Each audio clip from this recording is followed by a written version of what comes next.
Lisa, can you share again in English? Because Yep, it just came through. It just came through. We're good. Perfect.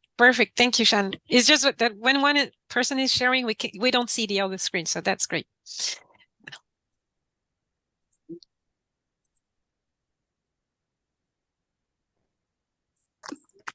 Carolina. Yes. Mine's going here. Mine's in Spanish still. Oh, it's still in Spanish. Can you see that option at the top of your screen that says view option?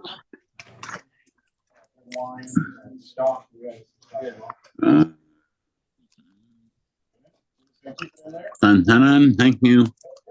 Okay, perfect. Thank you.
Are we ready to start?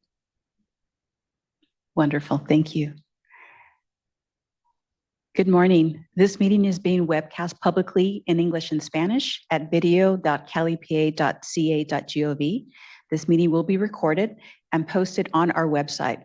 For those of you watching the webcast of this meeting, there is an English and Spanish webcast at video.calipa.ca.gov.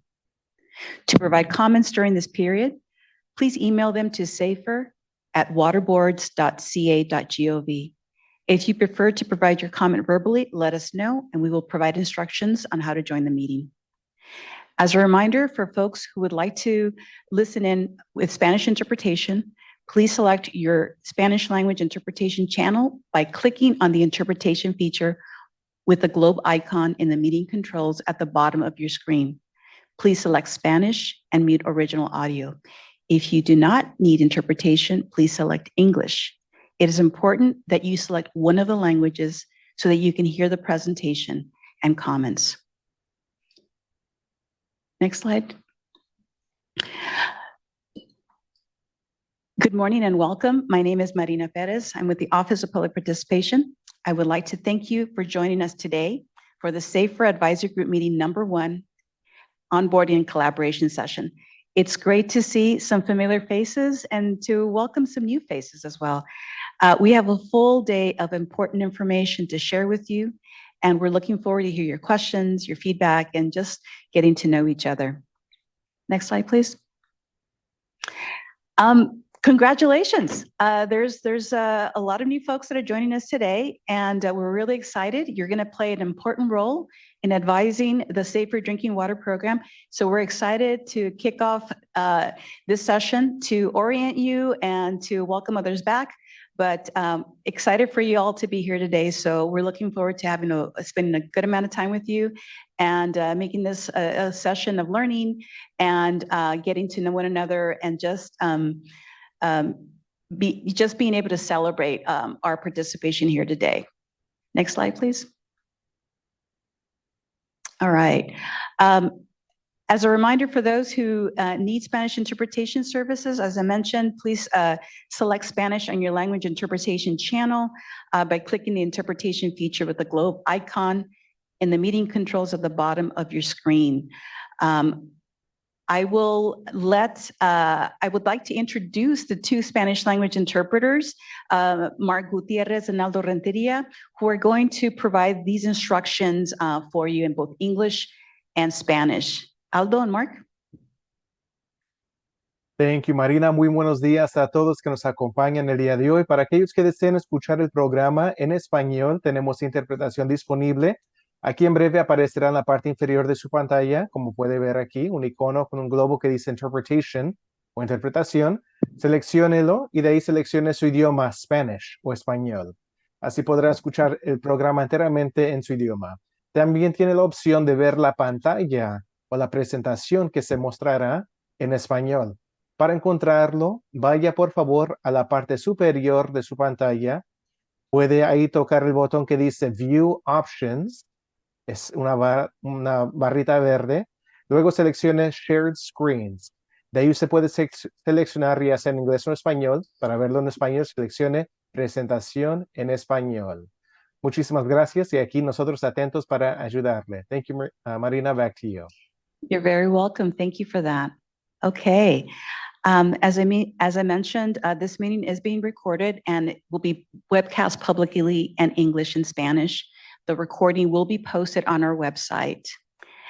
Next slide, please. Okay. I think next slide, we already covered the view options on Zoom. Awesome. And in terms of ways to participate, again, this meeting is being webcast. If you'd like to submit a comment anytime during the meeting, we ask that you please email us at safer@waterboards.ca.gov with the subject line AGM public comment, and we'll follow with instructions in return via email to join the meeting. If you need any assistance for technical or language interpretation, please email us at safer@waterboards.ca.gov. Next slide, please. Okay, great. So let's get into it. So why are we here today? What are our goals for today's meeting? Well, the main purpose of today's meeting is really to serve as an orientation and a space for SAFER advisory group members to ask questions and interact with SAFER staff and fellow advisory group members, as well as learn, get a better understanding of their roles, their responsibilities, and expectations of being in this new role. So today's presentations have been especially curated with three main goals in mind for you to first to learn more about the Safer Drinking Water Program. Many of you already familiar with the Safer Drinking Water Program by now, but we're going to highlight some key elements of the program that may be useful for you in your participation as a advisory group member. Second, for you to meet and get to know your fellow advisory group members and key SAFER staff. A portion of our program will offer a dedicated collaboration session where you'll be able to network with other advisory group members. And lastly, the advisory group is a consultative body that advises the State Water Board on the SAFER program. We will take a deep dive into the role and responsibility of being a SAFER advisory group member. Next slide, please. As you can see, today's agenda is pretty robust. The morning session will include a welcome from our Executive Director, Eric Oppenheimer, introductions of all advisory group members, followed by an overview of the State Water Boards and SAFER program and SAFER program presentations. We'll then break for an hour lunch. The afternoon session will include a collaboration session where you'll be able to network with each other. This will be followed by presentations on the charter, expectations, legal obligations, as well as what to expect in meetings, meeting formats, language access, and other available resources. The last part of the session will include updates on the SAFER program, as well as an opportunity to provide public comment. Please note that you will have short breaks and a lunch break throughout the course of the day. However, we ask you to please feel free to step away as needed. However, if you do need to step away for an extended period of time, please let us know by emailing us at safer@waterboards.ca.gov. Next slide, please. Oh, there we go. Sorry, one step ahead. Thank you. So to ensure we cover our entire agenda in the time that we've designated, we'd like to share the following meeting guidelines for today's session. We ask that you please keep your cameras on throughout the entire meeting. Also to mute yourself when you're not speaking. This avoids any background noise that may affect the quality, sound quality of this meeting. Again, to join by video, and remember to have an appropriate background as we are being live streamed. We ask that you speak slowly so that the interpreters can accurately capture everyone's words. We have oral interpreters providing simultaneous interpretation in Spanish. So we ask that everybody watch their cadence and speak slowly so that we can capture all of the important comments and feedback that you're providing.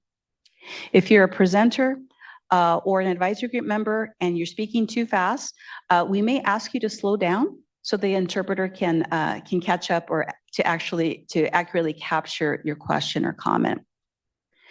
During the question and answer portions of the meeting, we ask that you please use the raise hand feature if you have a question or a comment. Also, when asking a question or a comment, please keep it short and to the point in order to allow others to participate.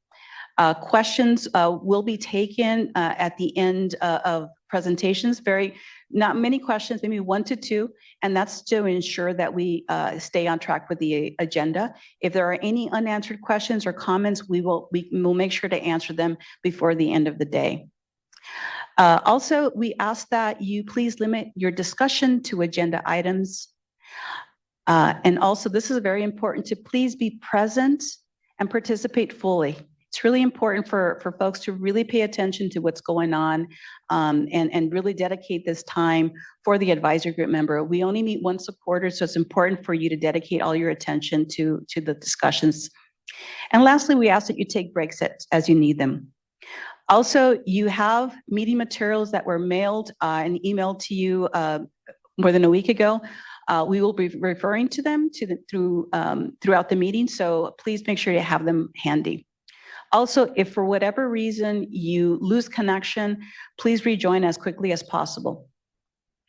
Okay. All right. Next slide, please. Okay. At this point, I would like to open up the first part of the meeting by introducing Eric Oppenheimer, our new executive director. So I'd like to yield the time now to Eric.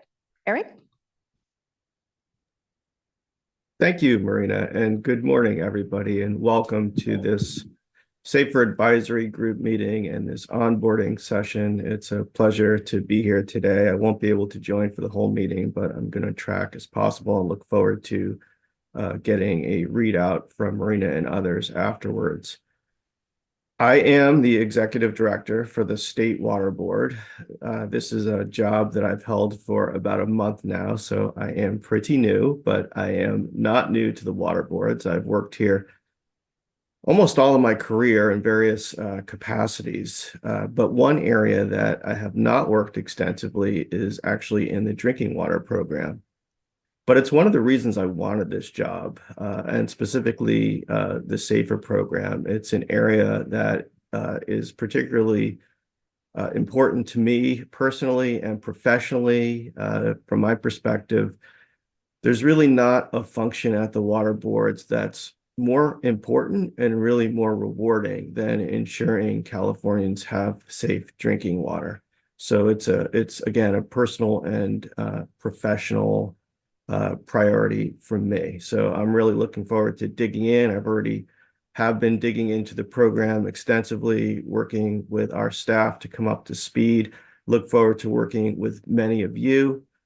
From my perspective, again, I really think we're at a really important and exciting time in the program, given that we're 5 years in. I think it's just a really good time and a really good opportunity for us to reflect on both what we've accomplished so far, to learn from our successes, as well as to learn from our challenges. And what we really need to do is accelerate, amplify on the things that are working, and also take stock on the things that are not working and course correct where we need to. But as I said, there's been some significant successes since the program's inception. That I think can be summarized in the fact that the program has helped almost 2 million Californians receive safe and affordable drinking water over the last 5 years. And this has included about $780 million in funding for drinking water projects in disadvantaged communities. And this is something that is important, something we're really proud of at the board. But clearly there is a lot more work to do in the program.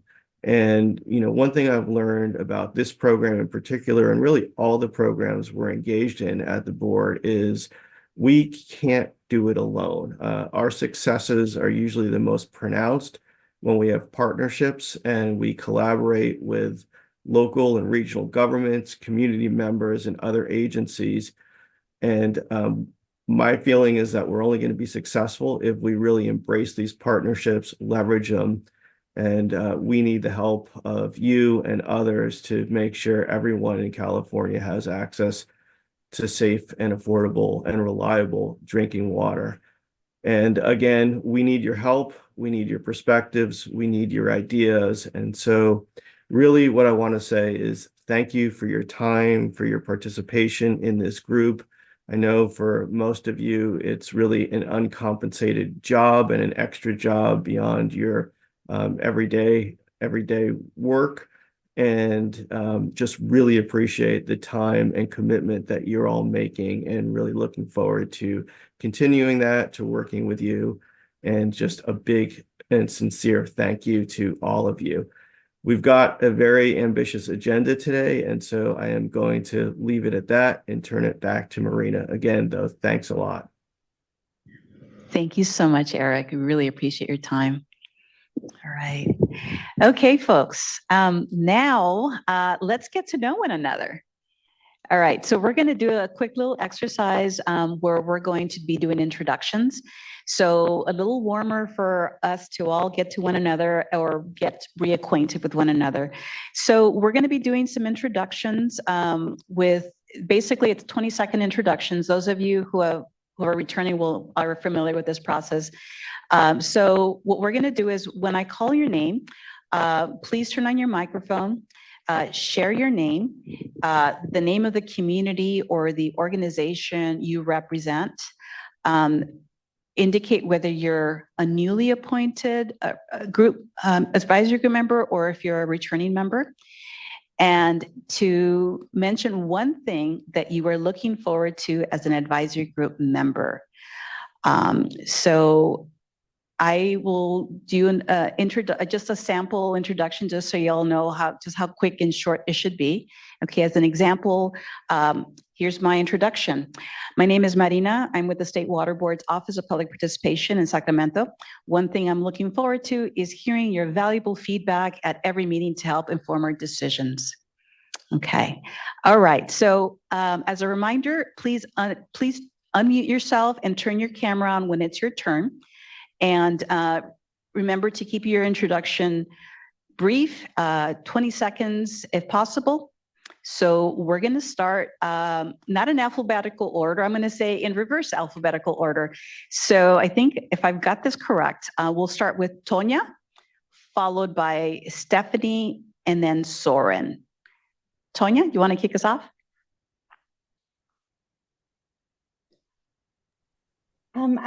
I think they have not joined yet, Marina. Okay, so let's go with, can we give us Soren? Yeah, good morning, everyone. Soren Nelson. I'm here in Sacramento. I'm with the Association of California Water Agencies, which represents 470 public water districts around the state. And I'm really excited to get to know my fellow members and meet some people who care about safe drinking water. Great. Thanks, Soren. Okay, can we go over to Stephanie? Looks like we missed her. Welcome, Soren. Stephanie? Sure. My name is Stephanie Anagnuson. I live and work in Madera County, which is a rural agricultural community in the Central Valley. I'm a new member, and I look forward to meeting new people to talk about water challenges around California. Thank you. Thanks so much. Welcome, Stephanie. Okay, we're going to popcorn over to Mr. Silverio Perez.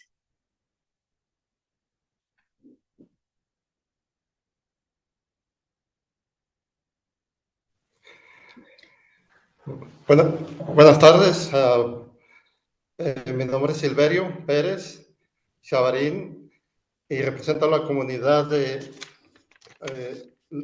las calles Johnson, McGuinness y Lywood en Royal Oak. Es una comunidad pequeña, ¿verdad?, que afectada por los nitratos en los pozos, y pues estamos agrupados con el propósito de tener agua limpia en el futuro. Y pues por lo pronto es todo. Gracias.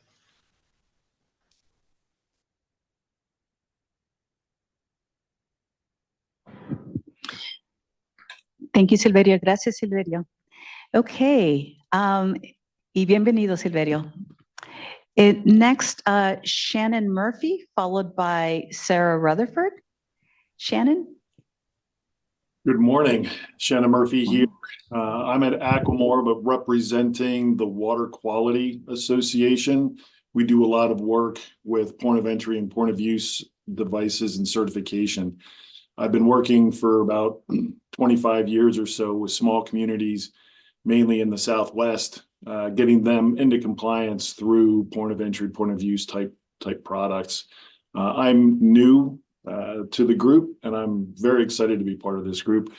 And really what I'd like to learn is just get more involved directly and learn from this side of the equation, how we can really help drive compliance to these small communities and how some of my history can help them in this process.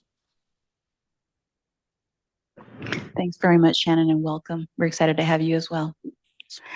Okay, Sarah. Morning, everyone. I am Sarah Rutherford. I'm the Executive Director for the Clea Water Foundation, which is in Northern Tulare County. We are a local management zone formed in response to CV salts regulations, and we address nitrate issues, and we also provide clean drinking water for residences, especially domestic well owners who are impacted by high levels of nitrate. And I am interested in hoping to learn more this year about how other places within California have addressed some of these challenging issues and what has worked for other people, and workshop new ideas. Thanks very much, Sarah, and welcome back. Nice to have you back. All right, moving on. Let's hear from Rami, followed by Michael Prado Sr. Rami? Thanks, Marina. This is Rami Kalan. I am Director of Regulatory Affairs at California Water Service.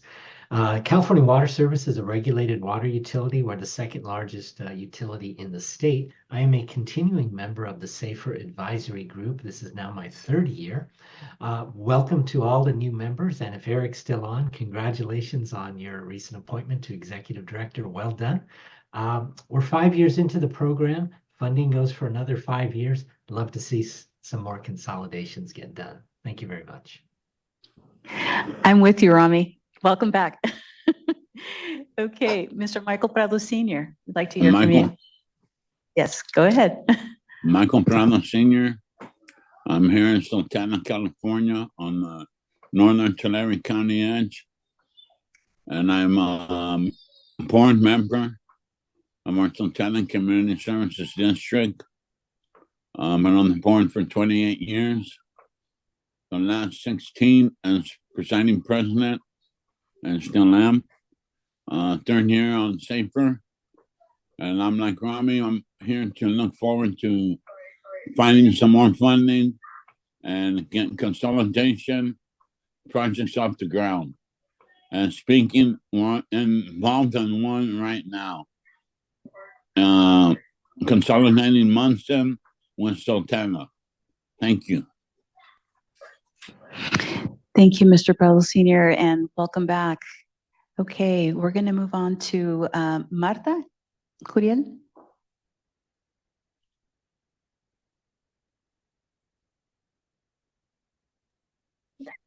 Buenos días. Good morning, everybody. I come from a very small community, which is located in Tulare County, and I also would love to learn much much more from you guys. I hope that we can continue with this fight together. I hope we can continue working together so that we can finally reach our goal, which is clean water for us and for our families. Thank you. Muchísimas gracias, señora Marta. Thank you, Marta. Okay, now we're going to go and popcorn over to Kristen Dobbin, followed by James Sullivan. Good morning, everyone. Kristen Dobbin. I am based here in Sacramento, and I represent UC Berkeley and UC Cooperative Extension. I am a continuing board member. This is my second year, a group member. This is my second year, and I'm really looking forward to getting to know other members, for getting to know the new members, and also seeing the O&M funding kind of roll out this year. That's going to be really exciting. Great. Welcome back, Kristen. Thanks. All right, let's go hear from James Sullivan. Morning, everyone. My name is Jim Sullivan, and I live in the town of Mendocino, on the Mendocino coast, county of Mendocino, and I represent private well owners. We have a very small community here on the coast, and about 1,000 folks in total, and everyone relies on private wells. And we found during the drought that it really is a challenge living on the coast and having those type of impacts. So I became involved in SAFER, and I'm a returning member, and looking forward to the collaboration of this group and more about the consolidations. Thanks, Jim. Welcome back. Thank you. Okay. Next is Isabel Solorio. Hola, buenos días. Hello, good morning, everybody. My name is Isabel Solorio. I live in Lanier, which is a community in Fresno County. I represent, of course, them as my community. I am an active returning member of this group. I've been here for many years. Thank God. I appreciate it. Something that I would like to, something that I would like to do as a member of the SAFER group is to consolidate our community along with other larger communities in our area. That's really our objective. We just really want to make sure that our disadvantaged communities have a voice that can be heard. And that's our objective here today. Thank you. Thank you. Thank you, Isabel, and welcome back. Okay, let's move on to Ileana Miranda, followed by Eva Dominguez. Hi, good morning, everybody. My name is Ileana Miranda. I represent the community of San Gerardo Cooperative. We're in the Salinas Valley. And I'm looking forward to another year in the advisory group and getting to know everybody and providing as much input as I can. Thank you. Great. Thank you, Lena. Welcome back. Okay, moving on to Eva Dominguez. Good morning, everyone. My name is Eva Dominguez. Oh. I'm gonna do it in Spanish. I can do it in Spanish. Sorry. Okay. Mi nombre es Eva Dominguez. Good morning, everybody. My name is Eva Dominguez, and I represent the organization here in Self-Help Enterprises. Right now, I'm here with Miss Marta in Woodville, but normally we're in Visalia. And this is, my second year as a SAFER group member, and I would like to continue learning about the program and, give my input and sorry, I had it prepared in English, but I wanted to give my input and share experiences that, we've had with our communities here. Thank you, Eva. Welcome back. Nice to see you. Okay, let's move on to Eric Orellana. Eric? Good morning, Marina. Good morning, everyone. Eric Orellana with Community Water Center. We're a community-based organization and we work in California, Central Valley and Central Coast. We have offices in Watsonville and also in Visalia. This is my second year of my term on the Safer Advisor Group. And two things I'm looking forward to this year are, one, working with new and existing members of the Safer Advisor Group to advance collaborative solutions on safe and clean drinking water projects. And secondly, with a special interest in increasing the number of support for domestic well communities in the state. Thanks, Eric. Welcome back. Okay, Edwin Alonso. Hi, good morning. Morning. So I'm here in the high desert. We're halfway between LA and Vegas. We're a mixed bag of wells and cities that provide water. So, and I'm a new member. I'm looking forward to working with everybody and learning about the program. I've been in the environmental field for 20 years, but I think I'm just representing our community. So thank you, everybody. Thank you, Edwin, and welcome to the board, to the group here. Okay, so we're going to end the introductions with Chelsea. Chelsea, go ahead and wrap it up for, at least for the advisory group members, because staff will follow next with introductions, so you're not off the hook. All right. Okay. Chelsea, go ahead. Hi, everyone. My name is Chelsea Tu. I'm the Executive Director of Monterey Waterkeeper.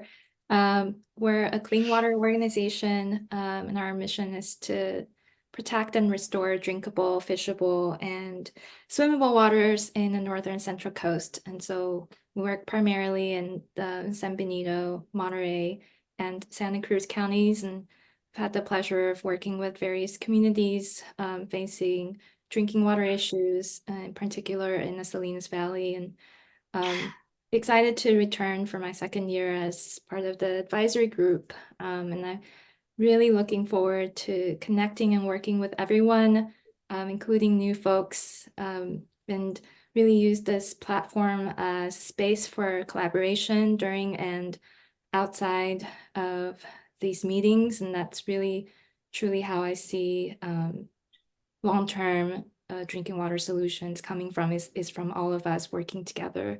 And then lastly, I'm really hoping that I can continue contributing my experiences and perspective to support community-led drinking water solutions. A lot of times I see that solutions are being put forward in studies and a lot of technical assistance, and then this, the community comes in at a later stage. And I'm hoping that, through this program and other implementation programs, that we can put the community first and really let the community drive the solutions. Thank you. Thank you, Chelsea, and welcome back.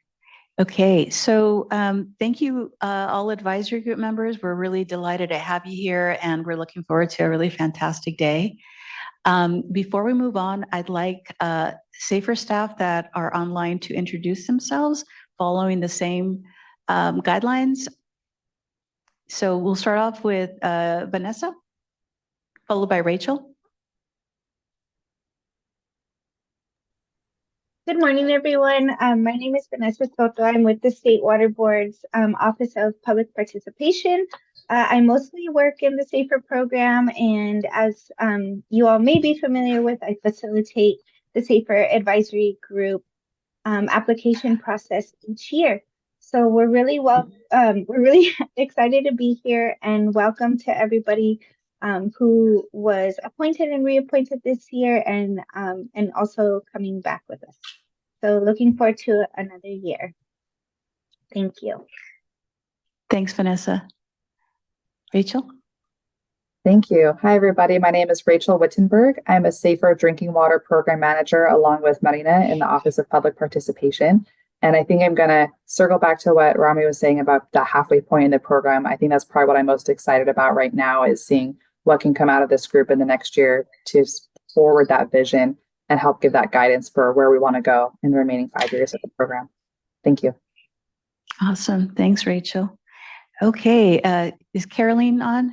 I know she's listening in Spanish.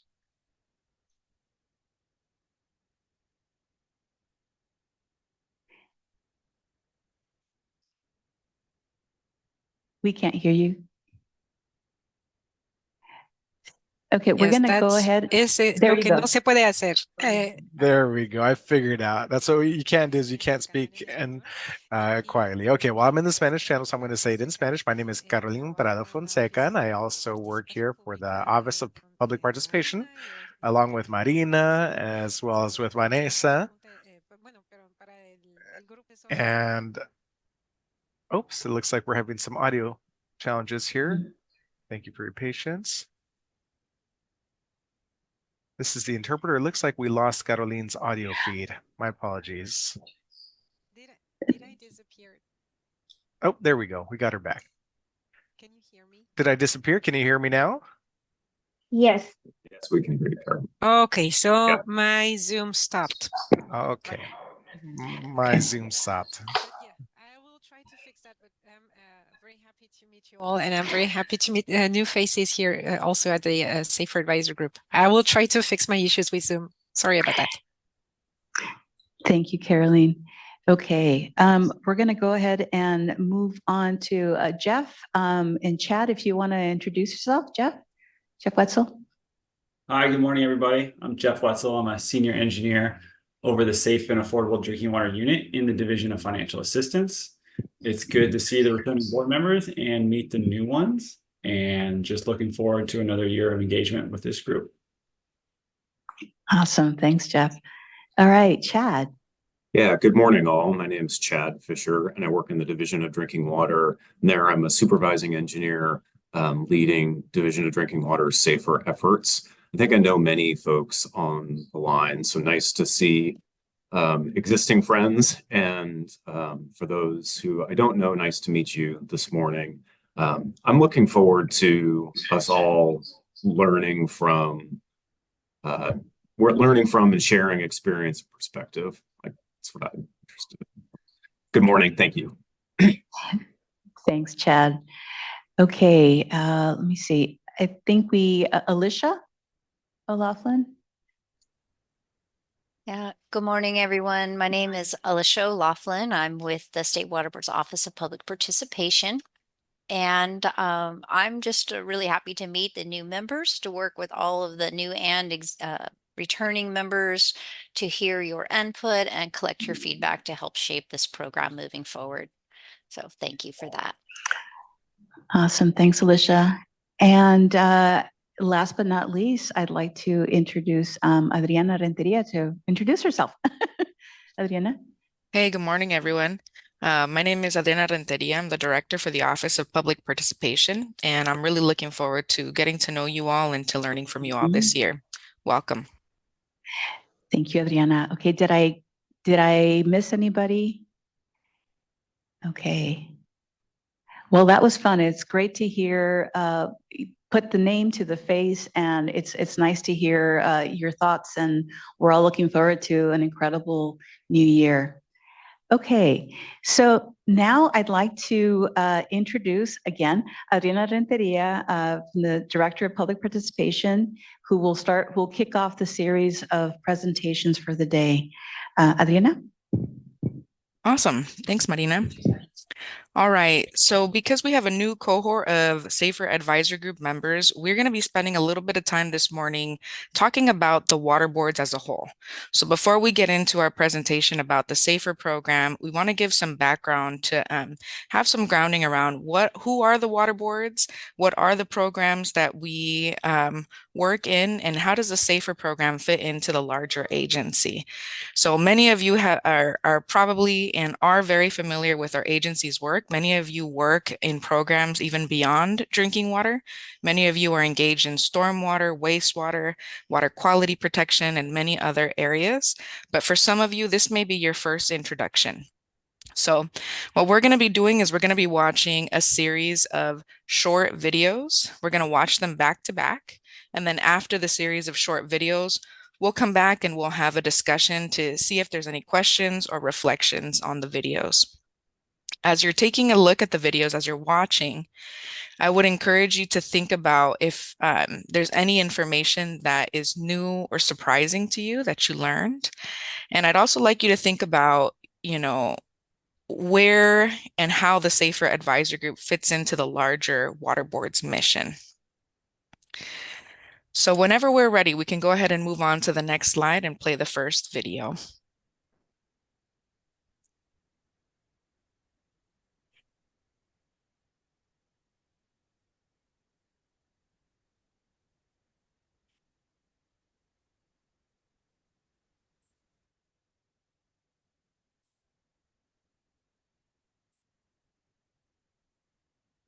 And it looks like you'll want to, when you're sharing your screen, you'll want to select share audio.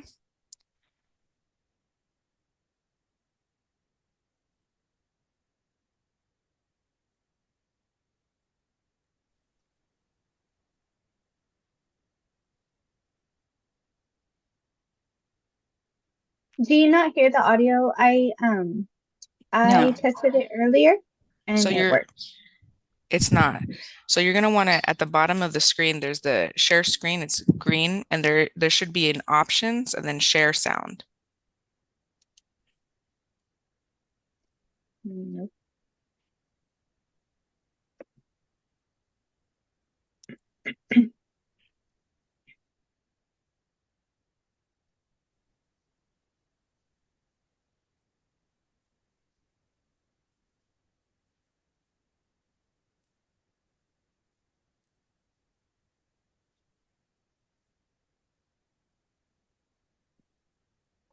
I can't hear audio either. 160,000 square miles and is Thank home you. to about 40 million residents. We have 1,100 miles of coastline, 211,000 miles of rivers and streams, nearly 1.6 million acres of lakes, and 1.3 million acres of bays and estuaries. One of our state's primary water problems is that most Californians live in the southern part of the state, but most of our water comes from the north. To make this work, we have an intricate network of waterways that convey water from the north throughout the state. In the 1930s, the U.S. Bureau of Reclamation built the Central Valley Project, or CVP, to support the arid but fertile Central Valley and its agricultural economy. The Central Valley Project transports water from Lake Shasta in the north to Bakersfield in the southern San Joaquin Valley.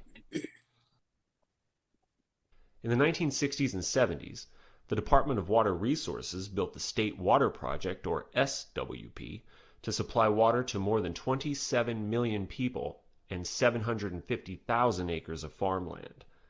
The State Water Project is one of the world's most extensive systems of dams, reservoirs, power plants, pumping plants, and aqueducts. In the 1930s, the Colorado Aqueduct was built to transport water from the Colorado River to Southern California.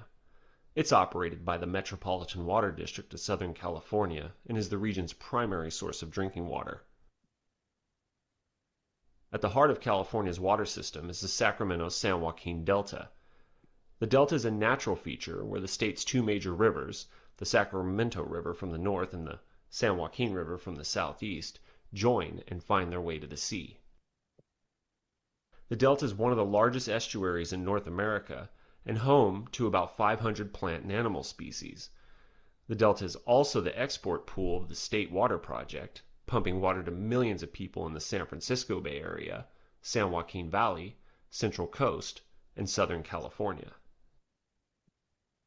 The delta has been embroiled in controversy about how to restore a faltering ecosystem while maintaining its role as the hub of the state's water supply. The State Water Board is responsible for developing, revising, and implementing the Bay Delta Water Quality Control Plan, which establishes water quality control measures and flow requirements that protect beneficial uses of water in the Bay Delta watershed.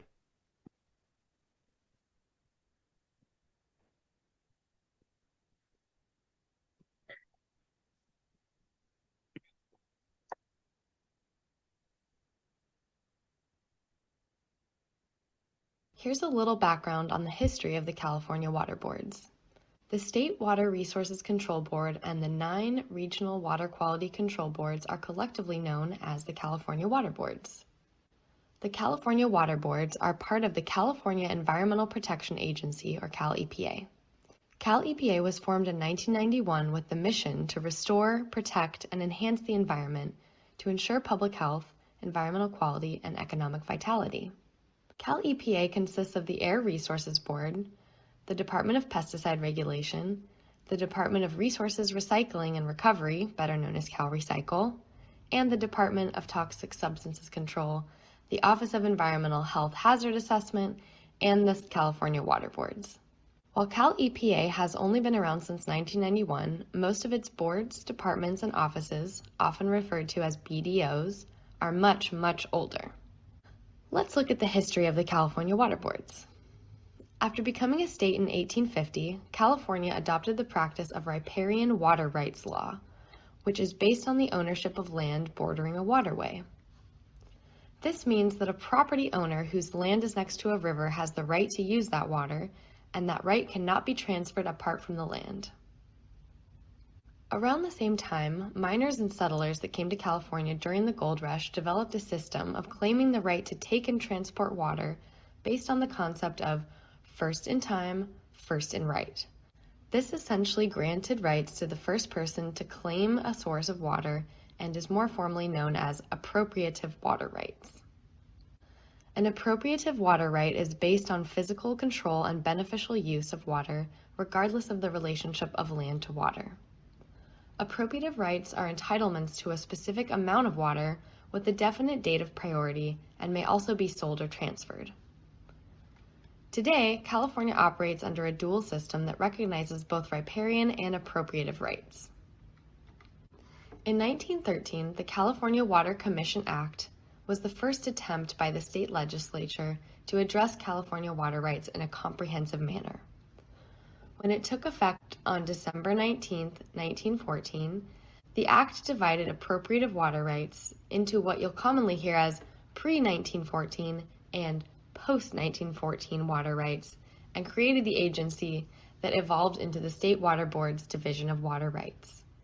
In the mid-1940s, outbreaks of waterborne diseases, degradation of fishing and recreational waters, coupled with wartime industrial development and population growth, triggered a new appraisal of water pollution control in California. While there were many government agencies with various degrees of jurisdiction over waste disposal, public health, or water, attempts to address and solve new pollution concerns in a planned manner were unsuccessful. The California Assembly Committee on Water Pollution realized that existing laws were often unreasonable and concluded that the state had reached the point where continued population and industrial growth would soon exhaust water supplies, and California's water resources could only be protected and conserved if regulators found a way to maximize water quality objectives and water conservation. Sweeping changes in California's approach to water pollution control and water quality were recommended. Specifically, the committee said, water pollution is largely a local or regional problem, but it also involves conflicting interests of the state and the nation. Channeling all interests through a single focal point at the local level will provide the missing link necessary to abate, control, and prevent water pollution effectively and equitably. In 1949, acting on the Water Pollution Committee's recommendations, the Dickey Water Pollution Act established the State Water Pollution Control Board and 9 regional water pollution control boards to set pollution control policy and oversee pollution abatement. In 1963, the state and regional water pollution control boards were given broader water quality authorities, rather than the limited field of sewage and industrial waste control, and were renamed the State and Regional Water Quality Control Boards. In 1969, the state legislature enacted the Porter Cologne Water Quality Control Act, the cornerstone of today's water protection efforts in California. Porter Cologne entrusted the California Water Boards with broad duties and powers to preserve and enhance the state's complex waterscape, and was the basis of the Federal Water Pollution Control Act amendments of 1972, better known as the Clean Water Act. The Clean Water Act requires each state or U.S. Environmental Protection Agency, aka U.S. EPA, to set standards for surface water quality, mandate sewage treatment, and regulate wastewater discharges into the nation's surface waters. It established a multi-billion-dollar clean water grant program that, with the clean water bond funding approved by California's voters, can assist communities in building municipal wastewater treatment facilities. The California Water Boards became responsible for enforcing the Clean Water Act, which melded state and federal processes together for activities such as setting water quality standards, issuing discharge permits, and operating the grant program. In 2014, our state's drinking water regulatory and financial assistance programs moved from the Department of Public Health to the State Water Board. This transfer allowed for greater coordination between water quality protection and the provision of safe drinking water to millions of Californians.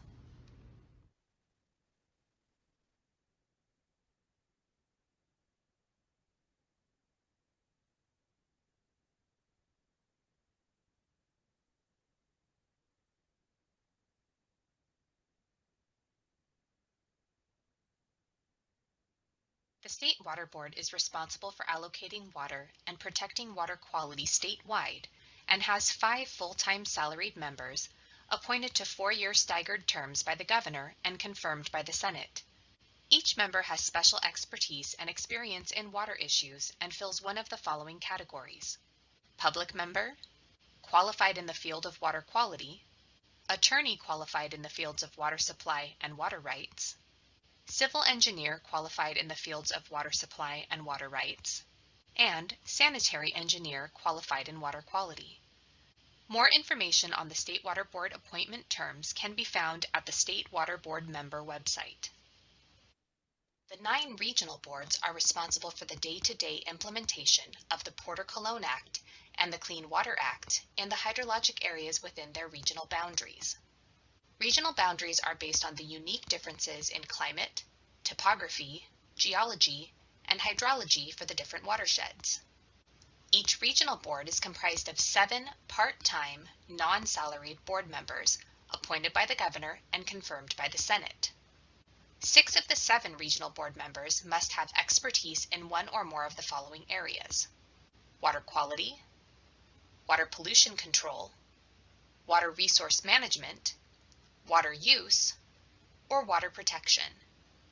The 7th member is a public member who is not required to have specific expertise. Most regional boards have 1 office, but due to their size, the Central Valley Regional Board has 3 offices, and the Lahontan Regional Board has 2 offices. Contact information and a regional board map are available on the Water Board's website. The relationship between the state and regional boards is often described as semi-autonomous or quasi-independent because the state and regional boards work together to protect California's water resources, but each has its own board and specific responsibilities. The state board has many direct and indirect controls over the regional boards. For example, the state board controls regional board budgets, but the regional boards are not fully dependent on the state board. For example, the regional boards issue cleanup and abatement orders without approval by the State Water Board.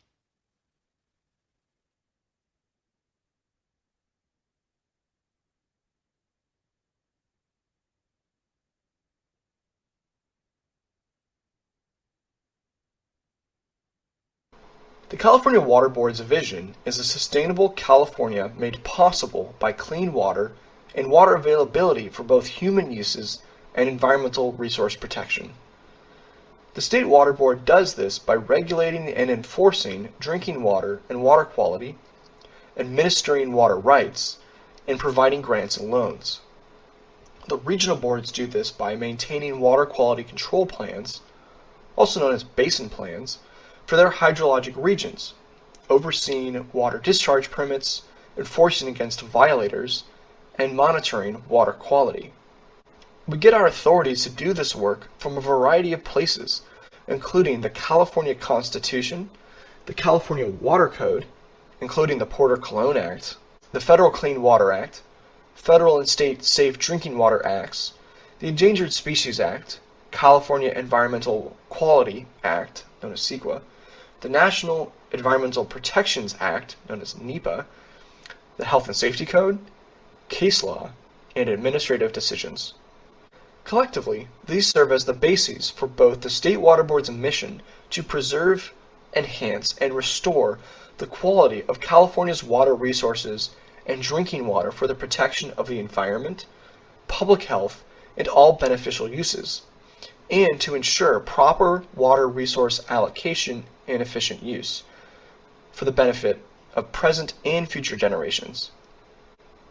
These also serve as the basis for the regional board's work to develop and enforce water quality objectives and implementation plans that will best protect the beneficial uses of the state's waters, recognizing local differences in climate, topography, geology, hydrology, population, recreation, land use, and economic development.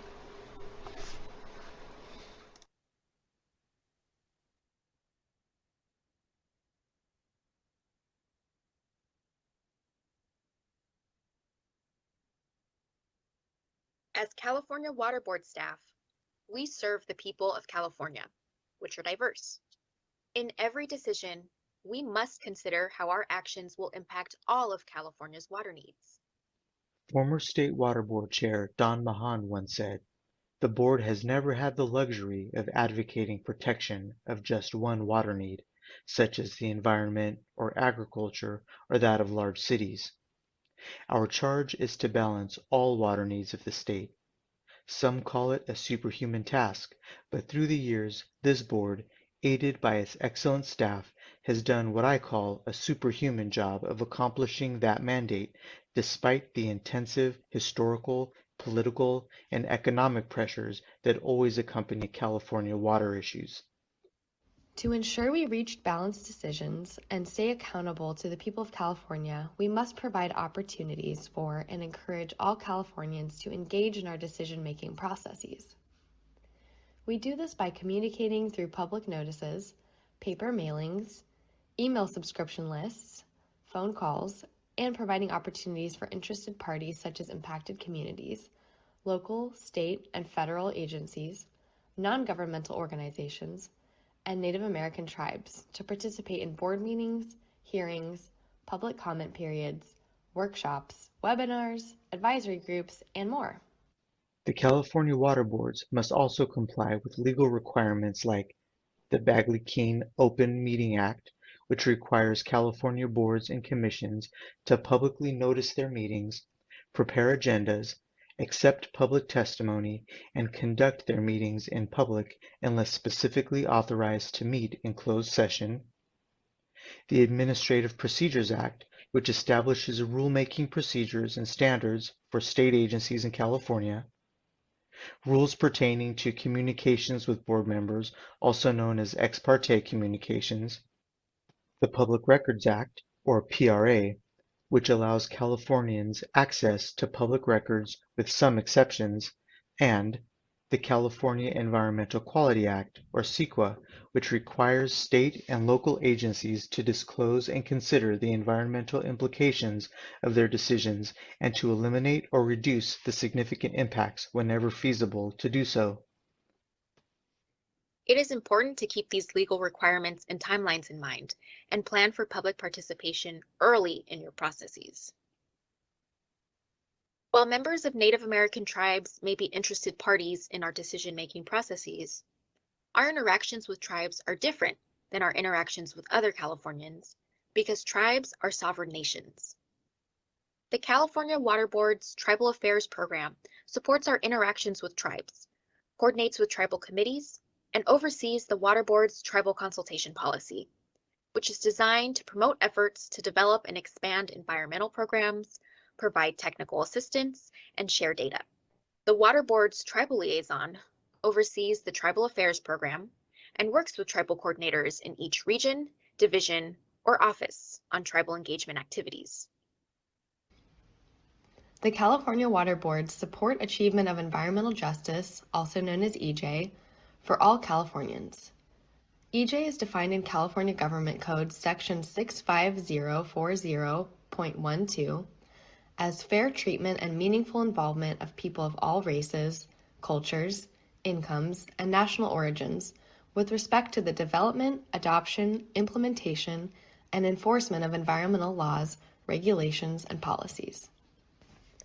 The water boards believe that EJ will be achieved when everyone enjoys the same degree of protection from environmental and health hazards and equal access to the decision-making process to have a healthy environment in which to live, learn, and work.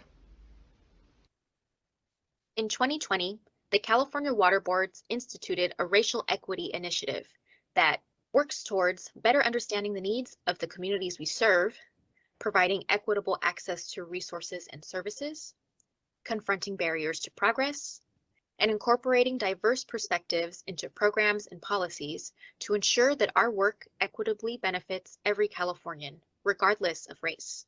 In November 2021, the State Water Board adopted a resolution acknowledging that its programs were established within a structural framework that perpetuates inequities based on race, and affirming its commitment to advancing racial equity and pledging to express this commitment through institutionalizing racial equity in its policies, programs, and service to communities, while fostering greater workforce diversity, equity, and inclusion within the agency.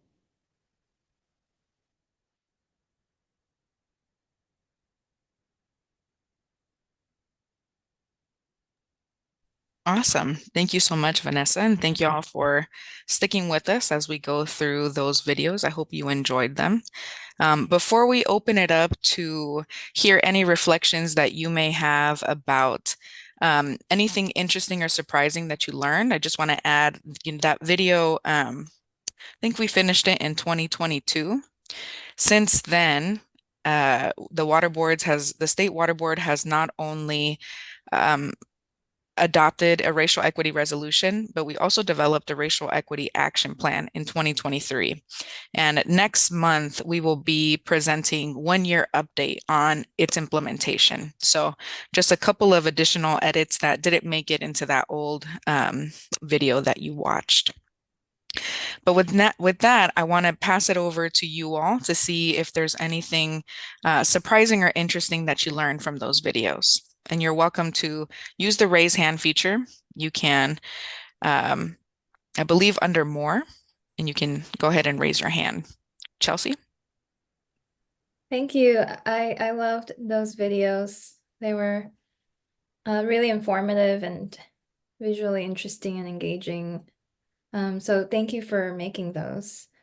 I was really interested in finally figuring out when the water boards were formed and learning about like the different authorities and the expansion of authorities over time to the water boards. And then I was also curious about the part of the EJ video where it talked a little bit more about the water board's vision for environmental justice.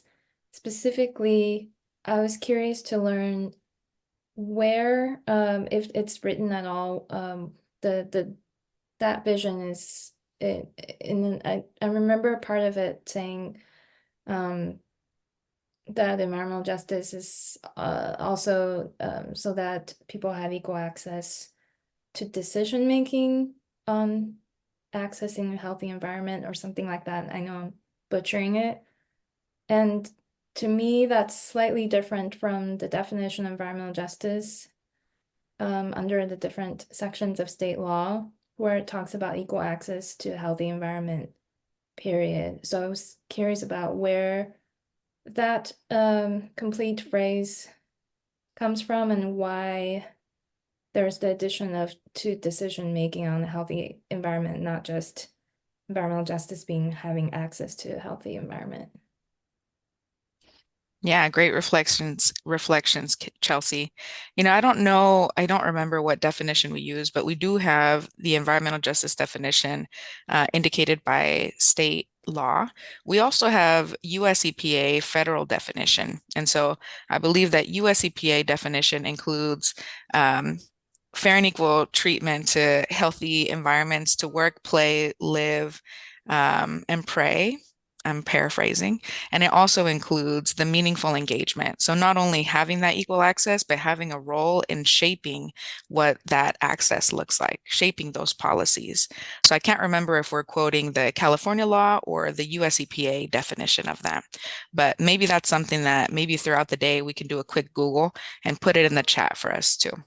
Yeah, the California definition was updated in 2019 to include meaningful engagement, so in parity with the federal definition.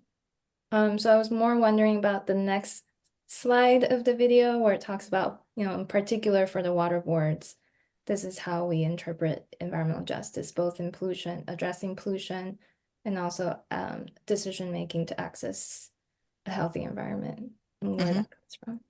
Thank you. Yeah, thanks. Any other reflections from folks?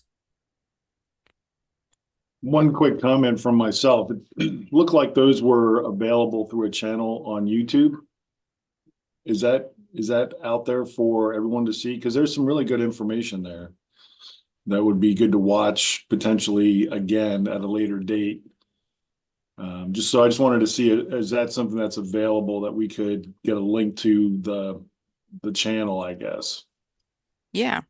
We're currently working to upload them onto our public participation webpage, but I'm wondering if maybe in the meantime we could just add it to our notes. Maybe we can just add the YouTube links and share them with the advisory group while we're working on updating the website.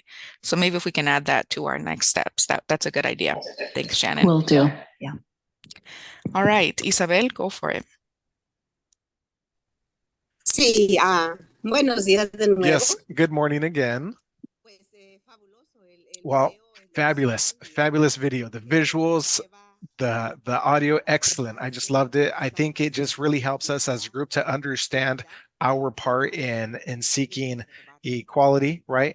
Preserving and restoring our water and the role that we play, right? If we think about if we think about the objective of these agencies that were established years and years ago, it just helps us to remember what we're doing and how important what we're doing is, and how, it's such an excellent effort to really do on our part. And I just want to say that briefly. It just made me think of how important it is that we're doing. And also, just very quickly, I would love to be able to access them on YouTube so that we can promote them and to make sure that our communities, right, have access to them so they can see it, they could hear it, and maybe even motivate them to get involved and help them to see, hey, out of all of our resources, water is life. We would not exist without water. So hopefully we can share that with our communities. Thank you. Thank you so much, Isabel. Yeah, totally agree. And I appreciate those reflections. I am just being told by staff that you should have the links to the videos in your onboarding packet. So if you open it up in your email, you may have those active links. But maybe as part of just our follow-up email, we could just include them so you have them in your email. But what Isabel brings up is really important, just the role of the Safer Advisor Group within the larger context of the water boards.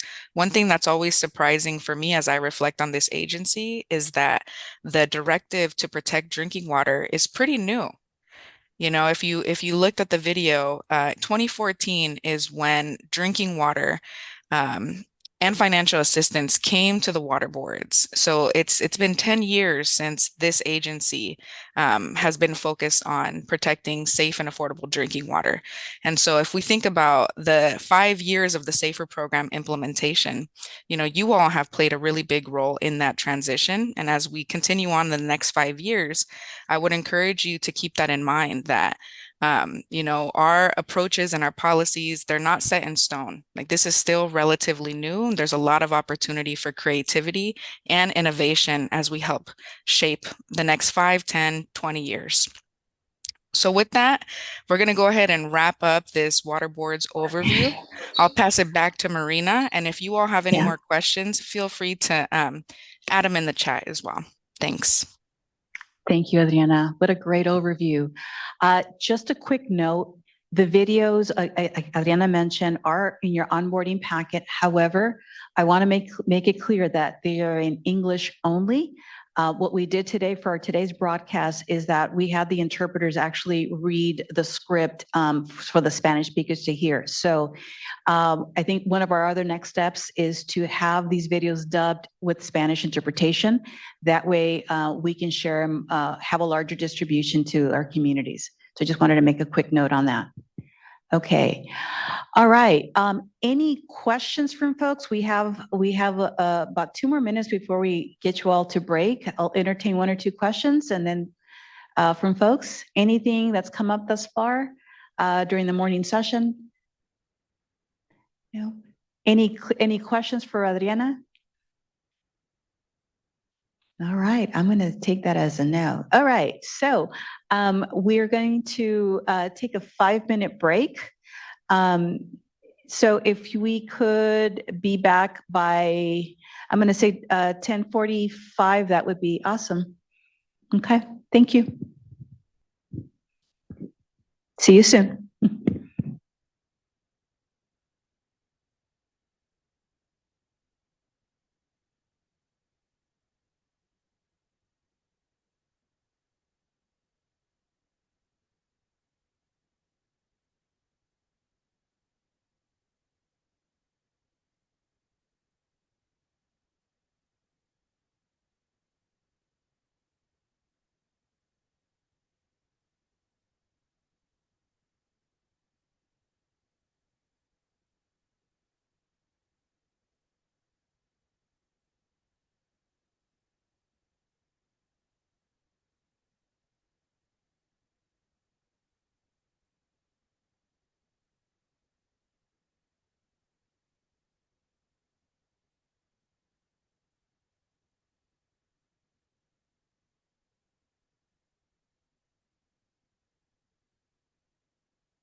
Y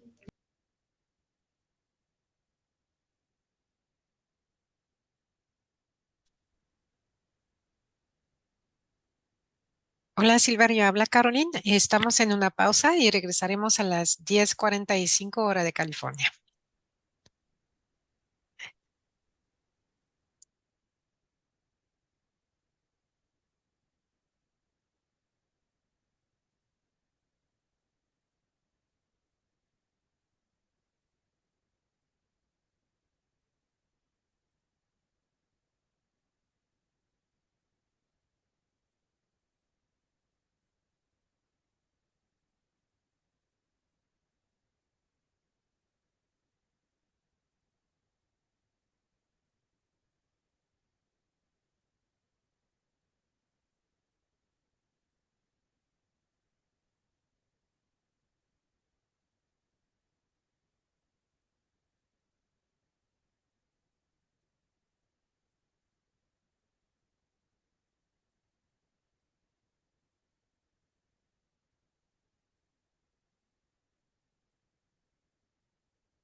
right, folks, it's 10:45. We can please start returning to your seat, to your laptop. And for those of you who have not been sharing your camera, please turn on your camera so that we can see one another. Thank you.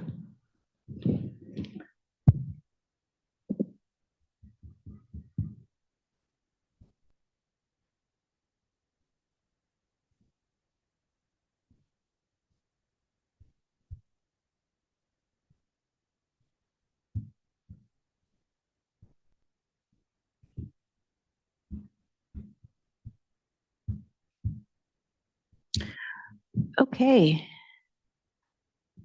Do we have everybody back?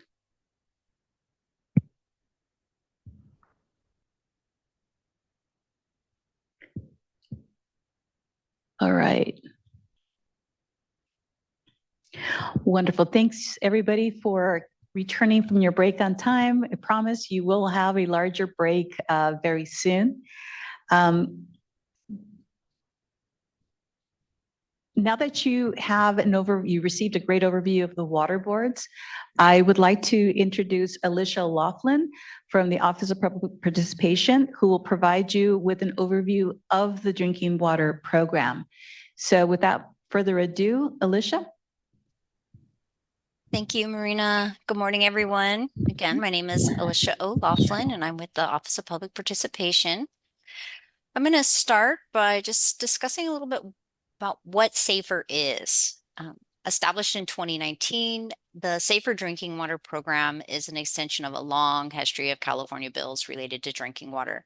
Most recently, Assembly Bill 685, which was adopted in 2012, established the human right to water as state law. To advance the human right to water, SAFER is working to ensure that all Californians have access to safe and affordable drinking water. This is being done through a set of program tools, which I'll go over in just a moment here, and also through multiple funding sources and regulatory authority. SAFER prioritizes collaborative voluntary solutions, however, and relies upon regulatory solutions only when necessary. Slide, please. So let's discuss why SAFER is necessary. The map on the right is a screenshot of the Drinking Water Needs Assessment Dashboard. The orange and red dots represent community water systems with drinking water violations. Of the approximately 3,000 community water systems in California, the majority are serving safe drinking water. However, about 400 of them don't meet safe drinking water standards. 90% of the violations that are taking place in water systems are in systems with less than 500 connections. So these are small water systems, and many of them serve disadvantaged communities.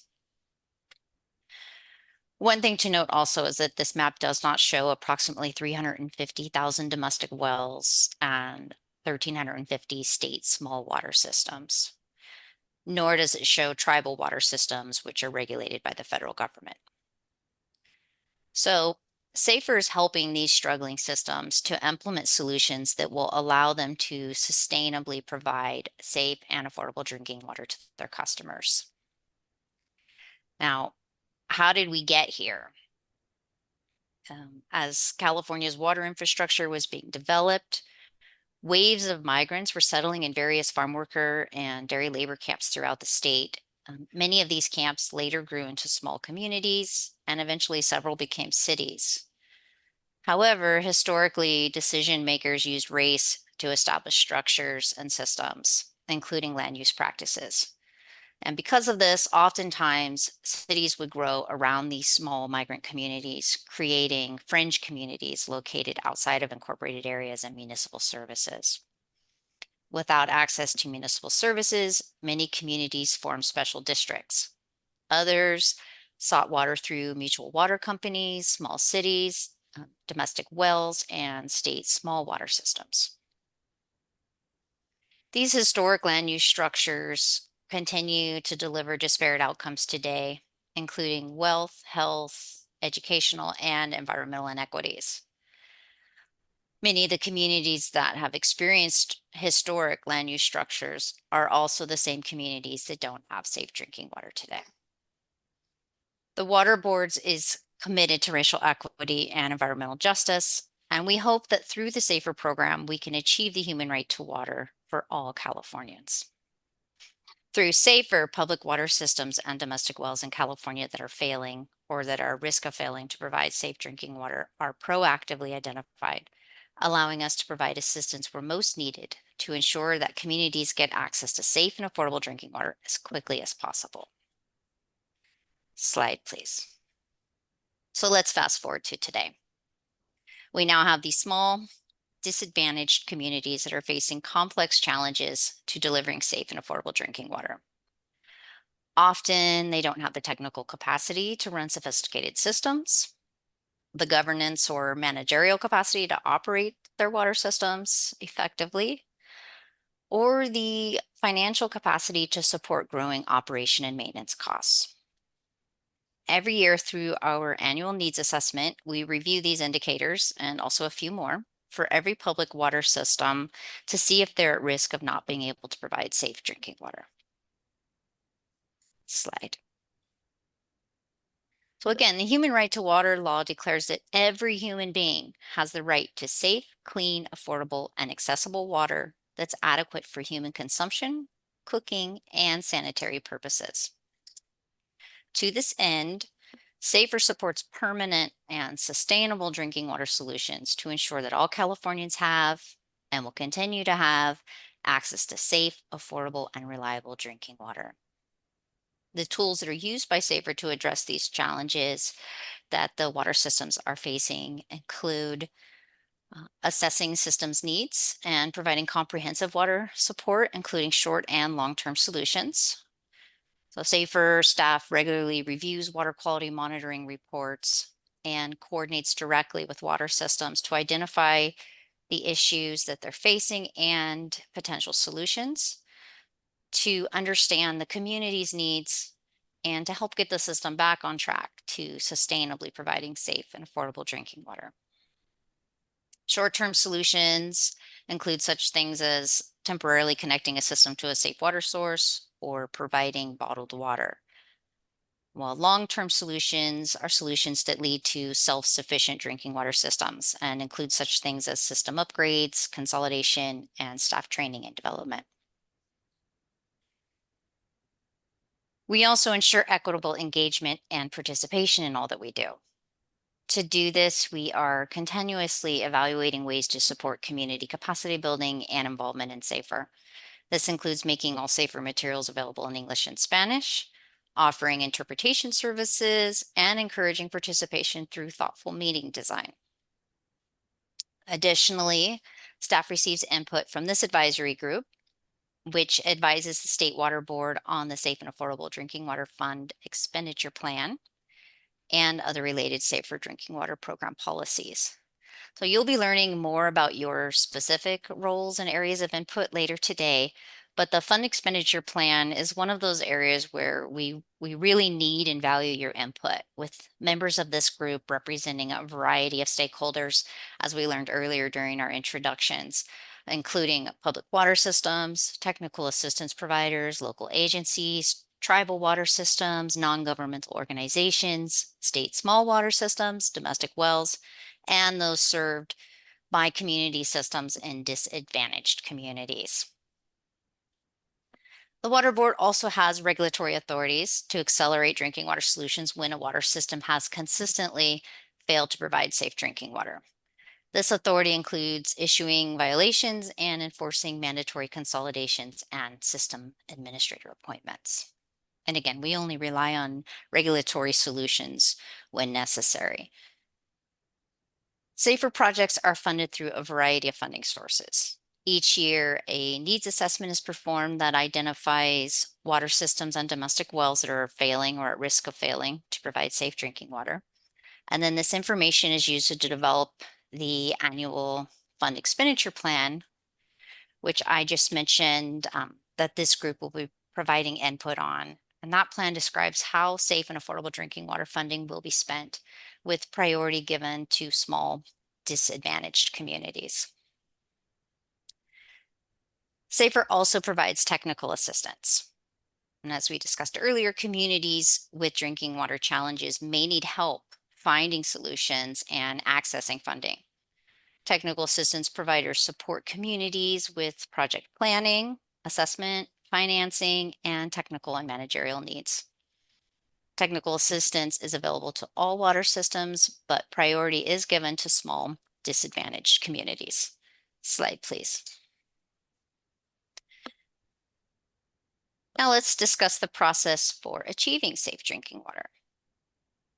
Each year, staff conducts the annual needs assessment to identify water systems and domestic wells that are failing or at risk of failing to provide safe drinking water. And then that information is used to develop the annual fund expenditure plan that describes how safe and affordable drinking water funding will be spent, again, with priority given to small, disadvantaged communities. Staff then proactively engages with the water systems and communities that are identified through the needs assessment process to collaboratively develop a solution to address their drinking water challenges. And then finally, a solution is implemented to get the system on track to sustainably providing safe and affordable drinking water. Next slide, please. Funding for SAFER comes from a variety of funding sources, which we'll be going over in more detail later in the presentation. But that funding can be used for emergency drinking water, technical assistance, operations and maintenance, community outreach and education, training for technical and managerial staff, and capital infrastructure improvements, which includes consolidation and regionalization. Slide, please. The primary administrators of the Safer Drinking Water Program are the State Water Board's Divisions of Drinking Water and Financial Assistance, with support from the Office of Public Participation and the Office of Public Affairs. The Division of Drinking Water issues permits and enforces compliance with the California Safe Drinking Water Act, including ordering mandatory consolidations and appointing administrators. The Division of Financial Assistance administers several financial assistance programs to assist with the provision of safe drinking water. The Office of Public Participation supports general awareness of SAFER, public engagement in local drinking water efforts, and also leads tribal drinking water solutions. The Office of Public Affairs coordinates communication with the media, including print media, radio, and social media. And as you can see here by this slide, however, achieving safe drinking water, requires the collaboration of many different groups and stakeholders. That includes water systems, nonprofits, governments, this advisory group, technical assistance providers, community leaders, and many other stakeholders who all work together to develop and implement local solutions for safe and affordable drinking water. Slide, please. Our accomplishments in the first 5 years of the 10-year Safer Drinking Water Program speak to the urgency with which we have advanced the human right to water as one of the board's top priorities. Here are some of our key accomplishments to date, and I want to note that the data presented in the green box is data through the end of fiscal year 22-23. So some of those numbers have changed slightly. However, what you see in the blue box is from this year. So in summary, SAFER has provided $785 million in grants to bring safe drinking water to California's small, disadvantaged communities. And 2 million people who were previously without now have access to safe drinking water. In addition, approximately 200 failing water systems have been returned to compliance. 4,600 households have received interim assistance while longer-term solutions are being planned and funded. 385 projects have been accelerated in disadvantaged communities since 2019 through SAFER's expanded technical assistance. 90 drought resiliency projects have been funded. Approximately 150 schools have been assisted, and 65% of funding to failing systems benefited Hispanic dominant communities. Also, what's not shown here is that over 120 consolidations have been completed through SAFER since 2019, and over 200 more are in progress. So as we're now about halfway through the program, we are really proud of all that we've accomplished so far. We know that we still have a lot of work ahead of us, and we are incredibly grateful to all of our community players and partners that continue to help inform and accelerate our work. Slide, please. And if you'd like to learn more about SAFER, or if you have any questions, you can visit our website at waterboards.ca.gov/SAFER. You can email us at safer@waterboards.ca.gov or call us at 916-445-5615. And now that I've provided a higher level overview of the Safer Drinking Water Program, I'm going to pass it over to my colleague, Chad Fisher, who will then build upon this information in greater detail. Thank you. Thanks, Alicia. Before we move on to Chad, for folks who have questions regarding Alicia's presentation, please hold on to those questions. We'll take questions on all the remaining presentations right before the lunch break. So thank you for that. Chad, on to you. Great. Thanks, Marina. Can you hear and see me? Yes. Great. Okay. Just always want to Thanks. check. All right. We can move forward on the slide. Awesome. Thanks. So again, well, I introduced myself this morning, but I'll do it again. My name's Chad Fisher. I work in the Division of Drinking Water. I'm a supervising engineer, and I lead the SAFER efforts for the Division of Drinking Water. I didn't get to share when I introduced myself that although the SAFER program is statewide that I lead, I work from the Fresno field office, and I've spent many years working with mainly small disadvantaged communities on drinking water solutions. So my whole professional career, really. So, okay, slide, please. Great. We'll start off with a typo, which is this shouldn't be the Division of Financial Assistance. It is the Division of Drinking Water. So apologies there, but I think the rest of my slides are good. So Division of Drinking Water Assistance and the role within the SAFER program. So let's talk about identifying systems in need, right? Alicia mentioned the drinking water needs assessment, right? An annual evaluation that talks about needs kind of in the aggregate for statewide, right? We are constantly receiving and analyzing data to bring, to inform and then bring solution, to identify, inform, and then bring solutions, drinking water solutions to communities. And so this last bullet there, providing continuous water quality monitoring, right? Like data is coming in, specifically water quality and other data is coming in all of the time. And so we are, like I said, receiving that, analyzing it, and then moving forward with support and resources. Regulatory authority, I'll talk about the bottom two bullets, which is the authority to appoint an administrator when a system is continuously failing. This is an authority that the State Water Board has and that we are using, but we're using it in a very small subset of systems. This is like a very small subset of systems with very kind of specific needs in mostly systems that have been abandoned from a standpoint of operations and maintenance point of view, or even a decision making for like the board of the small water system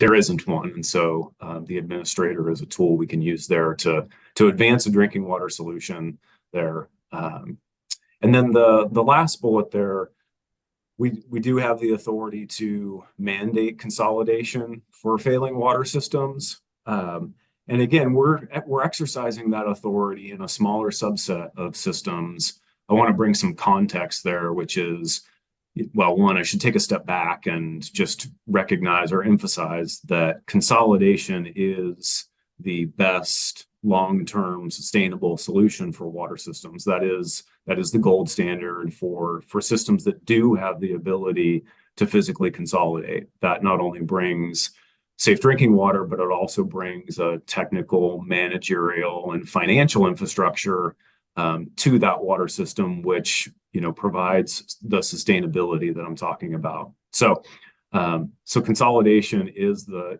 solution that we focus on when it's available. And to that end, we are achieving and moving towards hundreds of consolidations in the state. And the large majority of those are moving forward in a voluntary fashion or have been achieved in a voluntary fashion. And so although we have the authority and we are using it, again, in a small subset of systems, the vast majority we can achieve with a team effort, right? But a voluntary team effort. So, and then the top bullet, for me, this is about that, the Division of Drinking Water is charged with enforcing the Safe Drinking Water Act in California, right? And so there are, this is identifying water quality and other violations, issuing enforcement, and from that lens, moving water systems forward per Safe Drinking Water Act as well, right? Like we think about the requirements around public notification, et cetera. And this is core for people to know what's going on in their community and their water system. So water system support, right? I think, for me, this is one of our tenets at DDW Safer, is that we want to accelerate drinking water solutions for communities in California, right? And we want to accelerate those solutions, emergency solutions, interim solutions, long-term solutions, planning towards long-term solutions, right? All of this. And then again, I touched on it before, but it bears mention again, which is consolidations, voluntary and occasionally mandatory, are the long-term sustainable solutions for water systems out there, right? It's a strength in numbers argument. And even more to that point, regional solutions, when we can bring even more people together for a common drinking water solution, the better. So next slide, please.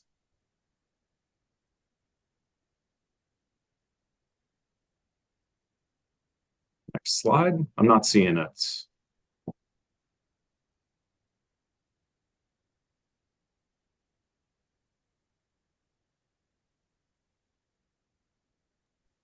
How's that, Chad?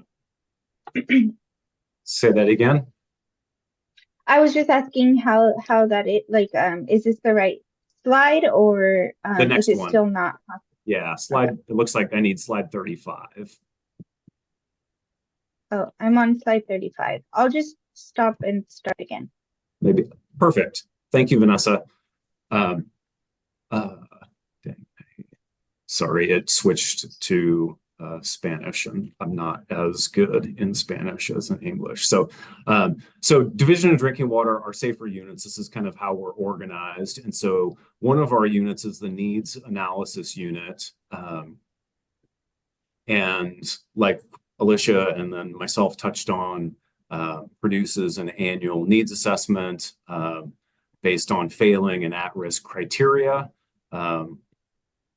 understands and puts forward affordability metrics and also a cost model, right, which all try to understand the needs and what the solutions could be kind of in the aggregate. And then our engagement units, again, I'm going to say it over and over, which is, accelerating drinking water solutions for these communities in California, and moving forward on consolidation when it's available. And it bears repeating again, is that physical consolidation, when it's feasible, that's the solution that, not only that is our board's priority. It is also the most sustainable solution for communities in California when available. However, I think Alicia mentioned are the failing list, which has about 380 systems on it. About half of those have the ability or the potential for a physical consolidation, which leaves another half that they aren't in close enough proximity to another water system for physical consolidation to be a reality, right? And so it necessitates a more local or rural, or because they are rural, right, and more isolated, it necessitates a more local, individualized solution for communities.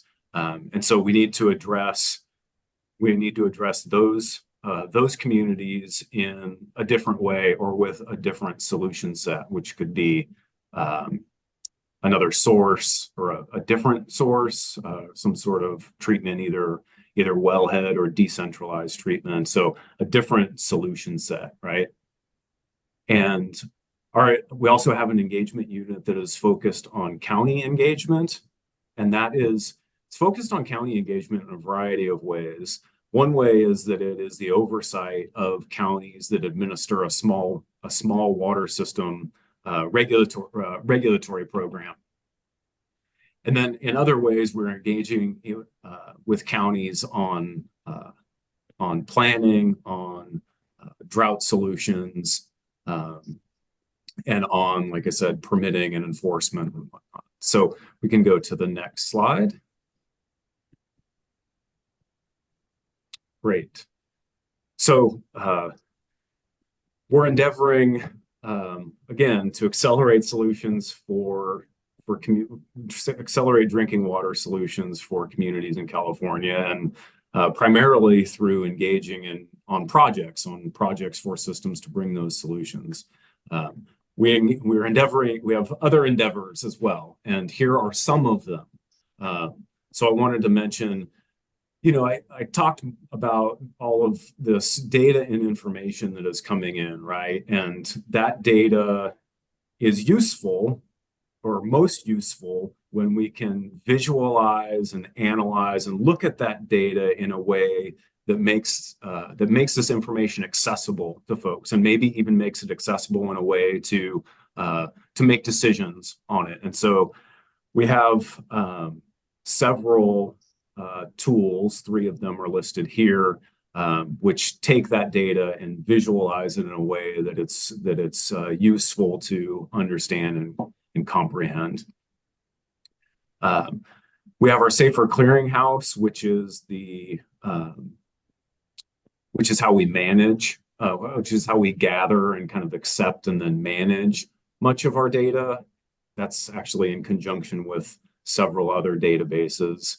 A year or so ago, I say a year or so because the effort was quite long to produce the point of use and point of entry report.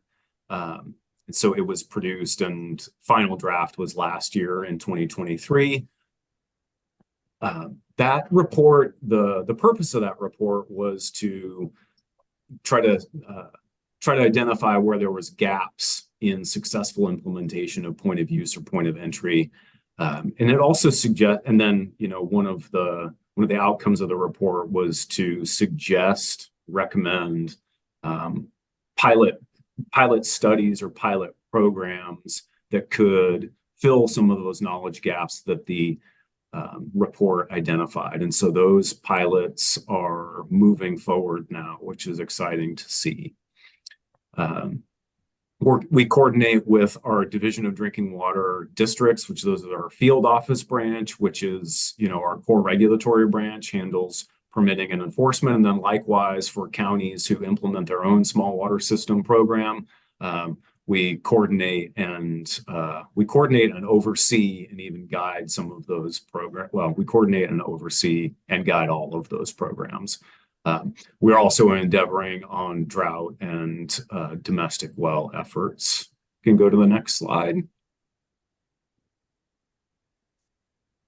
Great. So the goals are looking forward for the Division of Drinking Water through a safer lens, right?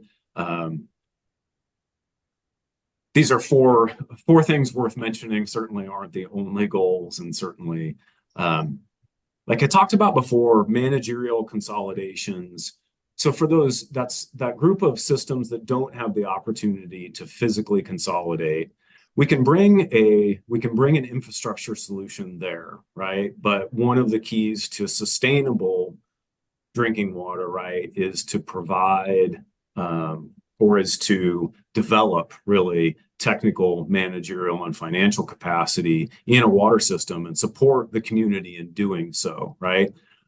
And one of those ways is in shared solutions. Can you bring communities together that aren't necessarily connected by pipes, but they may be able to share in some of the ways they operate or maintain or manage their systems, right? And so you could do this. So a managerial consolidation is a formal agreement that many systems are managed and operated by a single entity. And so this looks quite a bit like a physical consolidation, but without the interconnecting pipes. We want to prioritize engagement, like prioritize our time and resources, and focus on systems that have been out of compliance for years and years to try to I think we all understand that there are many systems out there that have not had access to safe drinking water for years and years. And so we want to ensure that we are prioritizing our time and energy and resources in those communities that have been out of compliance for the longest. Regional engagement and solutions where there's opportunity for strength in numbers, right? Whether it's physical or managerial or even informal agreements between communities, right? That maybe they share the same bookkeeper or operator, or maybe they buy chemicals, right, in bulk or something like this. We want to, where available, right, is promote and engage on regional solutions. And then I've touched on it, which is technical, managerial, and financial issues. This is the key for a sustainable long-term water supply for a community, which is the ability to operate and maintain, and not just years, right? Like we want safe drinking water in all of our communities for decades, right? And so developing and supporting the community in the development of technical, managerial, and financial capacity is a primary goal. I think that is my last slide. All right. Okay. Go ahead, Marina. Thank you. Sorry, Chad. No worries. That was a lot of really great information. And I know that I had mentioned earlier that we would hold questions until right before lunch, but I wanted to make sure that we allowed at least 2 questions from folks. You had a lot of really great information, and I'm curious if anybody has questions. We'll take 2 now, and then if there are additional questions, we'll take them towards the end of today's morning session. Any questions related to Chad's presentation? Marina, we Mr. have oh, go ahead. Sorry, Michael Prado Sr. has a hand up. Go ahead. Yes, Michael. Can you hear me? We got Yes. you, Mr. Prado. Yes. Hi, Chad. How are you? I'm good. Yourself? Good, thank you. Good. My question is, I was part of Rabani last year getting the LS 6, I believe, expediting consolidation projects. Is this what you explained in your presentation, that there is expedition being done now to consolidate? I think I got your question, Mr. Prado, which is what I'm talking about, trying to expedite consolidations. Right. Yeah, that's exactly right. I mean, we are prioritizing consolidations because of the long-term sustainability around them, and we're trying to accelerate and expedite, all projects, but certainly consolidations there. And you may be touching on the expedited funding for some projects, which Jeff, I'm not sure if Jeff's going to talk next about some of our financial from our Division of Financial Assistance. Okay, thank you. Yeah, thank you, Mr. Prado. Thank you, Mr. Prado. Okay, so apologies, Vanessa, I just saw your message. We have a question from Soren. Soren, you're up next with your question. Yeah, thanks for the great presentation and information. My question relates to how the program is tracking progress. You know, I think it was in Alicia's presentation, you had a slide about number of dollars that have been spent and the number of people who have gained access to safe drinking water. And I wonder how you track the progress made towards people who have access through sustainable solutions versus interim solutions. And, you know, in addition to that, when SB 200 and the funding mechanism for it were being negotiated in 2019, there was a rough estimate of about 1 million people who needed assistance that was thrown around. And I saw that the number that was on that slide exceeded 1 million people, and there's still quite a few people who are, you know, assessed as needing help. And so I wonder how you track those numbers. Has that number grown because the criteria have changed, or has the need evolved? So if you could help me understand the need and how you're tracking progress. Yeah, I think, or I don't know, the precise number that you're referring to on Alicia's slide, I'm not exactly sure how that was generated, but I can speak to that, Soren, kind of, which your last 2 points are pretty thoughtful, which is the failing criteria has expanded, you're right. And so that means that there is a greater need than was identified previously. And I think that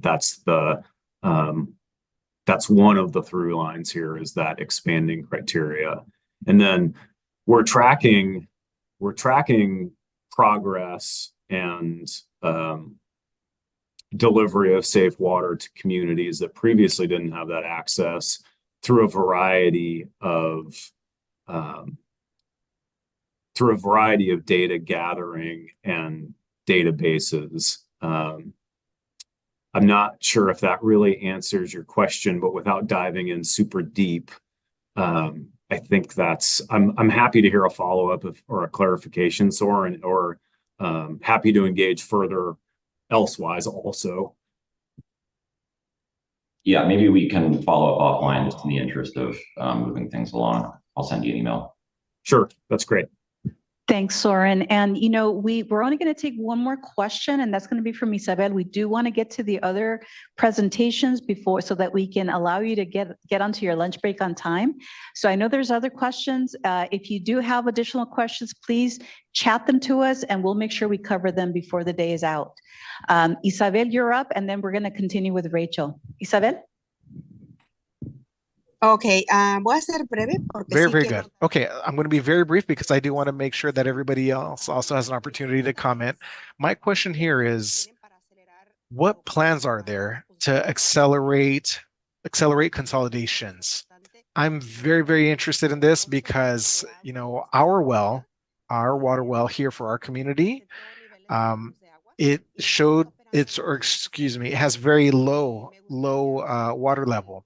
And so I would like to know then, what is the plan, if any, to accelerate these consolidations? Because there seems to be a lot of roadblocks, a lot of barriers, right, to our local systems, which are perhaps operating a little bit better, but you know, it's hard for us to connect to them, right? So for me, it's a priority to see that actually comes to fruition. That's something that worries me. It worries me for our community. It worries my community as well, that eventually we may not have access to our well to begin with, right? And then of course we're going to be short on water. Thank you.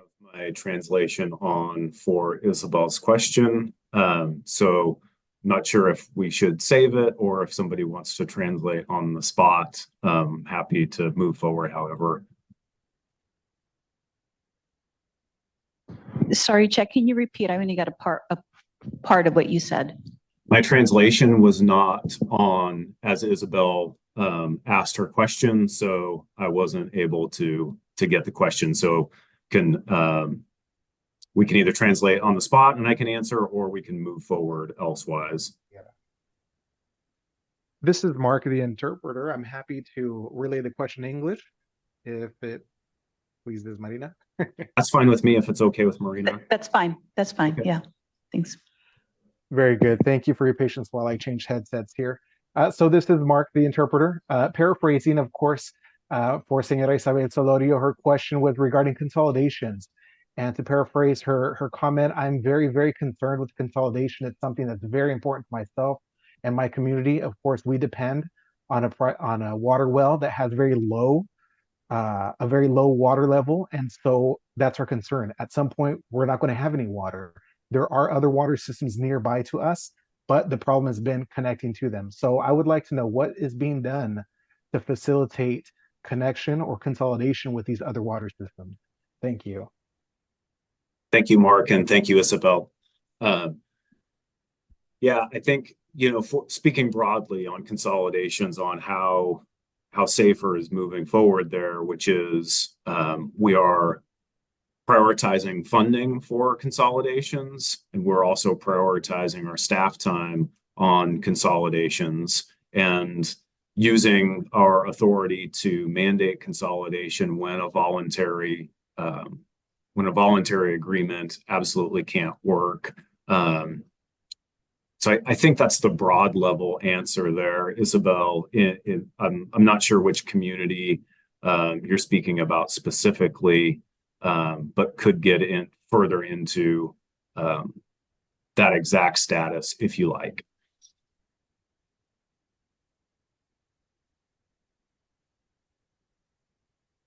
And that maybe Marina, that might be better to have myself or somebody reach out to Isabel. We can definitely do that. We can also try to circle back before the end of the meeting today. Sure. So thank you so much, Chad. Lots Sure. of great information. Great questions, folks. Really appreciate that. We're now going to transition over to my colleague, Rachel Wittenberg. She will talk about the public participation. And so again, we will allow for 1 to 2 questions after the presentation, just to keep everything going. So with that, I will go ahead and hand the mic over to Rachel. Rachel? Thank you, Marina. Can you all hear me all right? All right, perfect. Thank you. So like Marina said, my name is Rachel Wittenberg. I'm a SAFER program manager, like we talked about earlier, in OPP, the Office of Public Participation. And today I'll be discussing a little bit about OPP's goals of informing, educating, and engaging the public. Slide, please.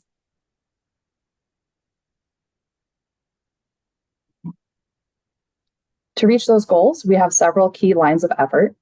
First, to ensure that the public is aware of the program so that they can better benefit from that program. Next, to increase engagement and to provide opportunities for equitable participation in order to keep the SAFER program grounded in the communities we serve. We also work to identify and address opportunities for further outreach. These lines of effort are based in local decision-making to ensure that any next steps are done in a way supportive of local goals. Finally, collecting input from you, the SAFER Advisory Group, is significant to contextualizing Water Board's work. Next slide, please.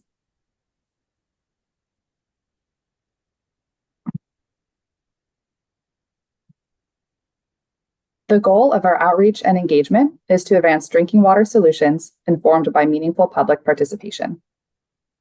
We aim to adapt to community needs for equitable engagement. That includes using community input as the foundation for engagement planning, and that can include community preferences for in-person meetings, virtual meetings, location types, such as schools, outdoors, and others, the frequency and method of staying in touch, such as quarterly or monthly flyers, for example. And we also provide written translation as well as oral interpretation services. And that will always be provided in the language that is spoken by at least 5% of the population of the community. Is also available upon request. And Marina, of course, leading off our language access program, can speak more to you on that note. But I do want to note that the language access team is also continuously advocating for language access with our partner offices, as well as innovating ways to better provide this access.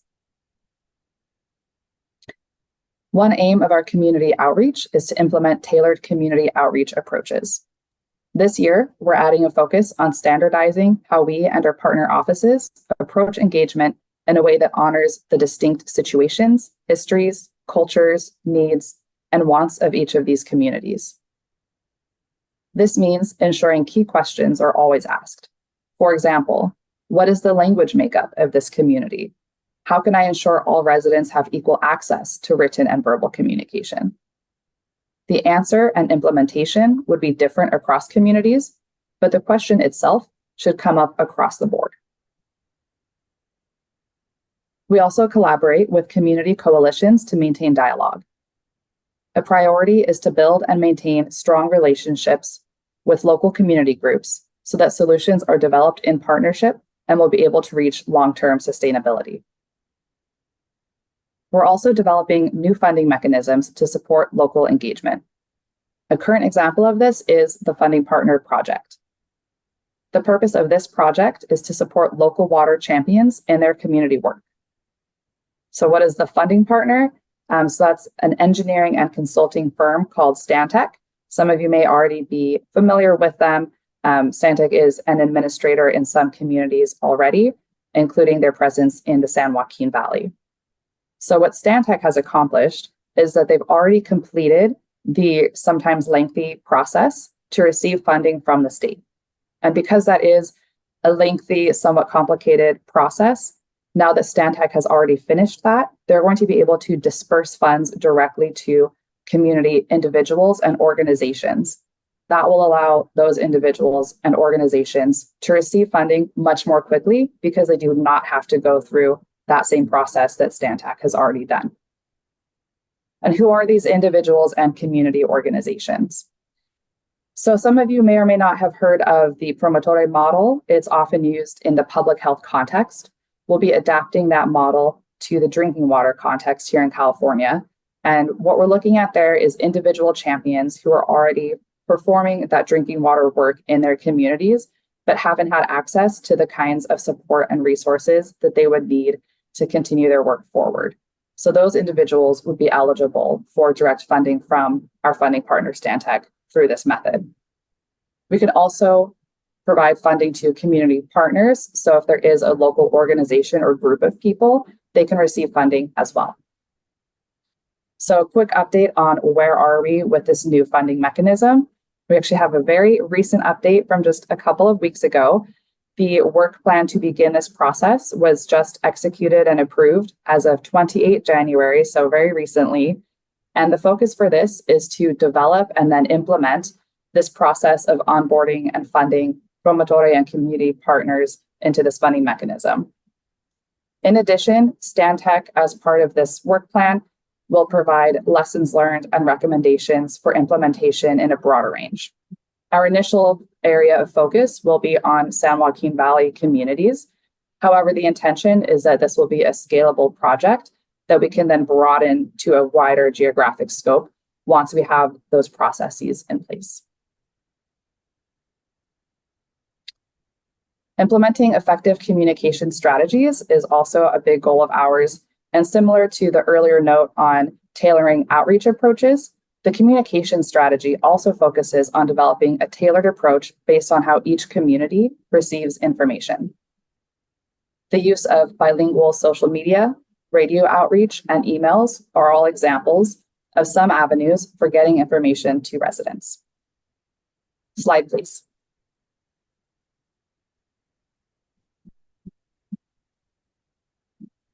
Thank you. The overall goal for focusing on a region as a whole instead of individual communities separate from their neighbors is to advance drinking water solutions that are more effective and sustainable for all. And this is a topic that Chad just touched on.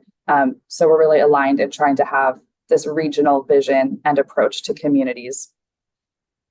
Like I mentioned, the South San Joaquin Valley is going to be our initial primary area of focus, not just for funding partner, but also for our overall regional implementation focus, and that will include domestic well communities. So why are we focusing on the South San Joaquin Valley to begin with? As was noted by Alicia throughout her introductory slides, there are a lot of communities in that area that are either currently failing or at risk of failing. There's a lot of communities that would fall under the SAFER umbrella. So communities who have a history of being marginalized, who may have linguistic isolation, who may be economically disadvantaged. It's an area where there are a lot of domestic well communities and small water systems with a small number of service connections. So these are some of the criteria that we look at to determine where do we want to begin this regional approach. Additionally, there are a lot of projects and lines of effort in this area, and we feel that by focusing our efforts here initially, we can help complement those existing efforts. Those would include, like I've mentioned, the funding partner. There's also projects under the Sustainable Groundwater Management Act. And some of you, I think, are pretty familiar with CV salts, the Central Valley Salinity Alternatives for Long-Term Sustainability. So because we have so many lines of effort, we want to make sure that we're complementing them in order to keep the timeframes as quick as possible to make the best use of available resources. I do want to note, this is not an indication that any areas of the state are less important. Merely the intention is to begin here again for that complementary focus, and then to be able to expand our efforts to a wider effort from there, to a wider area rather. For our holistic approach to regional drinking water solutions, again, the focus here is that whatever the solution may be, and that could include physical consolidation, it could include other types, we want to make sure that we're making that in as regional approach as possible versus piecemeal or community by community. We are coordinating efforts across water boards offices so that we can align our priorities. As you heard, for example, from Chad with DDW. And many offices at the state level are partnering with us on this effort, as well as our regional partners and technical assistance providers. And like I mentioned, this will be inclusive of all solution types. Of course, we're always looking to see if there's opportunities for consolidation, whether that be physical or managerial, but we're also looking for options that would include administrators, point of use, point of entry, again, funding partner, joint powers authority, anything that we can do that's going to make the most sense for that community that we're working with. Slide, please.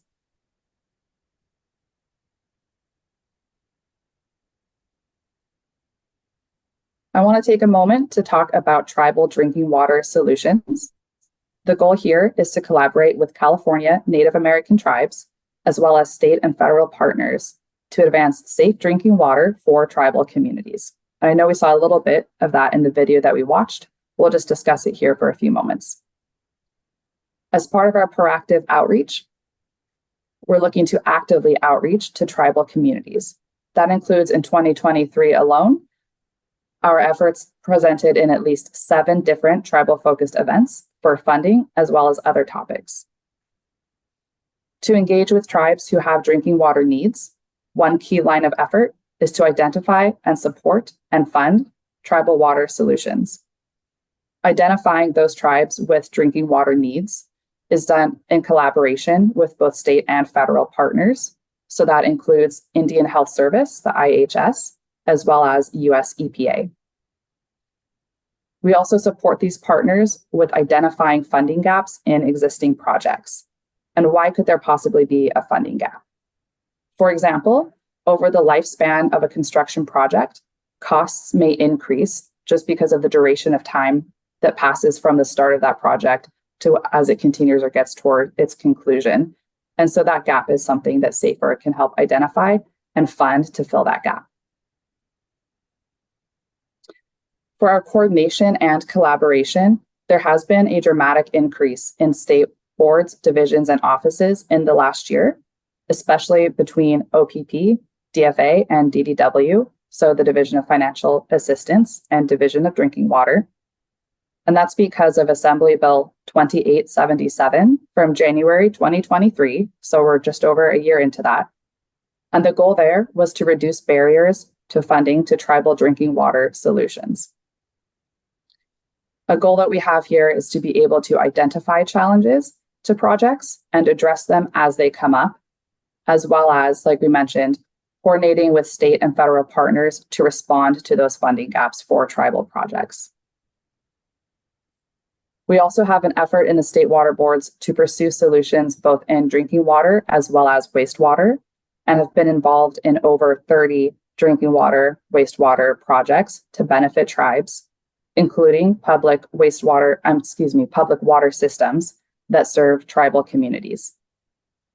The bottom line here is that this is a priority and we're committed to dedicating time, money, and staff to it. Slide, please.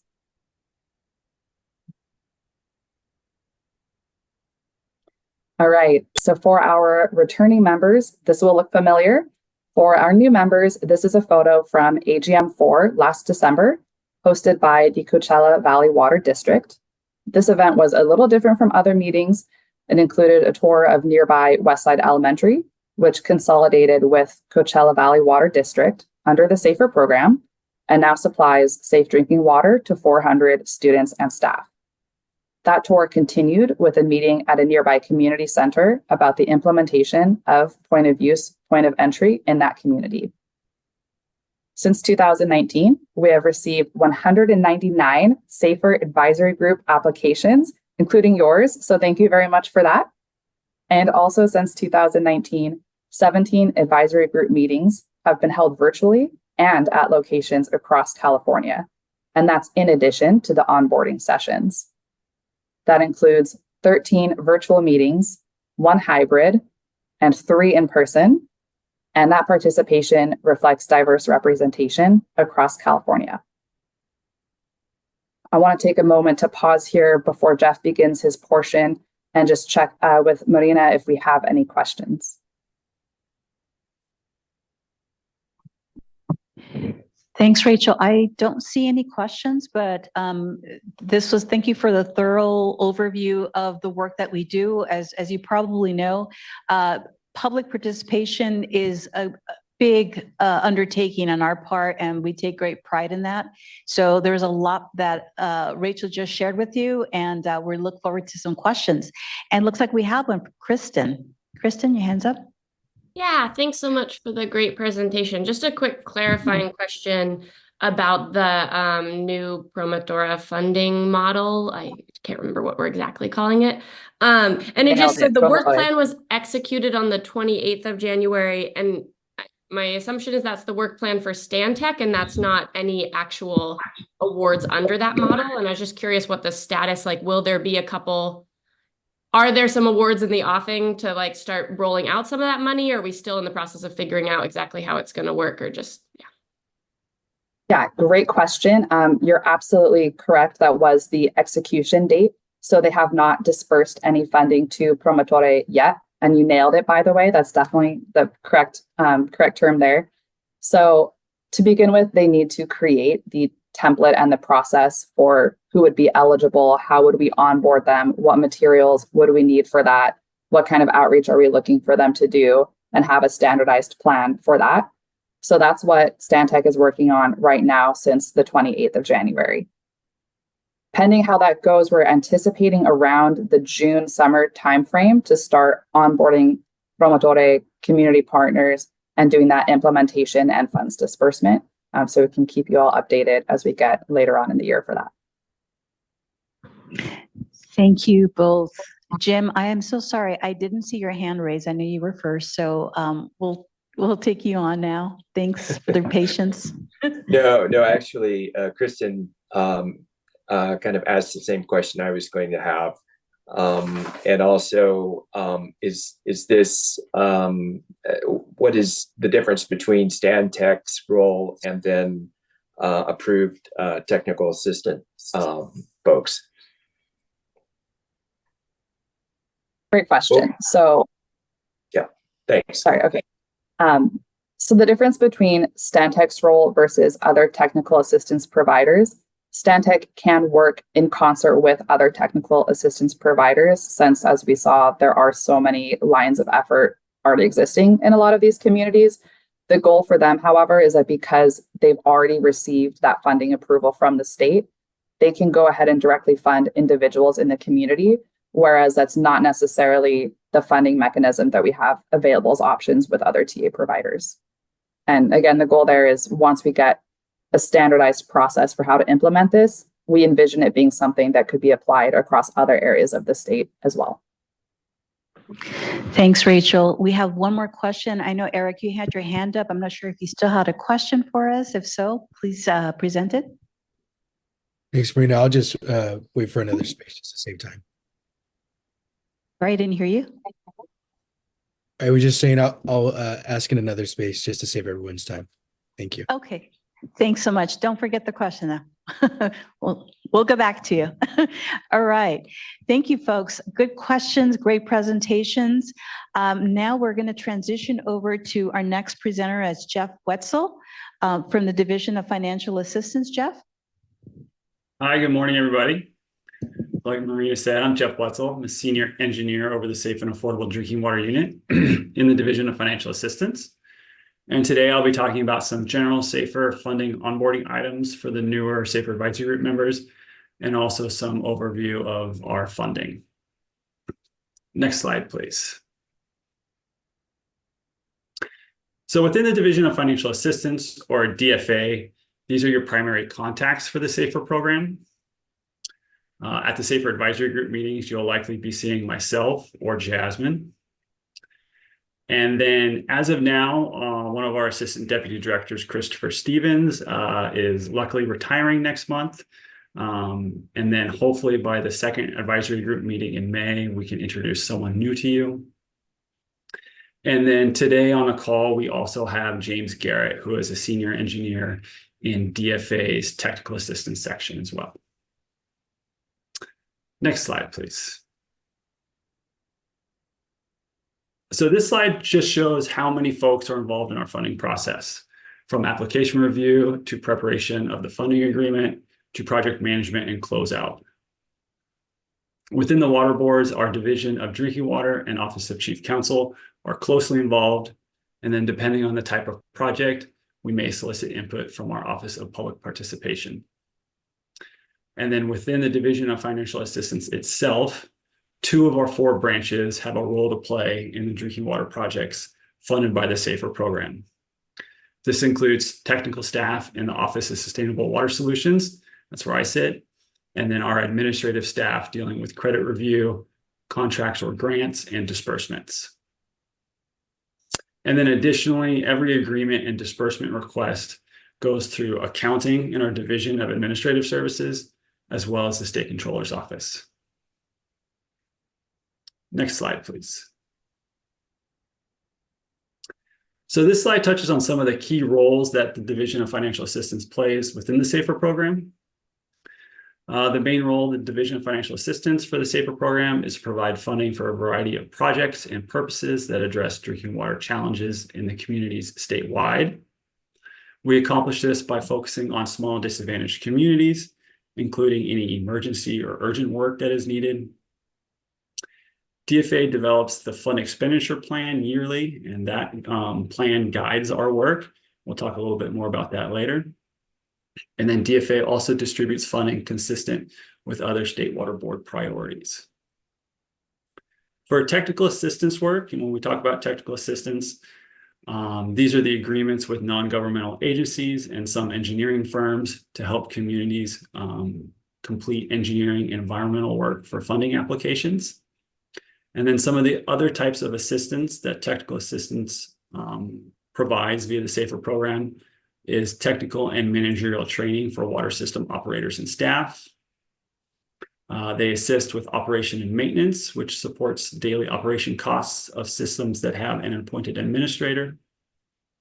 And then TA providers also play a critical role by conducting community engagement and outreach through direct contact with the communities and attending local level public meetings and events. Next slide, please. So when we refer to the Safe and Affordable Funding for Equity and Resilience Drinking Water Program, or SAFER program, these are the funding sources we are talking about. The greater SAFER program includes all funding sources that the State Water Board administers that can fund drinking water projects.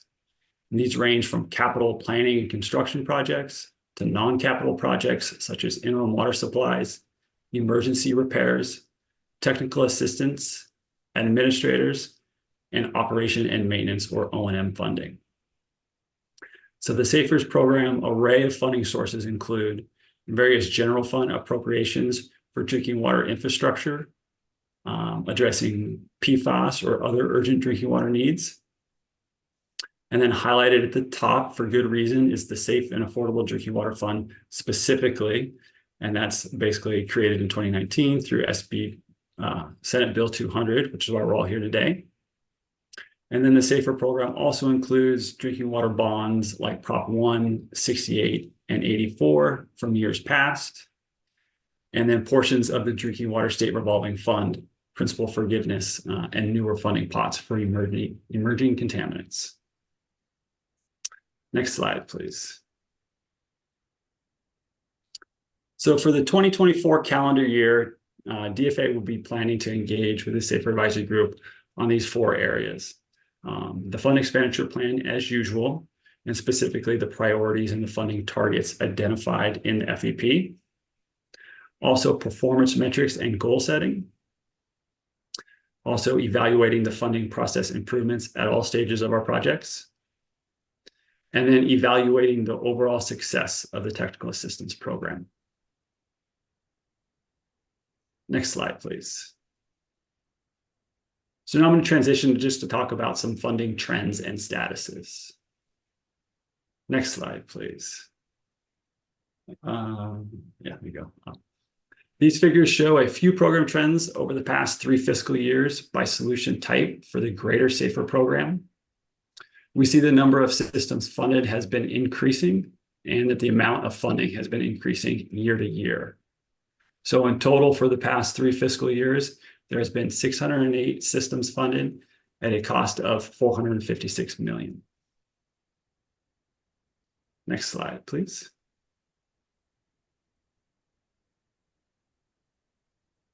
Continuing to look at the program trends over the past 3 fiscal years for the Greater SAFER program, these figures reflect committed funding for any active project for failing and at-risk systems. And we see that both the percentages of systems being funded and the amount of funding is generally increasing. Next slide, please. So for this slide and then the next slide specifically, we're only going to be talking about the Safe and Affordable Drinking Water Fund.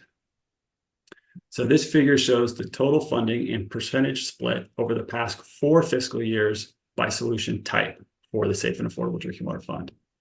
So the largest solution type is technical assistance at a little over 40% of the funds committed, equaling $206 million.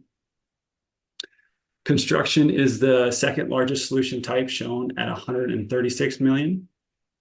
And most of that was committed in the first 2 years of the SAFER program before the State Water Board received a large amount of other state funding for drinking water infrastructure projects. And then another significant use of the fund is for interim solutions. And those include point of entry and point of use filtration devices, along with bottled and hauled water deliveries. And these investments largely support the domestic wells and state smalls through our regional and countywide programs, and also our co-funding agreements that complement the work occurring under CB salts. Next slide, please. So again, this slide is only looking at the Safe and Affordable Drinking Water Fund specifically. So this figure shows the total funding committed per year for the past 4 fiscal years. The red line across the chart represents the $130 million in Safe and Affordable Drinking Water Fund, which the State Water Board receives yearly. You can see the first 2 fiscal years were close or at the $130 million mark. And then fiscal year 21-22 was slightly under the $130 million mark, but then last year's commitments were above that. Next slide, please.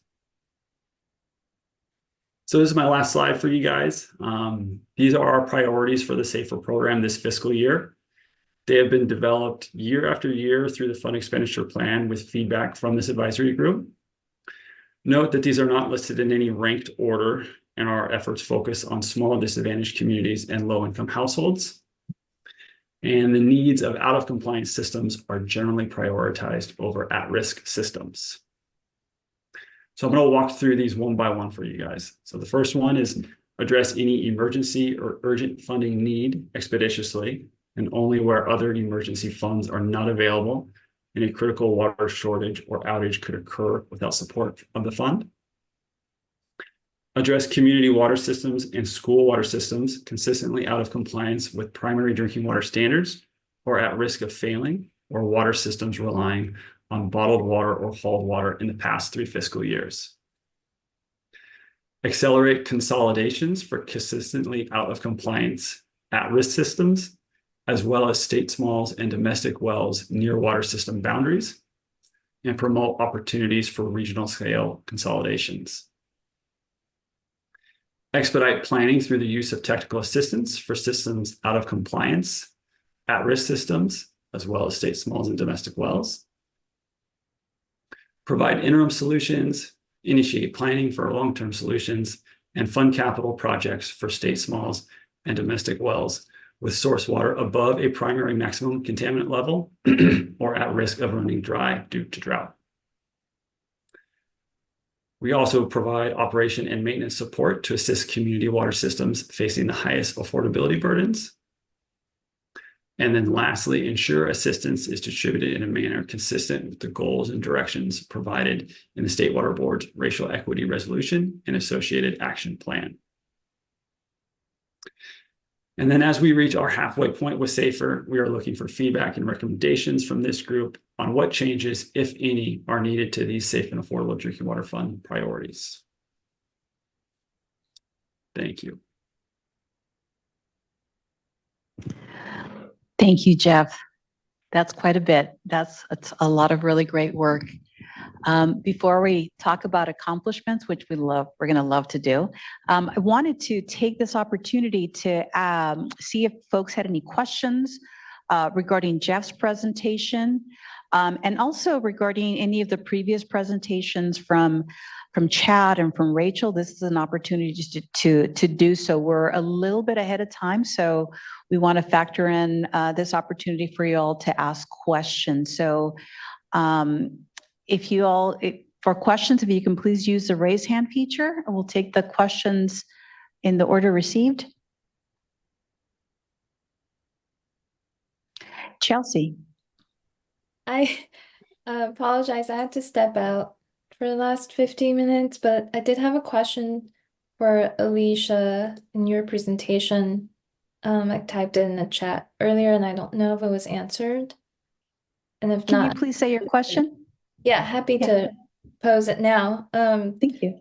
I was just wondering, in I think one of your last slides, you mentioned that 200 systems are now in compliance.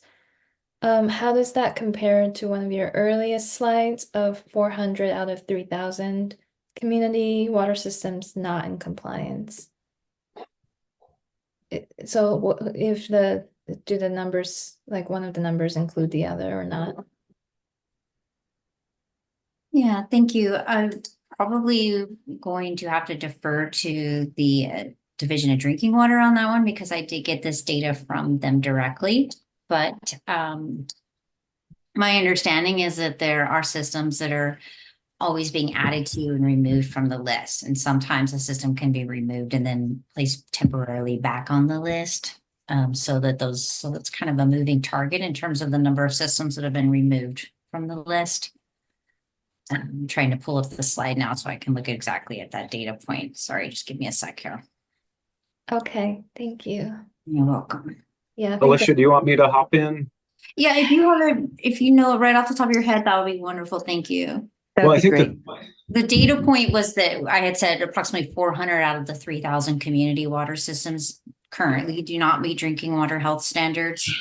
Right. And then we had talked about approximately 200 systems have been removed Return from to compliance. the list. Yeah. So she's wondering, I think if that 400 includes the 200 that have been removed from the list. Is that correct?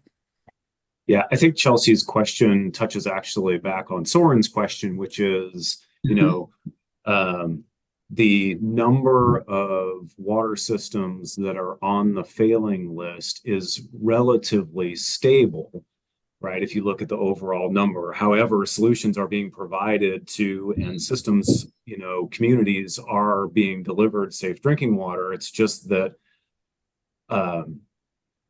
more systems are either the criteria is expanding or new problems are cropping up in communities. And so what I was going to say is it's like the problems are coming up faster than we can solve them. Does that make sense, Chelsea? So that 400-ish is relatively stable, although every year, every month, communities are being brought solutions. It's just that maybe other communities we're identifying problems, new problems, and then trying to address those. So it's that's a challenge.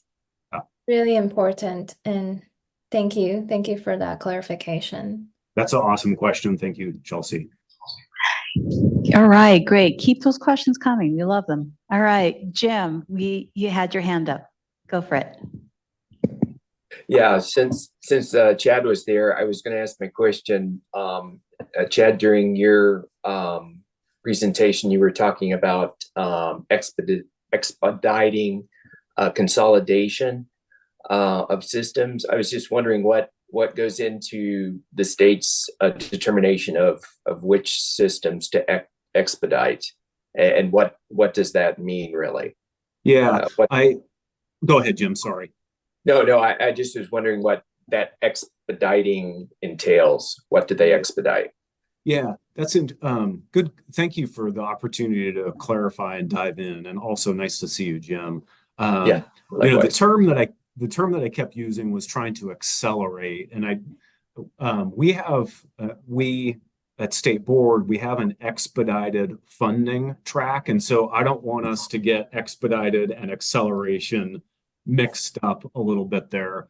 So what I was trying to articulate is in accelerating those solutions is that if a problem is identified and a water system or community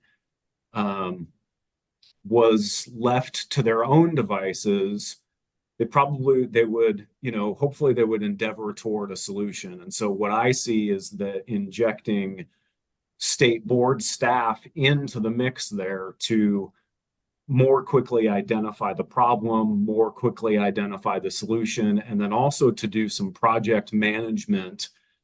That is my goal. I feel like that's our value add, is that then truncates the timeline for that community can eventually solve their problem. So again, thanks for the opportunity to clarify, because yeah. Thanks. Thank you, Jim. All right. Any other questions?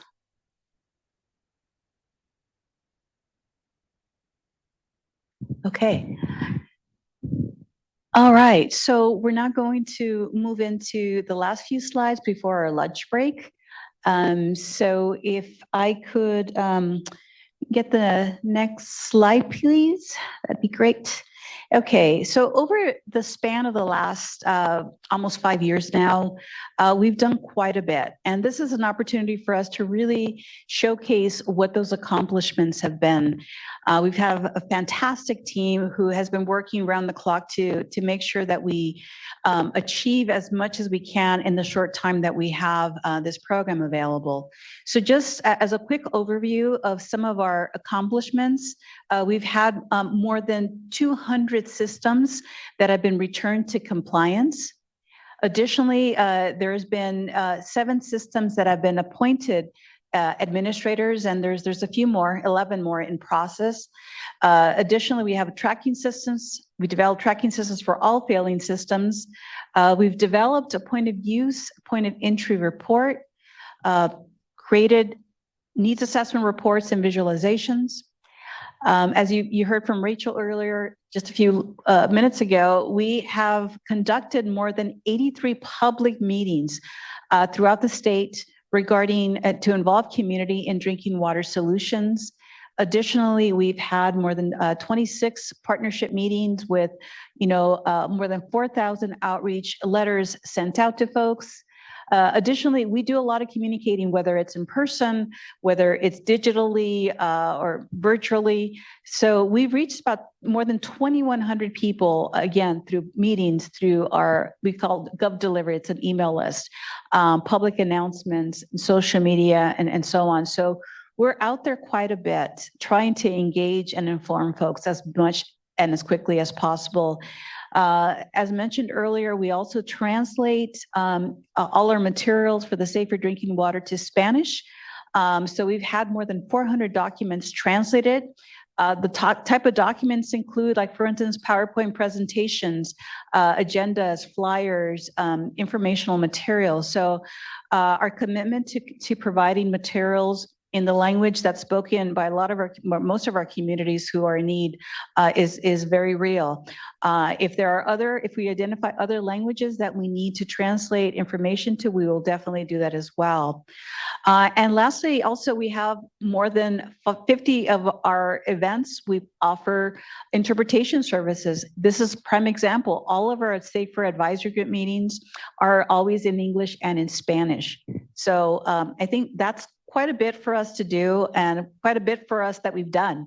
So I'm going to pat ourselves in the back for that, because that's a pretty cool accomplishment. Next slide, please.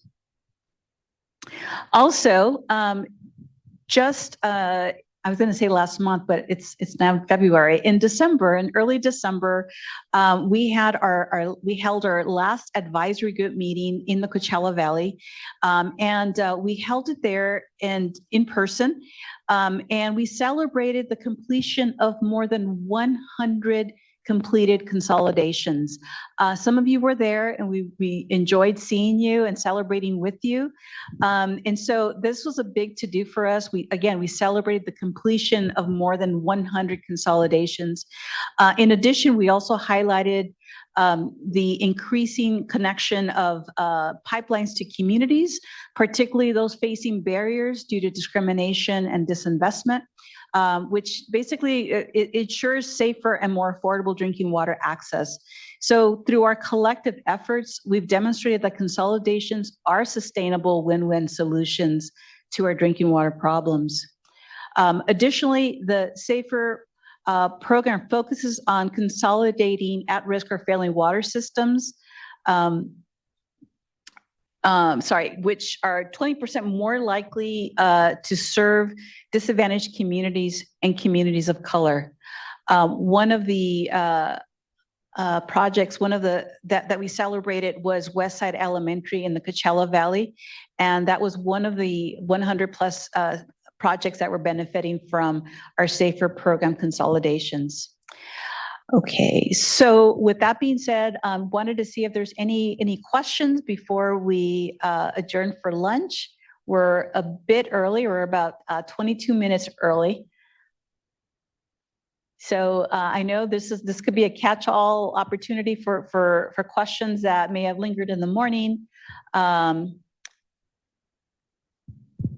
Okay, if there aren't any questions, we'll go ahead and adjourn for the morning session and conclude this session, and we can come back. Let me see, what time can we come back from lunch? We were supposed to end at 12:30. Can we come back at 1:15? Would that be good for folks? Okay, so if we could please come back at 1:15. When you come back, please make sure that you're sharing your camera and be ready to have some more fun. Thanks a bunch. Enjoy your lunch. Thank you.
Can you hear me now? Before we get going, folks, it's 1:16 now. I want to make sure that everybody can check your interpretation settings and select your screen so that we can all communicate with each other. If you have any challenges or need assistance, please let us know.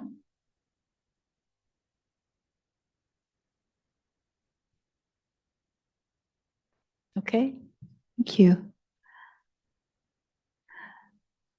All right. All right, looks like everybody's back. So I'm going to go ahead and get started then. Welcome back, folks. We hope you had a nice break, a nice lunch. Maybe you had an opportunity to step outside and get some air, some sunshine.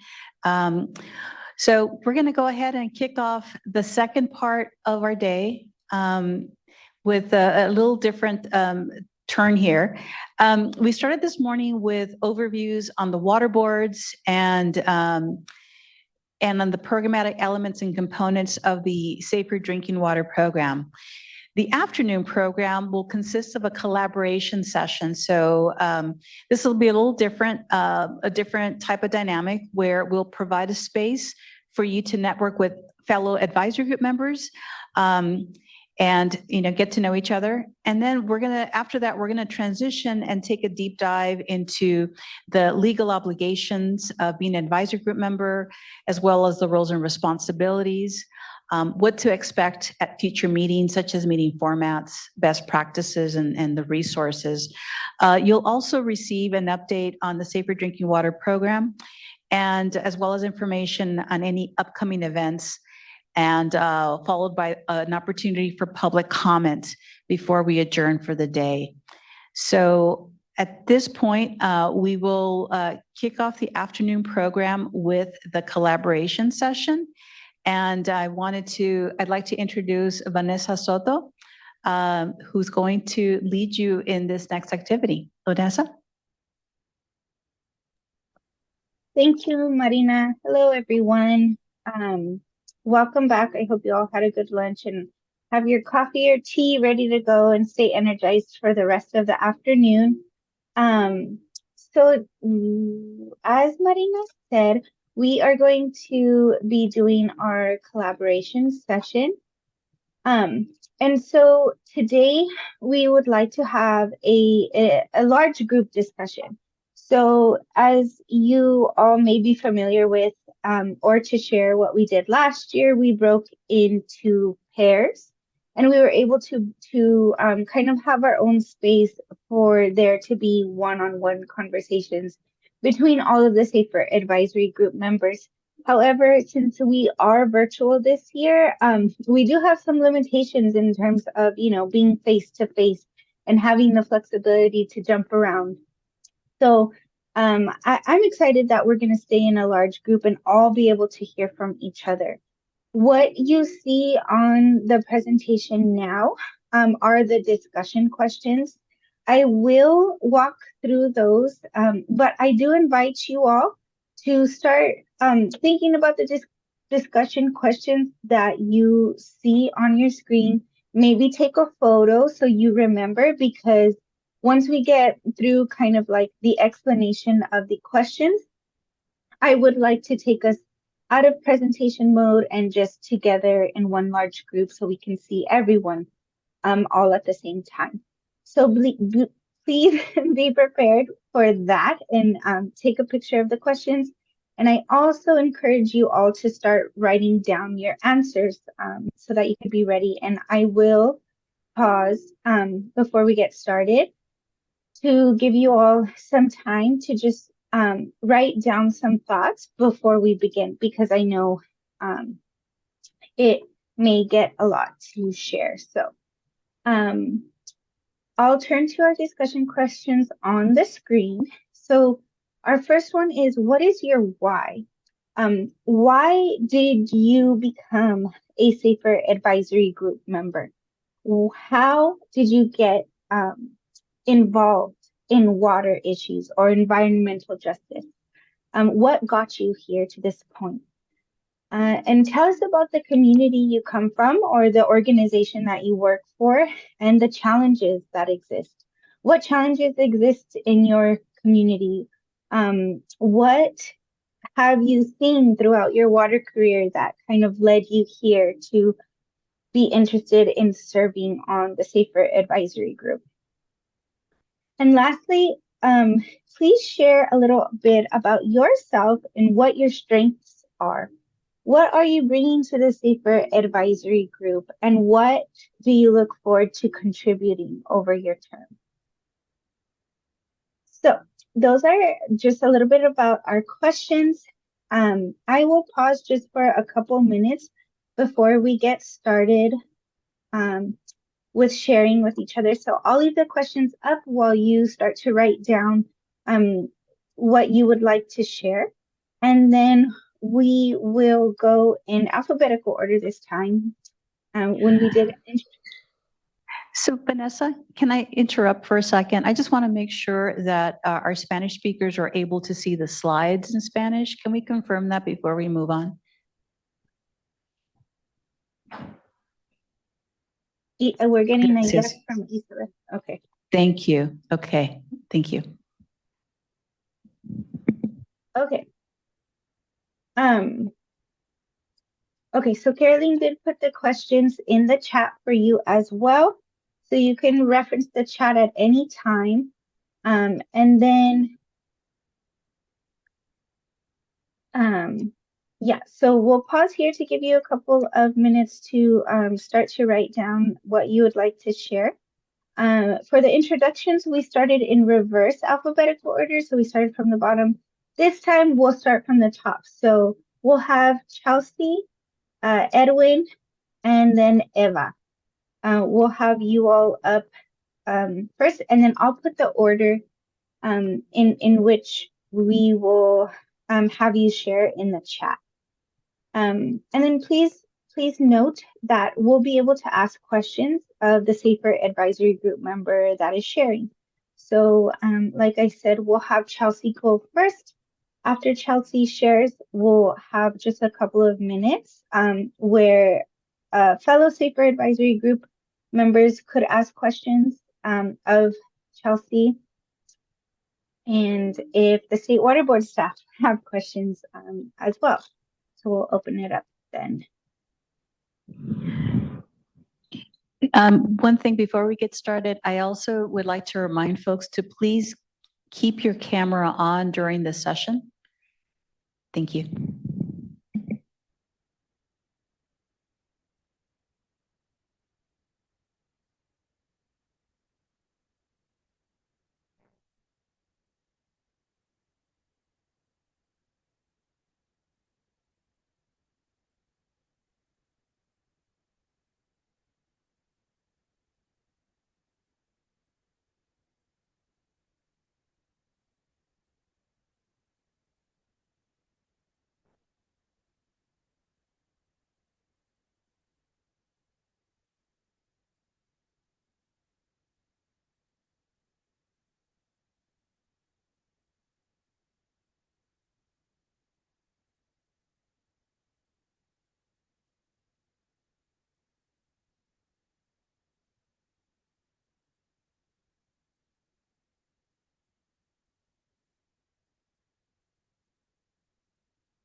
Okay, just a minute more to share, and then we'll get started with Chelsea, Edwin, and Eva.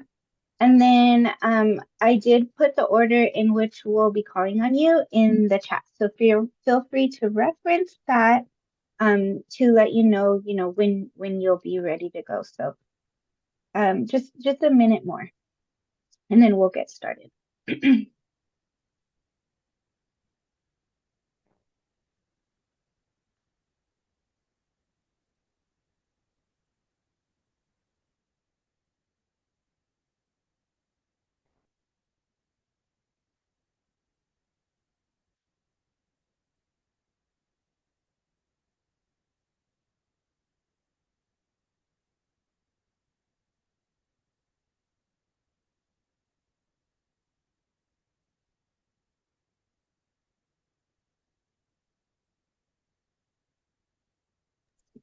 Okay, folks.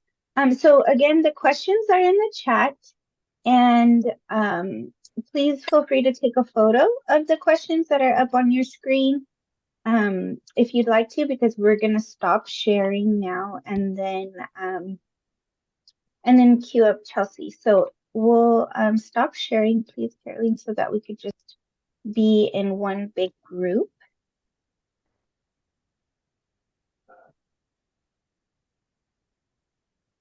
Awesome. So hopefully now you could all see each other and we'll have one big discussion. And just to let you know as well, we will probably be taking some screenshots and some photos. So so don't be surprised if you see any notifications that we took some photos. And then probably at the end we'll ask everyone to just smile and that'll be our onboarding photo for 2024. Okay, so I'll queue up Chelsea. Chelsea, are you ready to share? Yes. Thank you. I think I'll answer all of the questions at once. So some of you might know, and for newer folks, I just want to share my background in environmental law and policy. So I've been practicing environmental law with communities and now running Monterey Waterkeeper for the last 10, 11 years now. And it's been a really rewarding journey. Most of what I've done has been on the pollution prevention and reduction side. And so those are kind of my background and strengths and skills that I bring to the table. And I think for why I'm here, why I want to work on safe drinking water is that I don't want to just work on the pollution prevention and reduction side. I want to work on both sides of the equation. So for me, it's really important to really be here to learn about drinking water solutions and really using this opportunity as a way to support communities and accessing, like what we're talking about, accessing a healthy environment so that communities can thrive, because I believe that everyone deserves to thrive in their life. And obviously clean water is such a fundamental aspect to a thriving life. So that's my answer.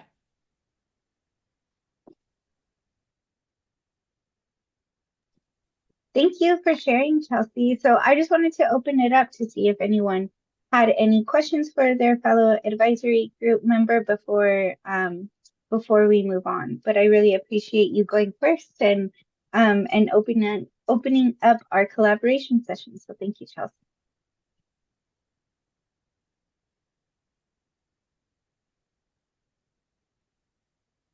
All right, doesn't seem like there's any questions just yet. So we can move on to our next Safer Advisory Group member. And my chat disappeared, which is where I was also using my cue. I believe we have Edwin next, if I'm not mistaken. Hi, everyone. All right, yeah, I'm Edwin Alonso. Like I said earlier, I live in the desert. We are, we don't have a lot of surface water. We rely heavily on underground and wells.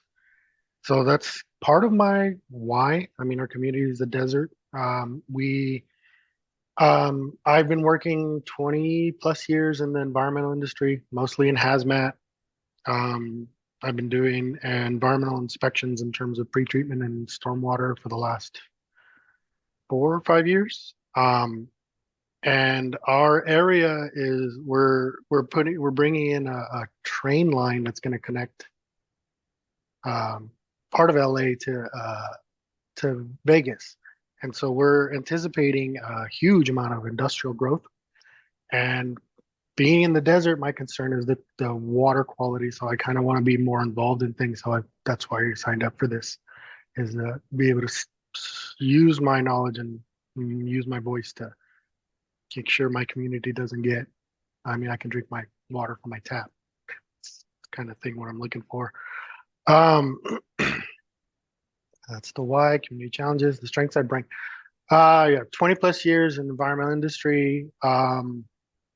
I have done everything from going into super hazardous level A hazmat environments where any tiny crack in my suit would have killed me, to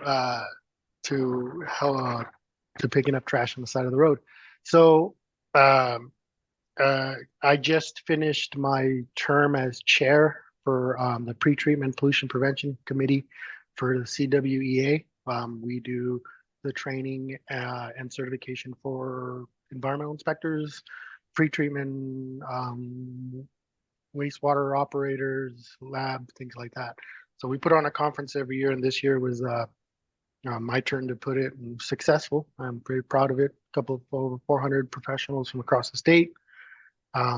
We sold out on our sponsors. It was great. So I want to keep involved, and then I've also been involved in helping communities through my work with the Teamsters, where we go out and talk to the residents about issues like pollution from trucks and warehousing. And I mean, they're building warehouses in some areas where the streets aren't even built for it. And you got giant potholes where you have a whole line of parents trying to get to the school, and they all popped their tire because the truck drove through it and blew up and made a giant pothole during a rain event. And that's some of the stuff that I've been working with, and that's my background.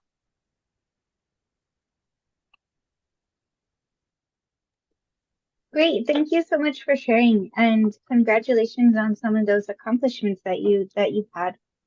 Really exciting to hear about. And I know that you are just appointed to the Safer Advisory Group this year, so congratulations and welcome. So now I'd just like to open the floor to see if we have any questions for our fellow Safer Advisory Group members. Just as a side note here, the point of the collaboration session is to have a chance for all of the Safer Advisory Group members to get to know each other and recognize your strengths and get to know the backgrounds just a little bit more. Marina will go into this a little bit later in our session today, but we also have like your contact sheet. So in the resources that you should have received. So in case you never ever need to access each other, ask questions regarding expertise, or something comes up and you need help, we would like this to be like a networking and making sure that you all continue the collaboration beyond this first introductory meeting. So that is just a little bit more about our intent with this collaboration session, just hoping that we kind of break the ice a little bit more. But again, thank you so much for sharing, Edwin. And I haven't received any raised hands or questions just yet, so maybe we'll just circle back as we move on. So next I have Eva.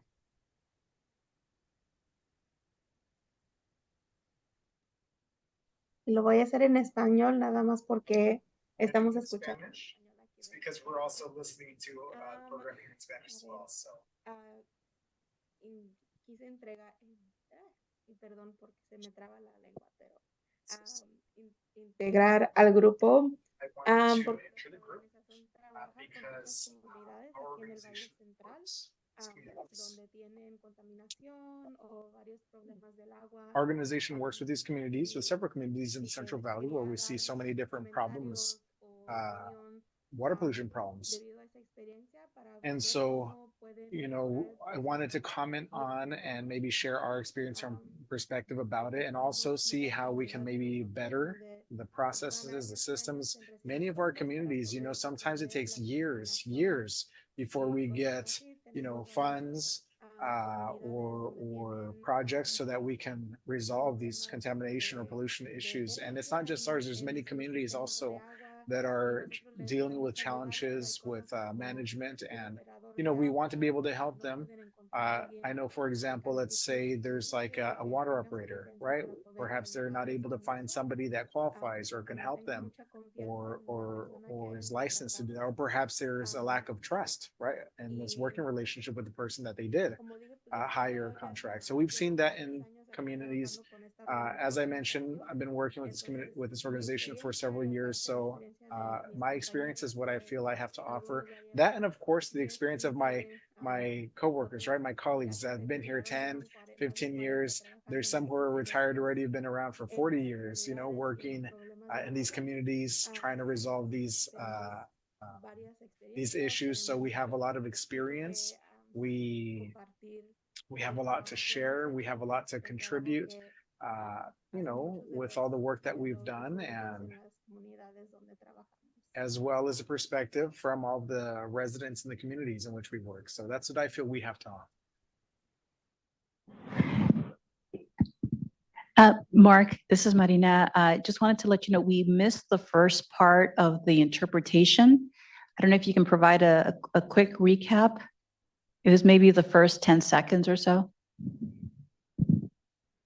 Thank you, Marina. Appreciate it. Bear with me just 1 second while I check back in with Eva to see if there's something of substance I missed there. My apologies. Bear with me 1 second.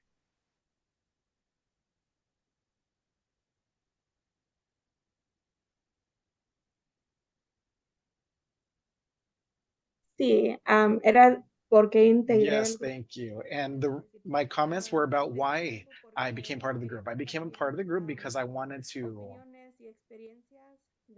be able to share our opinion, our experience, the perspective of the communities in which we work, to see how we can better the system, how we can better the process in helping these communities, and of course its residents.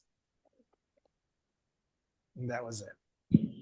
Thank you. And then just as a reminder for folks, before before you start speaking in Spanish, please allow a couple of seconds for the interpreter to transition. And so just to make sure we don't miss anything. Sometimes there's a little bit of a delay or a lag. Okay, thank you. Thanks, Mark. Thank you, Marina. I appreciate that. All right, thanks everybody for the collaboration. And thank you, Eva, for being super adaptable to, your challenges and sharing in Spanish. I myself know how difficult that can be when you start in one language and transition to another. So thank you for your flexibility in that. Are there any questions for Eva?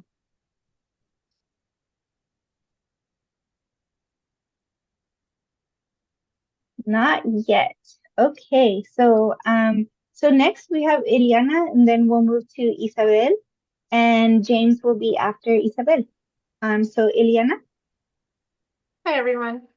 Well, I first learned or got involved with the SAFER program through where I work. I work for San Gerardo Cooperative, and we are a housing community in the outskirts of Salinas, California. And we're a community of 64 homes and one child care center. And here in San Gerardo, we have a long history of water pollution, whether it be nitrates, arsenic, and at one point it was 123 TCP. And I also live in the community. I've lived here for the past 9 years. Luckily, since I've been here, our water has been safe to drink, but we live in fear of it becoming contaminated again at some point, since we are surrounded by agriculture. And I got involved with the SAFER program to learn what's out there, to learn not only about what can help San Gerardo, but communities like San Gerardo all over the state. And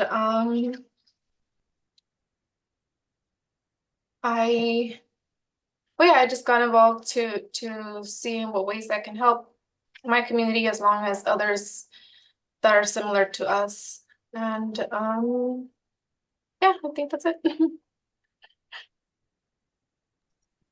Thank you, Iliana. So I think we missed, if you would like to tell us a little bit about the strengths that you bring to the SAFER Advisory Group and what you look forward to contributing over the rest of your term. Yeah, I look forward to contributing like I said, I've lived here for the past 9 years, and I've slowly learned about just the community's needs and like what we need to move forward to not only clean our water, but as many communities as are facing this issue.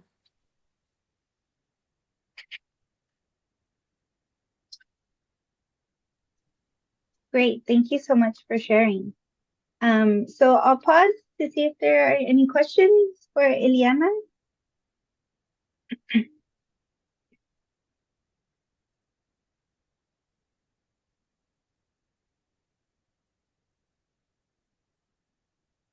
Okay. Seeing none yet, we will go ahead and ask Isabel to share.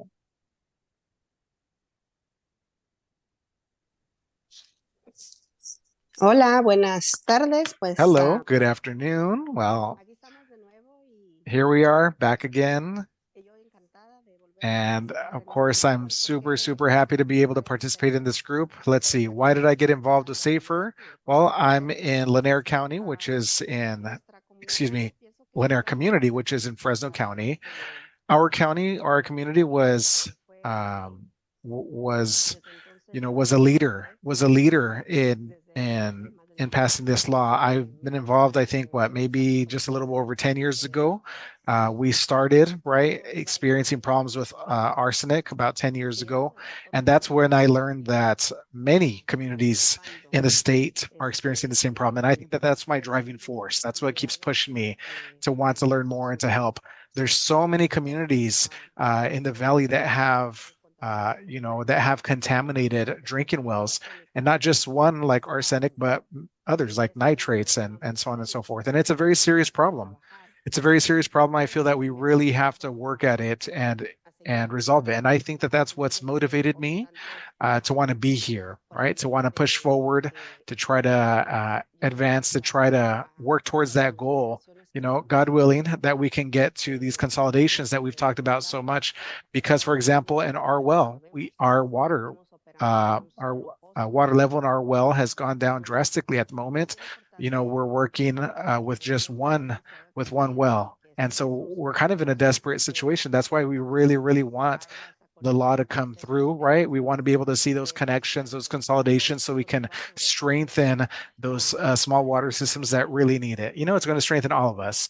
Now, challenges. What are the challenges? Well, we feel that they're very big. They're big challenges. These communities are filled with immigrant residents. They're not citizens. There's not a whole lot of capacity, right, for people to be aware of what's available and then to make use of it.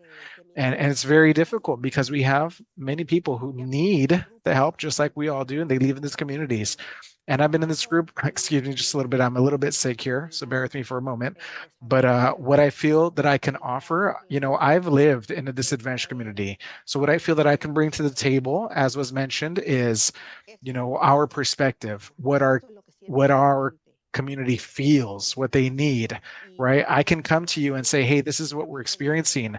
This is what we need. This is how we feel. I can bring that to you and we can discuss it and create action. And that's how we're going to see change, right? Change is what brings about a better life. And I feel it's going to be better, not just for us, but for the entire state. So that's what I feel that I have to offer is my time, which I, contributed happily. I'm here to talk about my community. And then, of course, I include in principle, all disadvantaged communities. And I want to focus, if at all possible, right, even on private wells. I know that people who are experiencing these problems, they're experiencing the very same problem, right? There's contamination, there's high salinity, right? And so it's something that we're seeing in our area. And then, of course, not to forget tribal areas, right? We can't forget about them. There has to be equity for everybody. That's what this law is all about. So we need to keep them at the forefront just as much as any other community as well. Thank you. Thank you, Isabel, for sharing.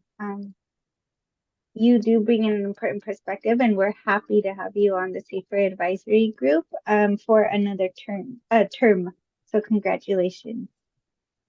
I'll pause here to see if there are any questions for Isabel. I might start throwing in wildcard questions if our Safer Advisory Group does not warm up. Okay, well, we'll go ahead and move on, and then I'll probably use some of my wildcard questions to use up the rest of the collaboration time at the end, just so we can keep our flow going of introducing each other and getting to know each other.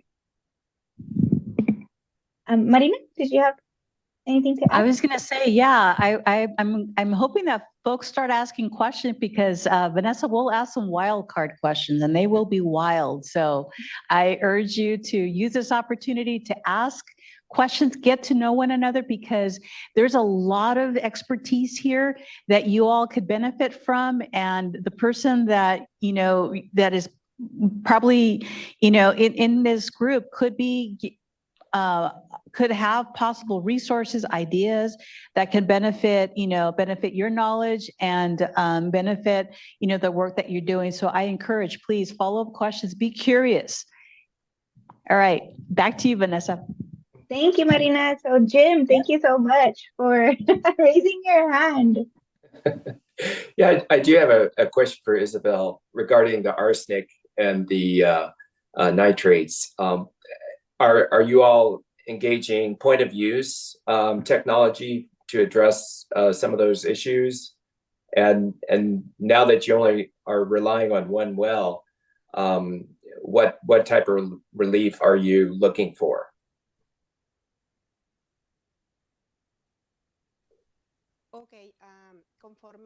Okay, so regarding, arsenic, our community was kind of ground zero where all this happened. We now have clean water, right? We now have access to clean water. There's just one well that's being operated, that's in use, but we do have water available. Of course, we are still in a dangerous situation, right? In which, because we're pumping so much out of it, that we have to keep digging deeper, right? Digging deeper wells. And then of course, the problem that we could encounter there is now finding contaminated water. But as far as Lanier, what I tried to express or convey is that at the very beginning of this effort, I was one of the first ones who was involved in the advocacy to try to get this law approved, get it set in motion, because we saw the need. And so what we want to see is that the law be implemented the way that it was intentioned, right? But in answer to your question, at least in our area, we do have clean water that we have access to right now. Thank you. Thank you. So I see we have Eva.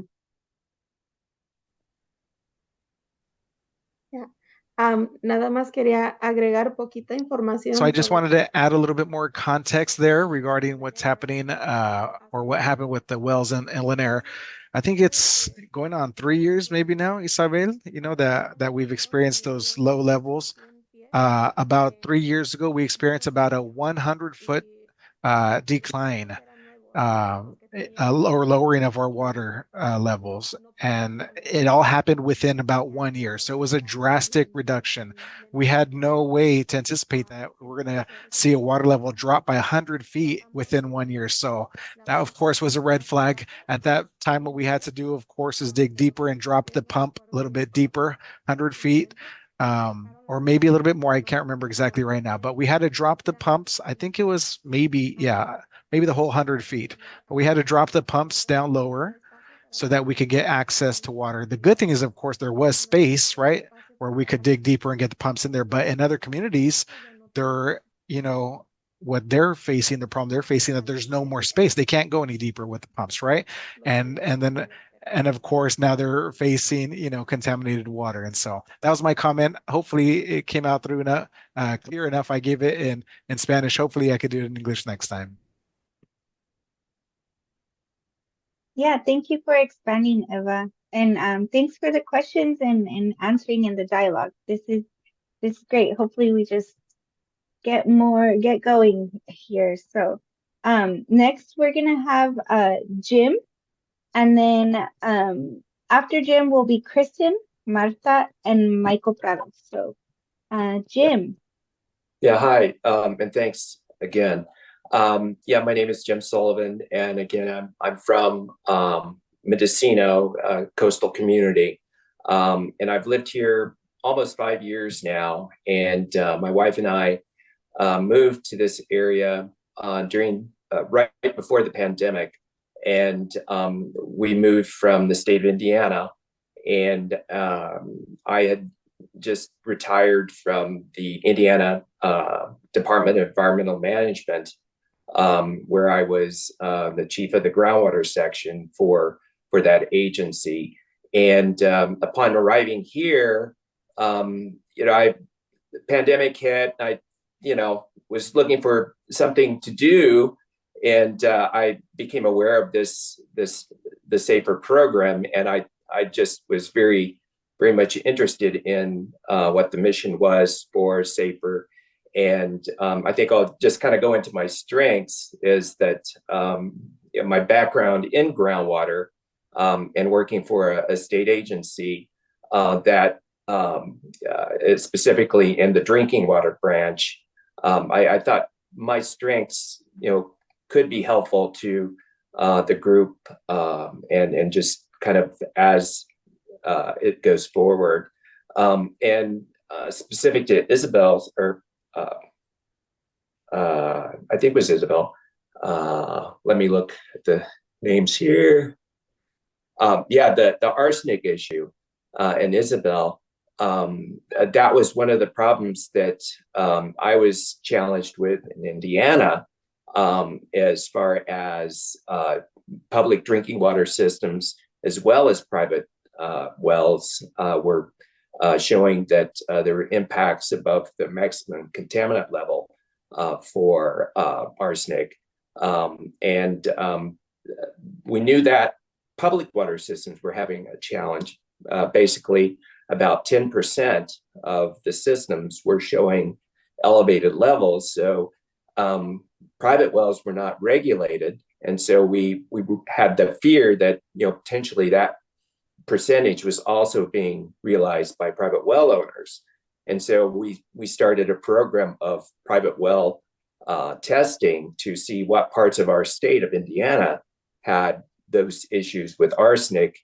And after about 4 or 5 years of sampling across the state, we did find that about that same percentage, almost a little higher, had problems in arsenic. And so it is an issue that it should be of great concern for private well owners as well as public water systems. So I think that's one of my strengths. I've got a little bit of a background in those type of issues, and very concerned about that. And then I'll tell you a little bit about the community here.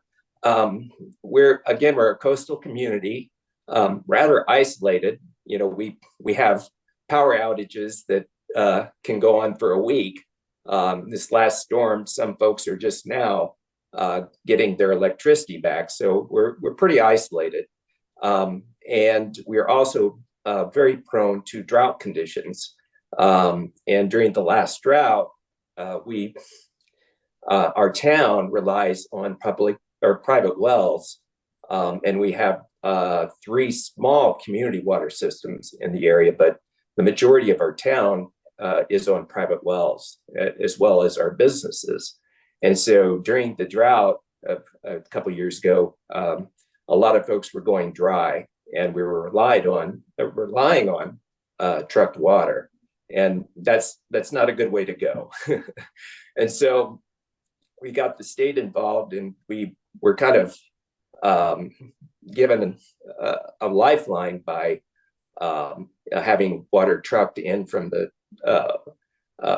next most reliable source, which was the town of Ukiah.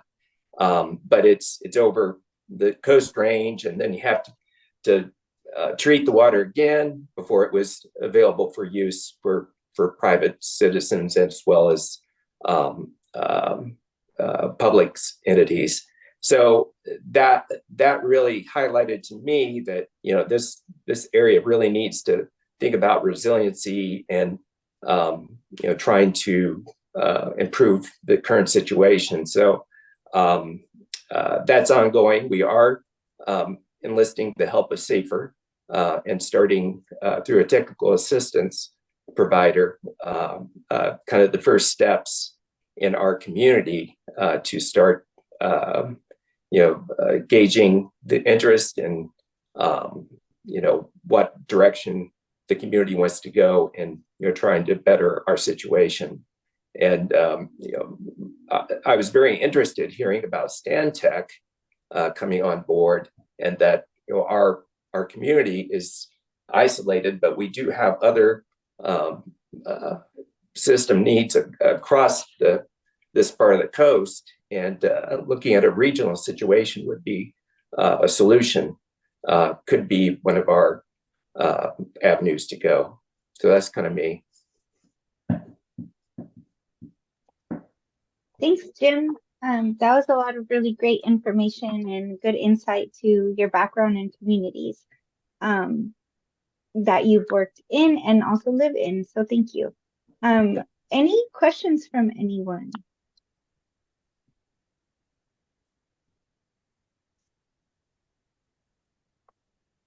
Shannon here.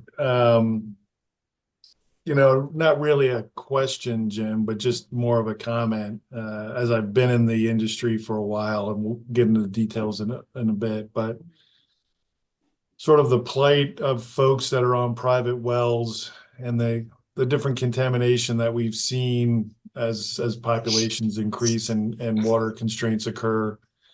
It's great to see programs like SAFER addressing public wells. So frequently when we're talking water regulations, the private well person is just left really on their own. There's no education, very little training. Something that I've tried to do through things like LinkedIn and whatnot is to promote awareness, promote testing.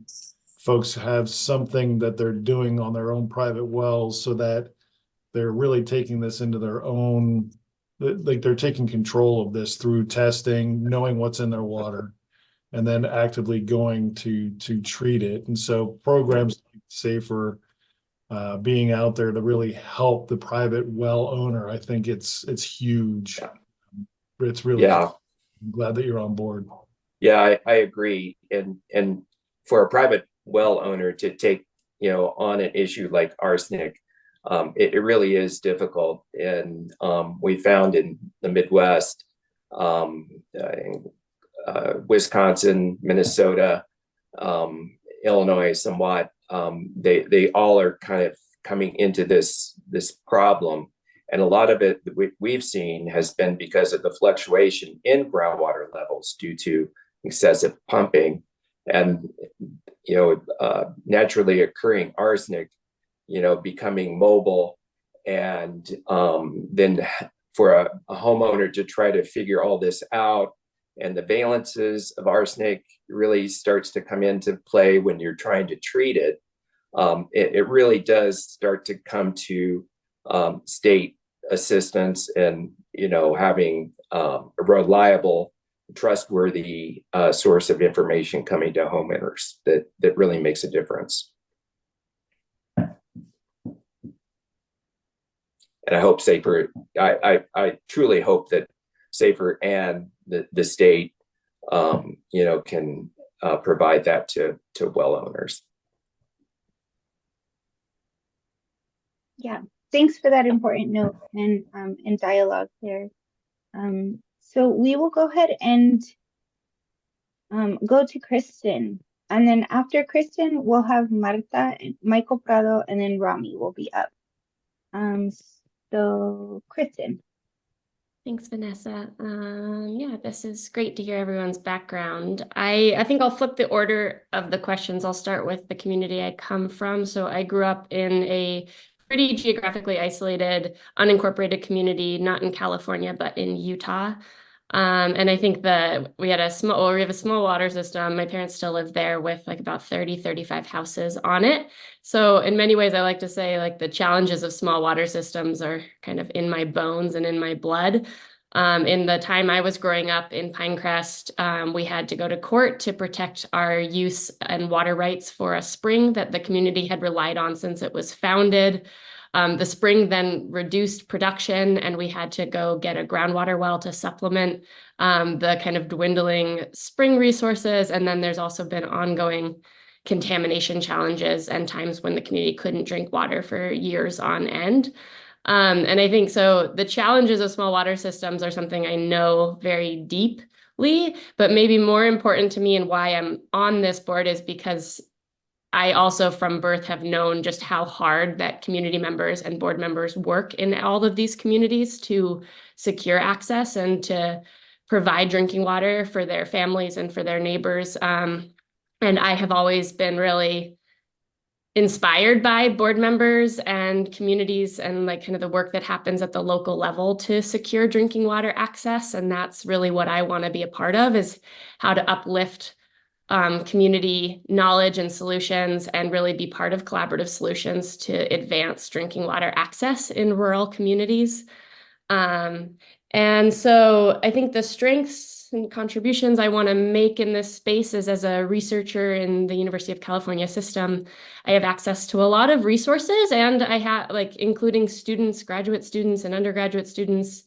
And I want to help provide data and information that's missing from the conversations we have. So as we identify places where we don't have the answers or we don't know something, that's something I hope I can play a role in. Bringing the resources of the university system to bear on how do we fill those gaps and provide answers so that groups like this can kind of make recommendations and advance really kind of the best practices that we can. So yeah, I think that's it. Thank you so much, Kristen. And as we move through, all of our Safer Advisory Group members here, I'm really realizing, or maybe just reflecting on how awesome it is to have such a diverse group for the Safer Advisory Group that really represent all areas of the water landscape in California and help provide those expertise to make the Safer program a lot more responsive to the communities that we serve, that the water board serves, the communities that you all work with. So it's really great to be here and a part of this group and hear you all share again and getting to know you all. So thanks again so much for sharing on these questions. So yeah, we'll go ahead and move on to Marta, and then it will be Michael, Rami, and Sarah will be after Rami. Marta. Buenas tardes. Good afternoon, everybody. Well, I actually wanted to be part of this because here in my community, we were worried, we had concerns about that we were pretty much not getting any water. We're drying out. And I wanted to be part of this so I can learn more about this to see what else I can do within these groups. And about my community, the challenges that we have is that we need to have greater knowledge and learn from all of you to have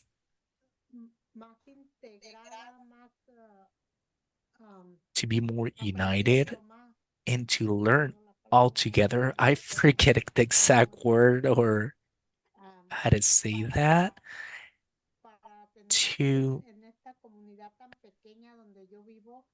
Because the community where I live, it's really small and it's a challenge because we cannot be without water because we're a working community, working class community where a lot of families are low income families where we cannot have the funds to pay for drinking water or bottled water.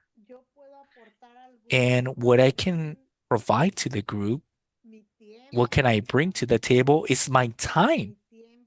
Is my time and to learn, to share, And if somebody asks me something within my community, what is it that I've learned? I can tell you and I can share that because it's a concern. There was a time where we will open the water and it was just water coming out, just with dirt. So that was a huge concern for all of us. And in addition to that, it also has a lot of nitrogen in the water.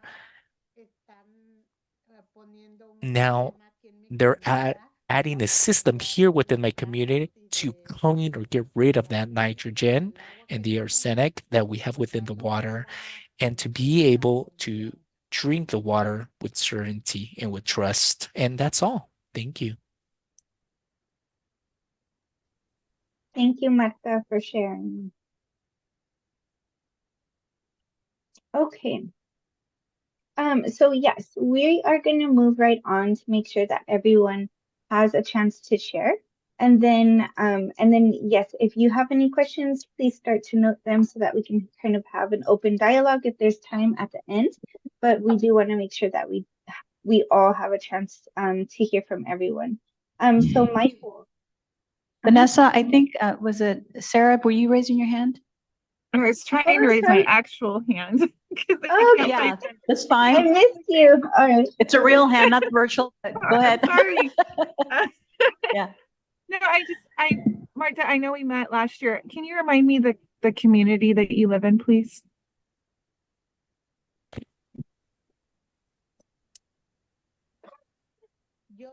I live in the county of Tulare, Tulare County. That is in Woodville. It's a small town and close to Tipton. Correct. Tipton and Porterville. Yes. Thank you.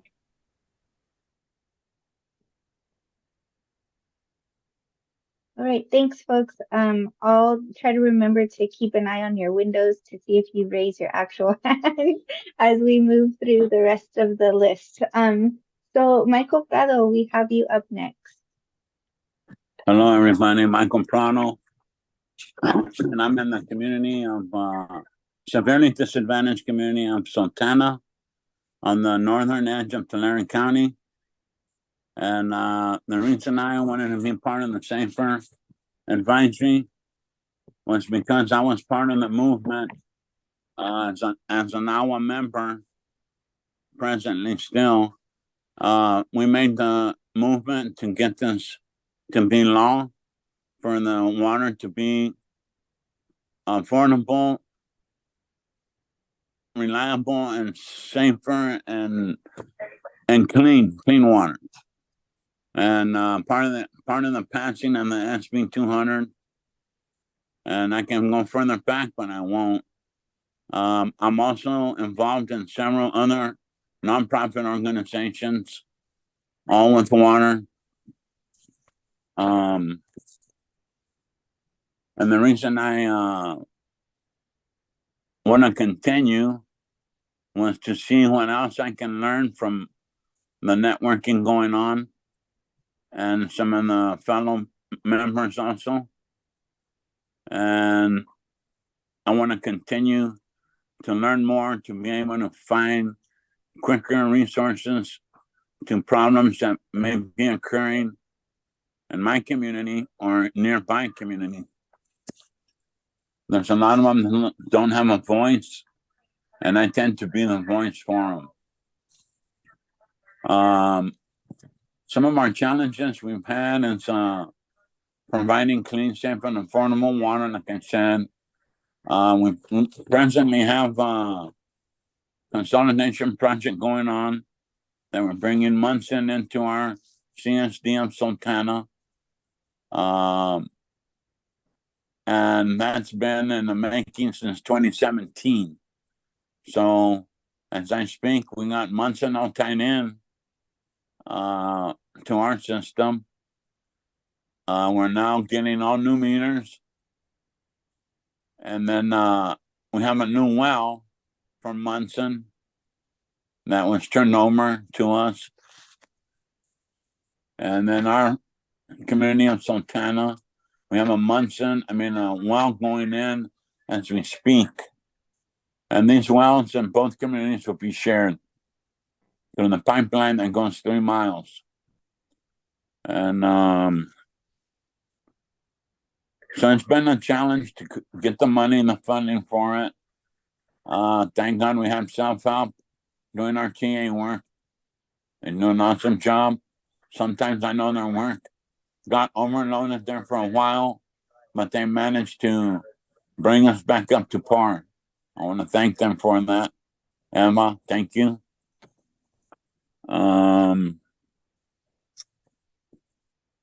So then the strategies or the strengths I want to bring forward is to learn more, like I said, and also bring some of my knowledge that I have as a board member for 28 years in water and wastewater.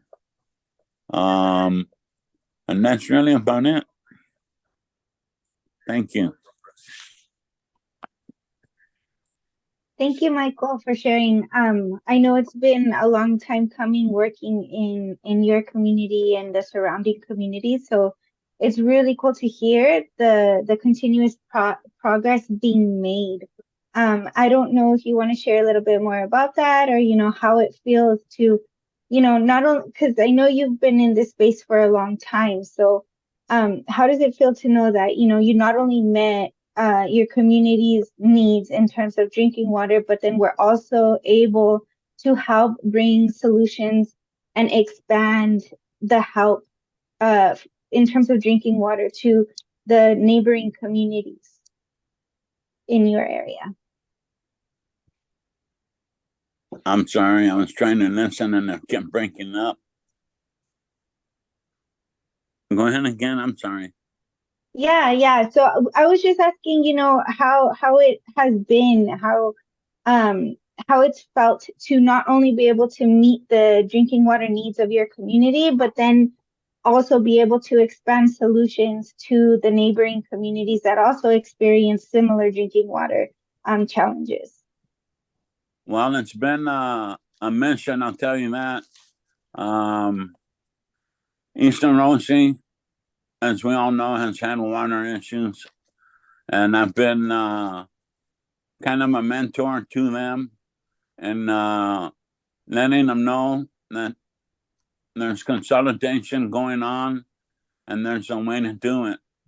Unfortunately, they have a player that does not want to really take them in, but that is getting ironed out, I'm sure. And of course, me being involved in water so long and wastewater, when I hear things like that, it hurts me. It makes my nighttime hard to sleep at night, but I've learned to deal with it. And then Munson had all private wells, and that was really an issue to get them all to understand and have the trust that we were going to bring to them and help them have clean and affordable, safe drinking water. When we took them in, they thought that we were going to charge them more than Sultana residents pay. And that was one of their biggest fears. And of course, just letting them know variably not to worry, they would be paying the same amount until we all go on meter. Once we all have meters functioning, then it'll all be a meter tier reading. Seville is another community that I mentor a little bit along with self-help. And they're a severely disadvantaged. And a lot of their piping and all of that was from, back in third world country times. Leaking, the bandmates they put on were rubber tubes from bikes. It was just terrible. Anything else you want me to tell you?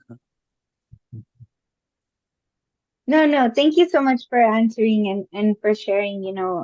I just know you've been in this space for a really long time, so I just wanted to have a follow-up question there. But yeah, thank you for sharing, and thank you also for contributing all of the work that you've done. Everyone, Yeah, really. But, thank you.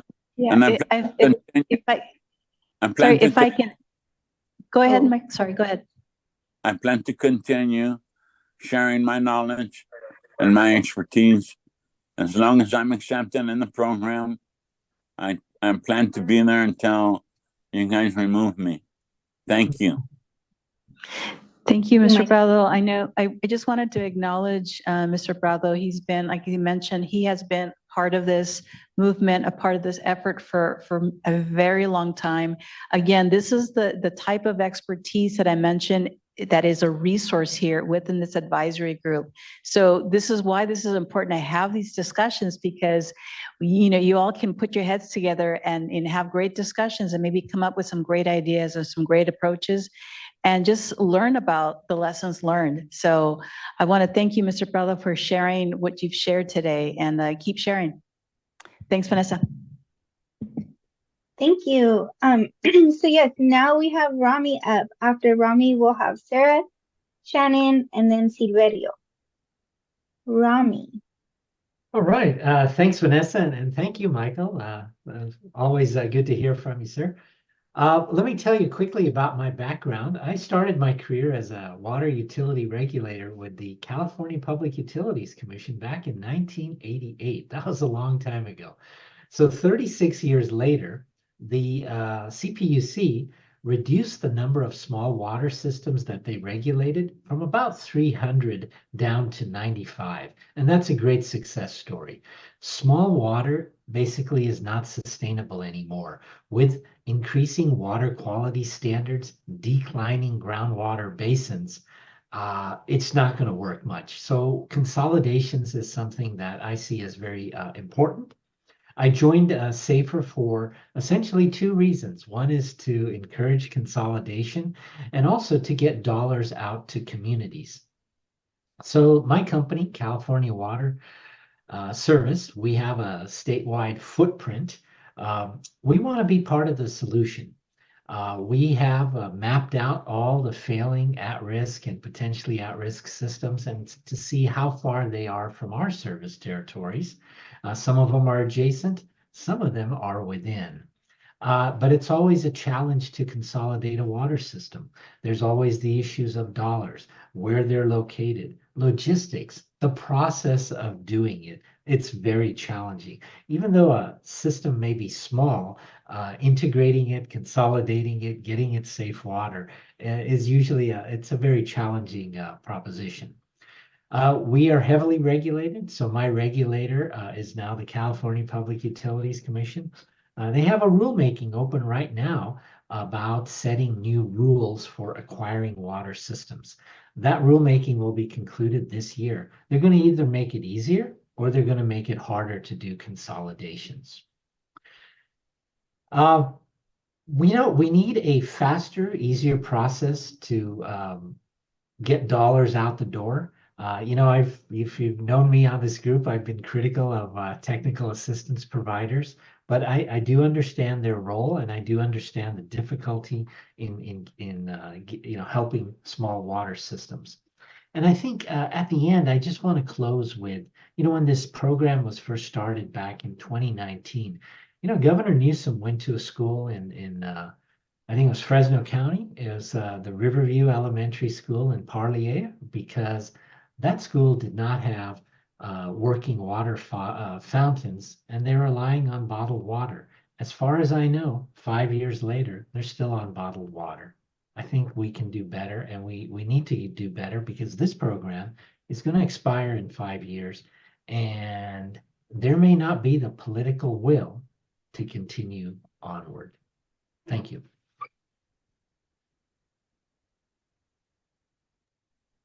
Thank you, Rami, for sharing. Always appreciate your thoughts and important feedback.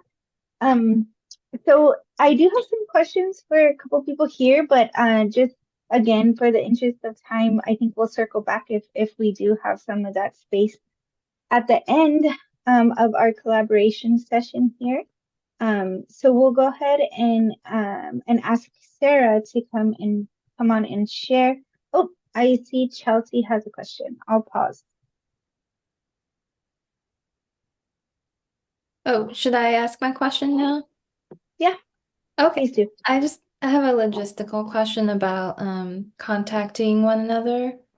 I saw the list of advisory board members and where we're serving or where communities are. Is there on the same contact list or another list, just a list of emails?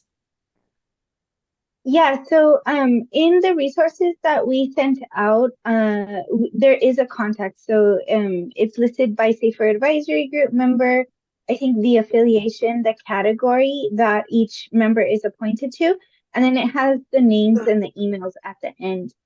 So that was sent out as part of your resources. Yeah,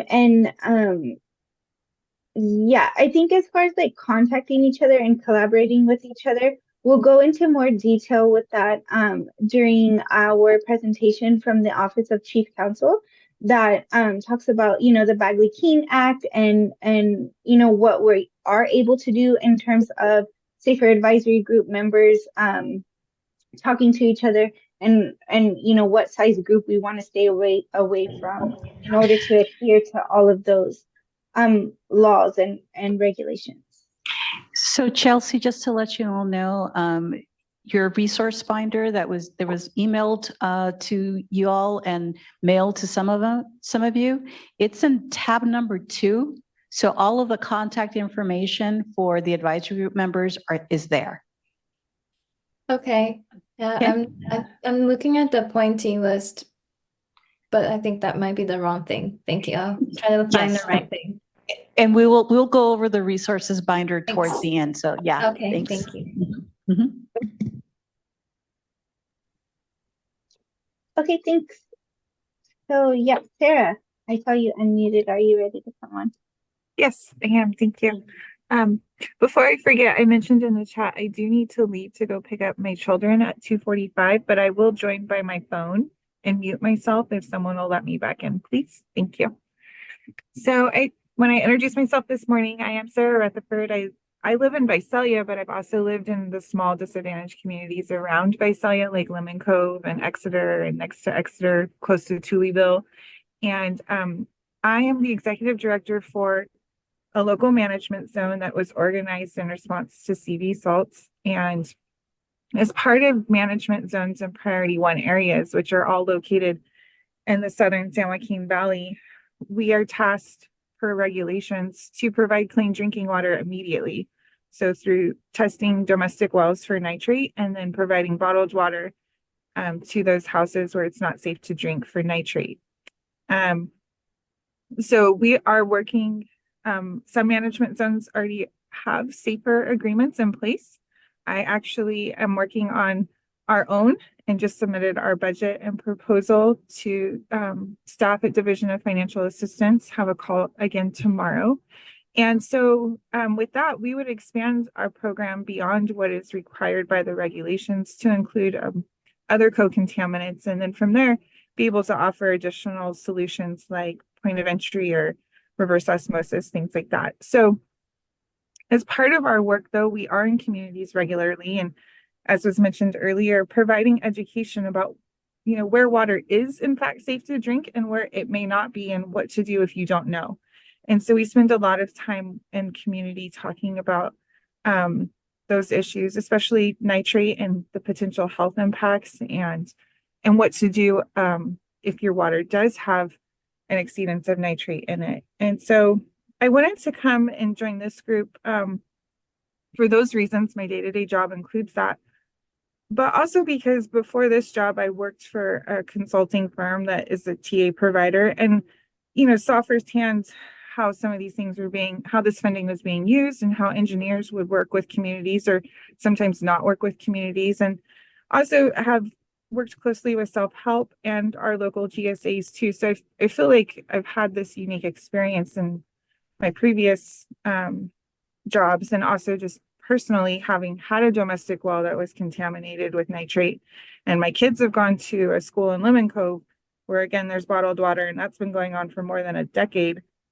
And the question as to why and why hasn't there been a solution found? And again, working with a number of engineering firms and hearing their responses, and then coming here and understanding the funding component, there's just a really unique, I think a unique point of view and experience that I've had. So I feel like that's maybe what I bring to this group, is seeing how some of those things all come into play at a very local level. So I think that's it. Awesome. Thank you so much for sharing, Sarah. We will go ahead, unless there are any questions from the Safer Advisory Group members. We'll go ahead and cue Shannon. After Shannon will be Silverio, and then Soren, and we'll go to Eric. If we have Stephanie had to step away on an urgent matter, and so if Stephanie comes back, we'll circle back to her once they're back on. But if not, Eric will have you go after Soren. So Shannon. Great, thank you very much. And I'm honored actually to be part of this group, truly. The first question is, what is my why? And a little bit about my background. At the time, mid-90s, I was working at NSF International in Ann Arbor, Michigan, in the water filtration group. I have some background in Standard 61, where I helped manage 61 for a little while, and then flipped over to the DWTU standards, which is for home and commercial filtration. And during that time, helped facilitate a presentation by the EPA in 2002, which was talking about the upcoming arsenic regulation, issues with the arsenic regulation, and how many small communities would be out of compliance with arsenic, and the role that point of entry and point of use could potentially play with these small communities in compliance. And it really struck me so significantly as I was walking away from that I actually ended up leaving NSF and joined a company in Phoenix, Arizona, where that really became my sole function. Starting in 2003, I worked with a number of states, really southwestern US, mostly, somewhat into Texas and whatnot as well, but small communities to get into compliance with a number of different regulations, many of them that have come up here on this call today: arsenic, nitrates, 123 TCP perchlorate, uranium, so on and so forth. And so spent some time helping the EPA write their guideline, did a lot of engineering work, actually knew Laurel Firestone way back in the day. And so her and I spent some time working on some documents with the EPA, and really spent a lot of time working with primacy agencies, again, mostly in the Southwest, on behalf of these small communities for point of entry, point of use compliance, and was able to be very successful in help writing a number of state programs, such as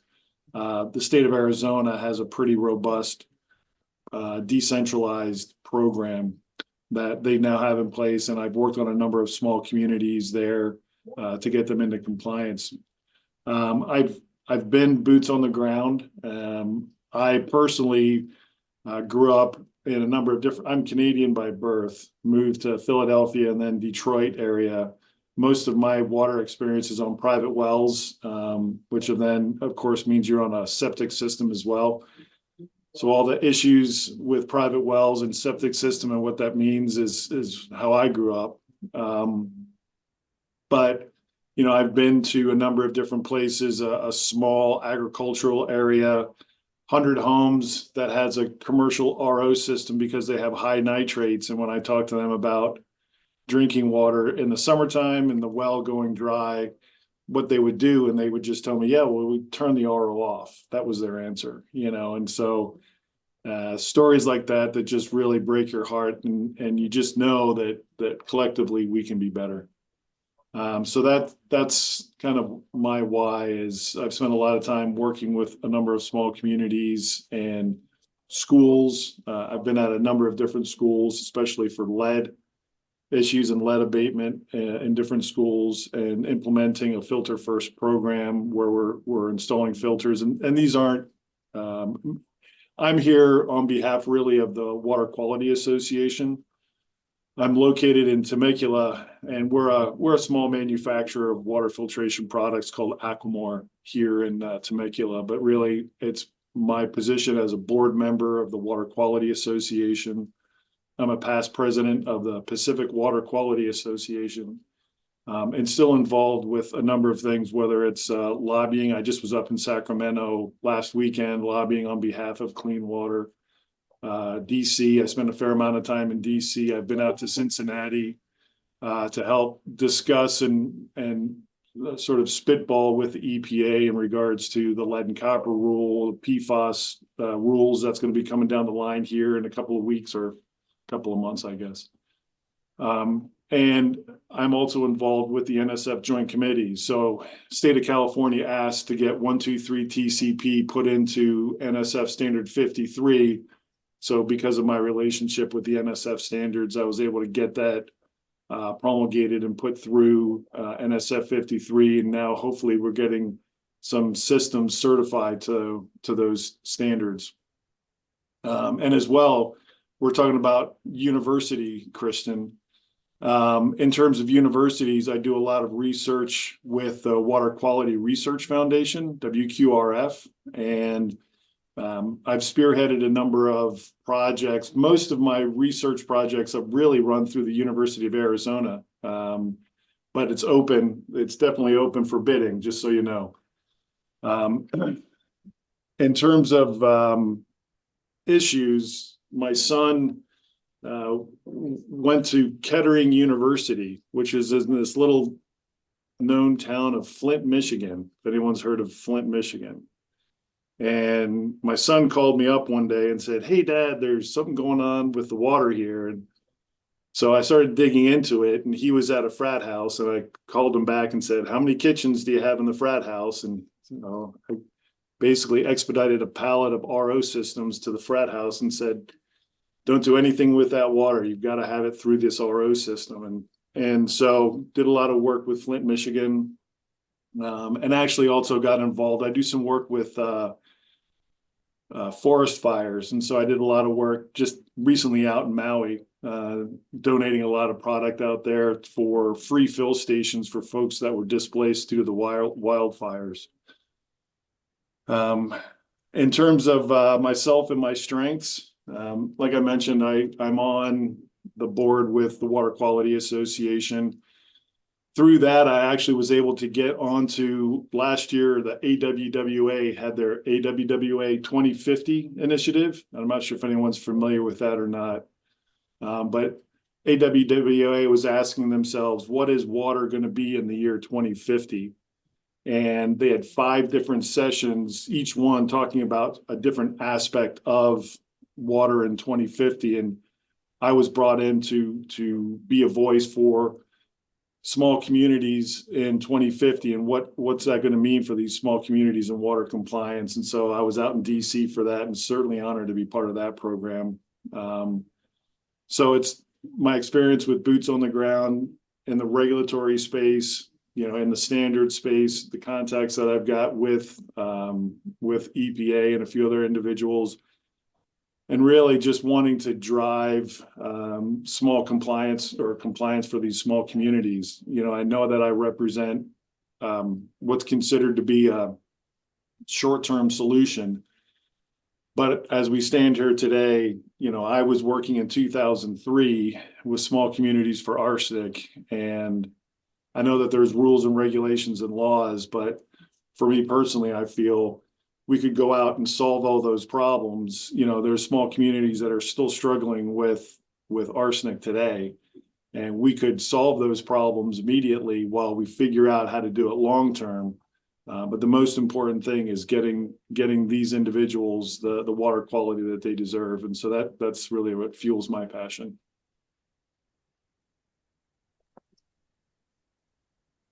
Thanks so much for sharing, Shine, and just really highlighting the diverse expertise that you all bring to the Safer Advisory Group again. So it's really exciting to see.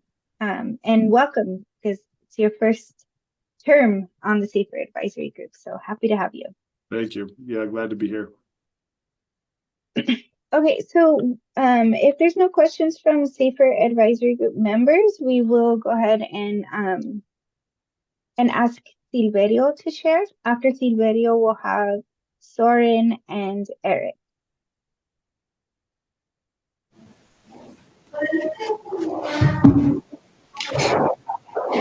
Gracias.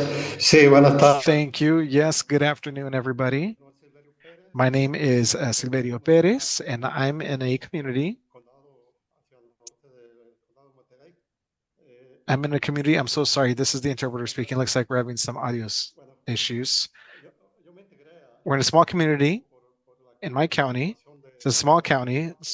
And I became part of this group because, of course, concern for my community. First of all, right, it was there where I learned, right, through my family and through many of the other families there, that we had an issue with our local well. In fact, it turns out there was a nitrate problem, nitrate exceedances. And so I found that out through my family. We found a few other families that were experiencing the same thing. We thought it was just us, but now, of course, as time has gone on, we've realized that it's so many more, right? We started getting together, we started talking about it, and we realized that it's not just so since then we started getting together, we started getting gathering the community, and our objective of course is to reach our goal, which is clean water, whether it be through a system or however we can get to that goal. But that's our goal, right? Is to have clean water. And as I mentioned, I got involved because of that. And I thank you guys for allowing me to be part of this group. And the reason I'm here is because, I truly believe that something beautiful can come out of something bad, right? Of course, we have bad water quality, but I feel that we can better it. And I feel, that, one of my strengths, what I can bring to the table, I've always, my entire life, I've spent working in agriculture, right? And when you work in agriculture the way we do, right, you notice, you see what contaminates our ground, our water. And it's not enough just to see it. You have to educate yourself. And yeah, we have schools, right? And we have some outreach, but I feel that our community as a whole needs to do better. We need to understand, we need to educate ourselves, especially our future ag workers, right? We need our young ones. We need to train and inform and educate that next generation of farm workers, right? We need to help them be aware of the need to take care of our earth, the need to take care of our water, how to take care of it. And that's something that I've learned. That's something that I've learned, that, for example, using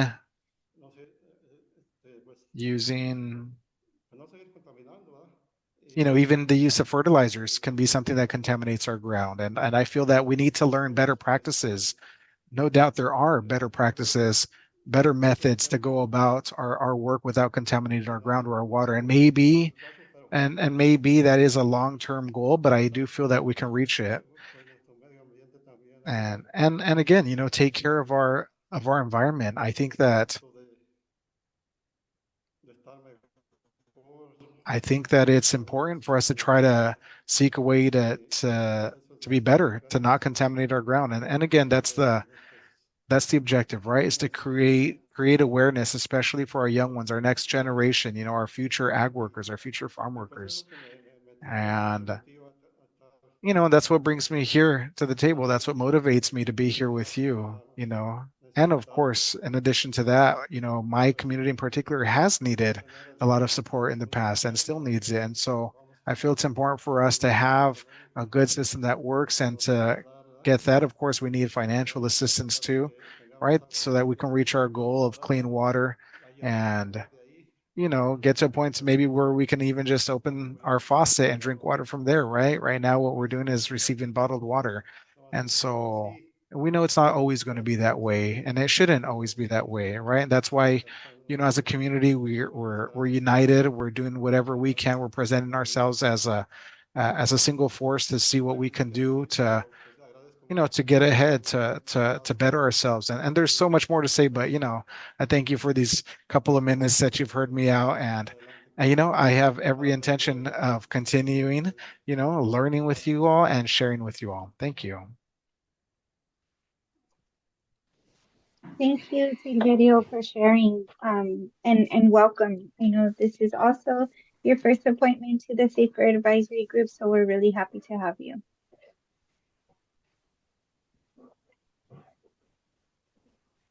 Okay, we'll go ahead and move to Soren. Thanks, Vanessa. I mean, I think the why is something we all share. I would really like to live in a state where we don't have to have this advisory group and this program where everybody has access to clean drinking water. You know, on a personal level and also professional level, it's a no-brainer that this should be a high priority for all of us. From the perspective of the organization I represent, Aqua has over 470 public water system members that capture about 90% of the water used by Californians every day. And so I think delivering clean drinking water is the first and foremost task and obligation of a public water system. And so even though our members, with a few exceptions, are generally not you know, benefiting from safer or being consolidated, we have a huge interest in seeing this program be successful. Something that Aqua can bring to this effort is because we have such a deep you know, pool of expertise and experience among our memberships, is we bring a wide angle lens to this effort.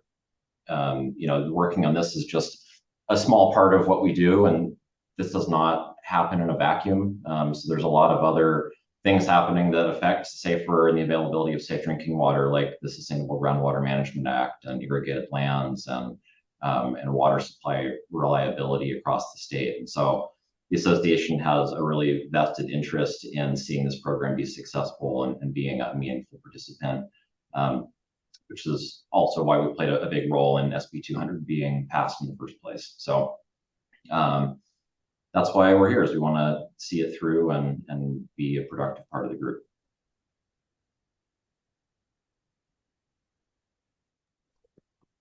Great. Thank you so much for sharing, Soren. Did I miss, I'm not sure if I missed or maybe if it was all lumped together into like what Aqua is looking forward to sharing. But did I miss the expertise and what you're looking to contribute to the Safer Advisory Group? Yeah, I mean, I think what we would like to bring is the wide angle lens of how this fits into everything else that's going on at the state level. I mean, the State Water Board has sort of an unprecedented workload in front of it right now with conservation, hexavalent chromium, implementation of Sigma, safer, not to mention a budget shortfall and all the things that are happening at the legislature. And so recognizing that all of those things affect one another, and those are all things we care about, trying to bring that perspective to the group and help Safer focus on what it was designed to accomplish, and you know, in the scheme of all those different things that are going on. Great. Thank you for recapping that. And thanks again for sharing, and congratulations on your appointment for your first year serving on the Safer Advisory Group. I know that some folks need to hop off, so before you go, I just want to see if we could all come on camera. Probably even the state board staff, if you're there, just so that we have all of our little squares filled as we take a screenshot before we have some people hop off. I see you all popping on, so thank you. All right, so if you bear with me, I'm gonna take one photo because it's on over 2 pages with all of the participants. So I'll say, 1 second.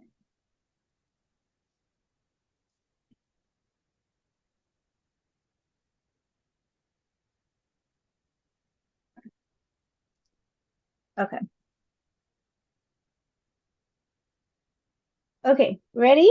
1, 2, 3, smile. Okay, there's one. And then we're going to take another one. I don't know who's in what, so just assume that you're in both. Okay.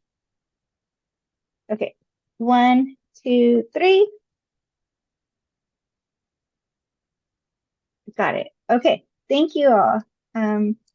We'll probably take a few more throughout, or yeah, so thank you all for coming on camera for that and bearing with us while we take a quick pause to take that photo while we all have you all. So we will move to Eric if you're ready to come on.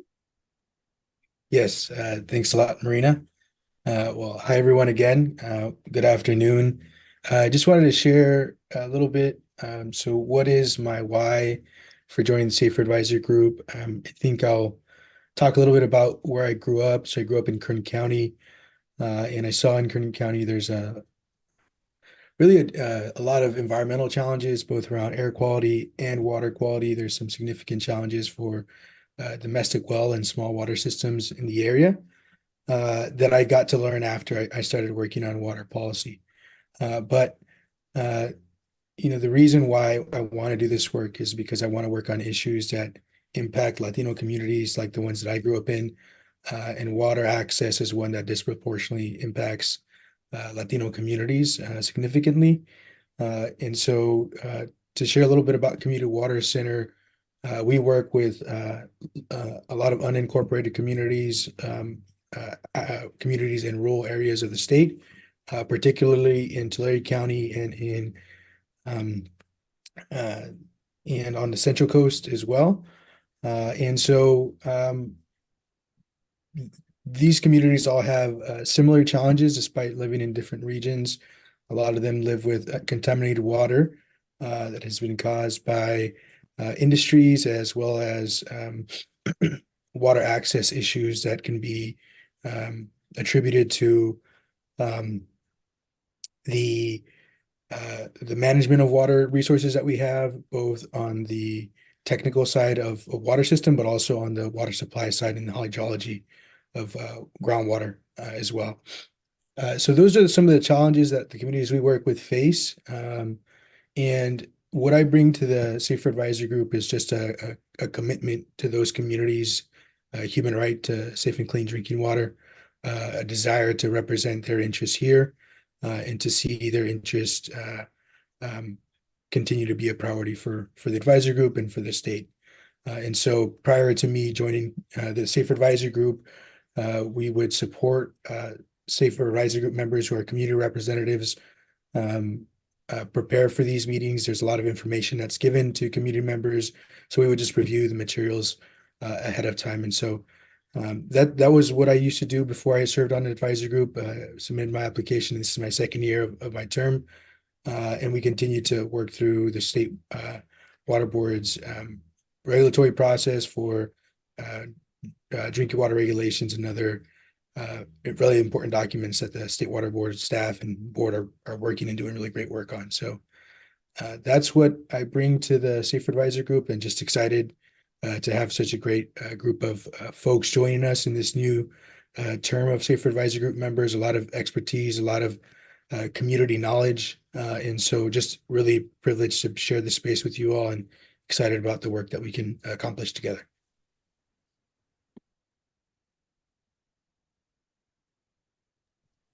Thank you so much, Eric, for sharing, and thank you everyone for sharing. We have gotten through all of our Safer Advisory Group members who are on with us today. So we do have a little bit of time before we take a bonus break. So congratulations for getting through so fast, because you get a bonus break. And I bet we all need it because of the afternoon slump that comes after lunch. We all know how that happens. But I would like to tap, let me see, Rami and Isabel. I know that we have a lot of continuing members, but you are a couple of our most tenured members. So I wanted to see if there's any words of advice or insights that you can give your fellow advisory group members as to how it has been serving on the advisory group, and any advice that you'd like to share. Rami or Isabel?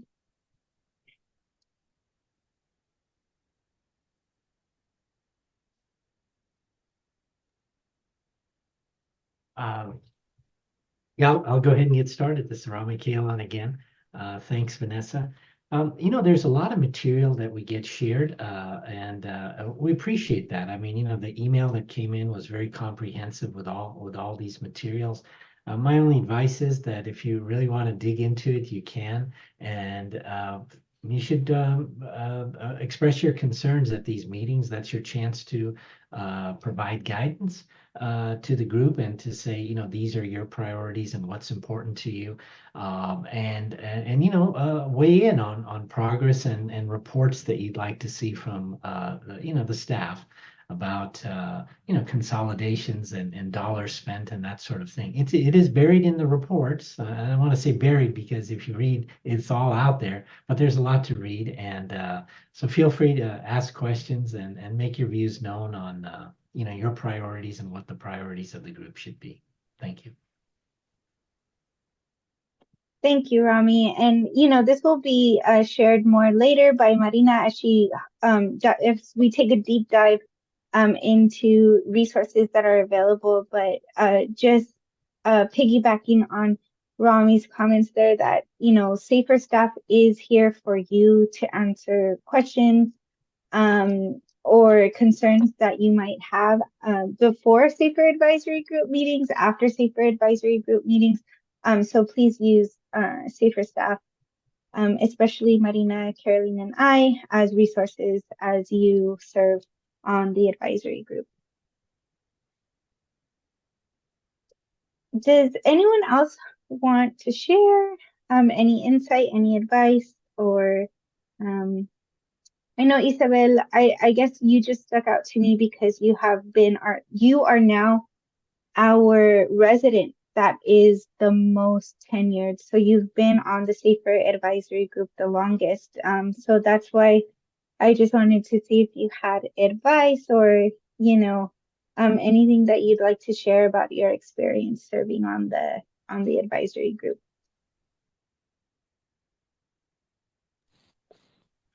Bueno, para mí, o sea, Well, for me, my expertise is that we need to be persistent.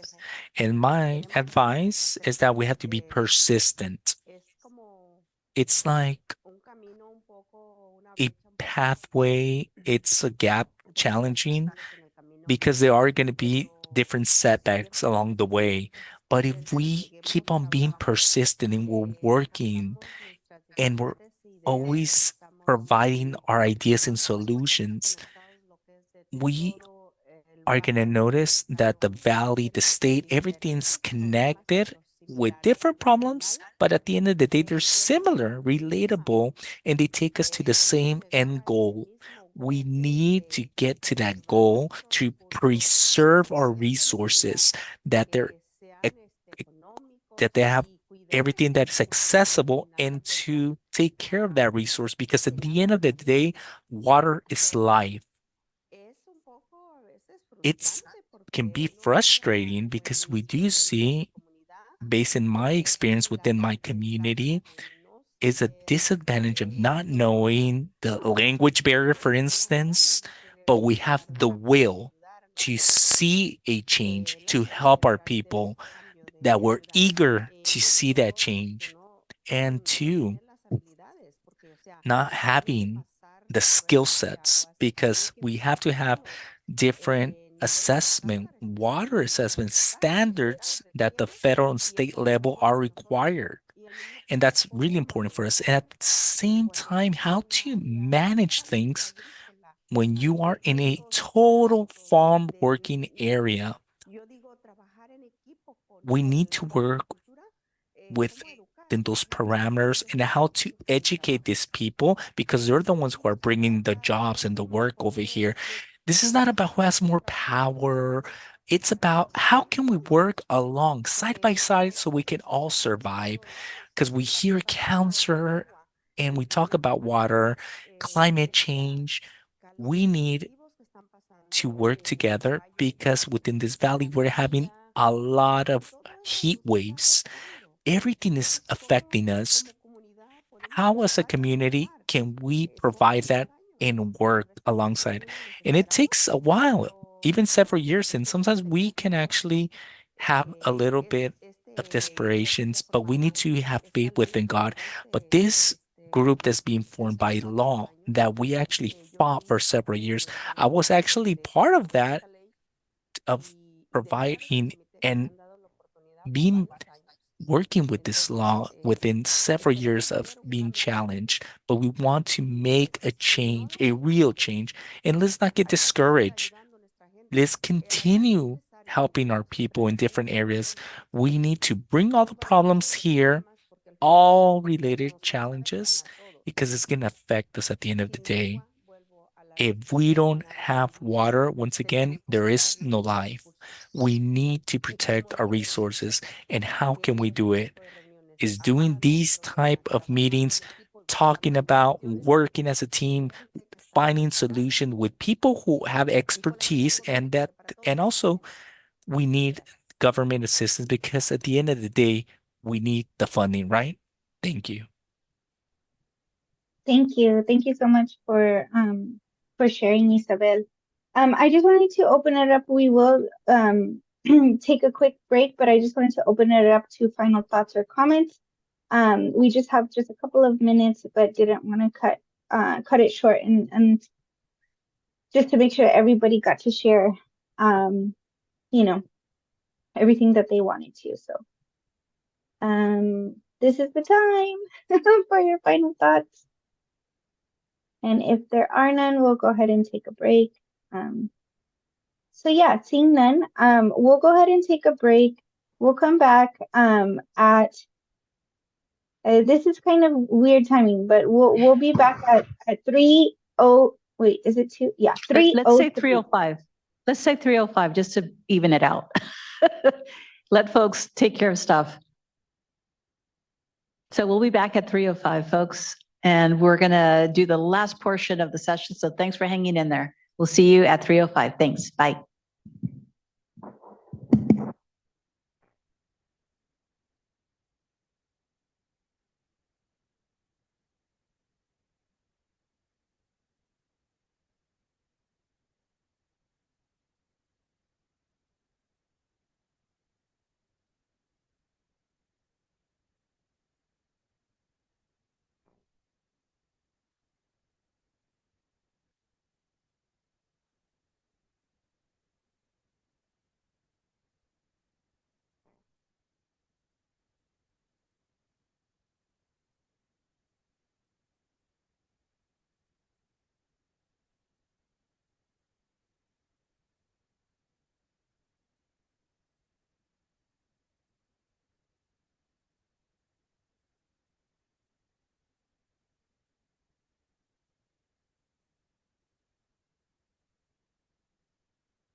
Okay, it is 3:06. I'd like to ask folks to please return to the meeting. Again, this is the last leg of this session, so thank you for your patience and your cooperation and your just participation overall. So let's see, let's make sure we have critical mass before we get going with our next guest. We also ask that everybody, again, please check your settings and to please share your video, please.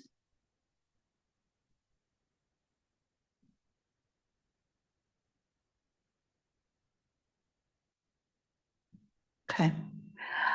Looks like people are coming on.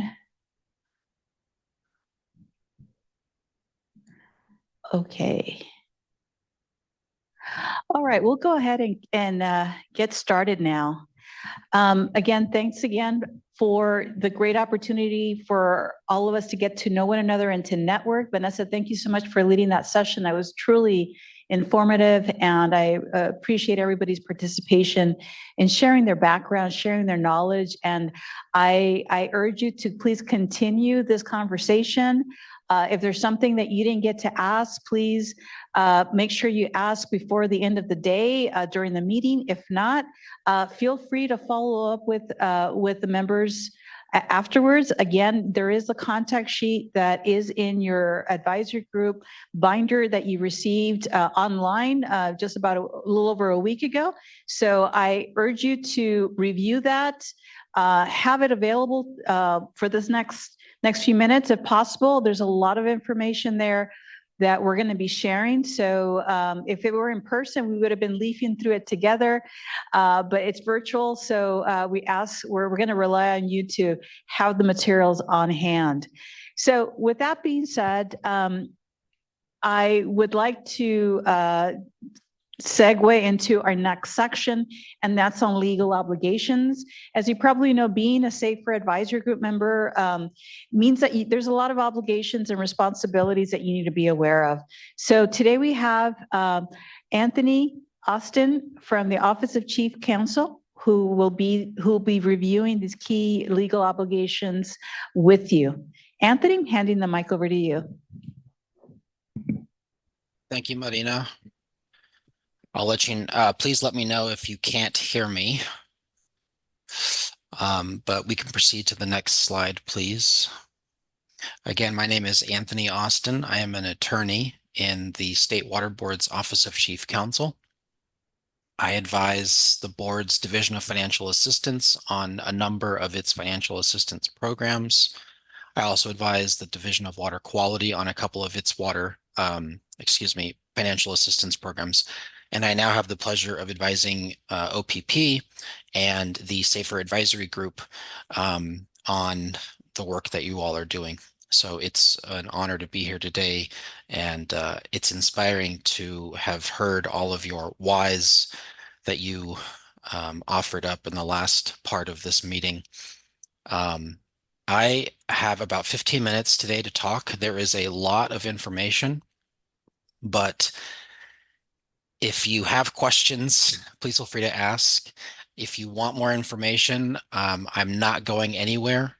I am an attorney for the State Water Board, but I'm also an attorney for the SAFER Advisory Group. So I am your attorney. And if you ever have questions about any of these items I'm going to speak about today, you can reach out to myself, or you can reach out to Marina, Vanessa, or others from OPP, and they will get in contact with me. So I'm going to talk about three main things today. The first being Bagley-Keene, the Open Meeting Act. I'm going to talk about AB 1013 and what that means. And then I'm going to talk about some ethics and conflicts of interest laws that you all need to be aware of and mindful of as members of the advisory group. Next slide, please.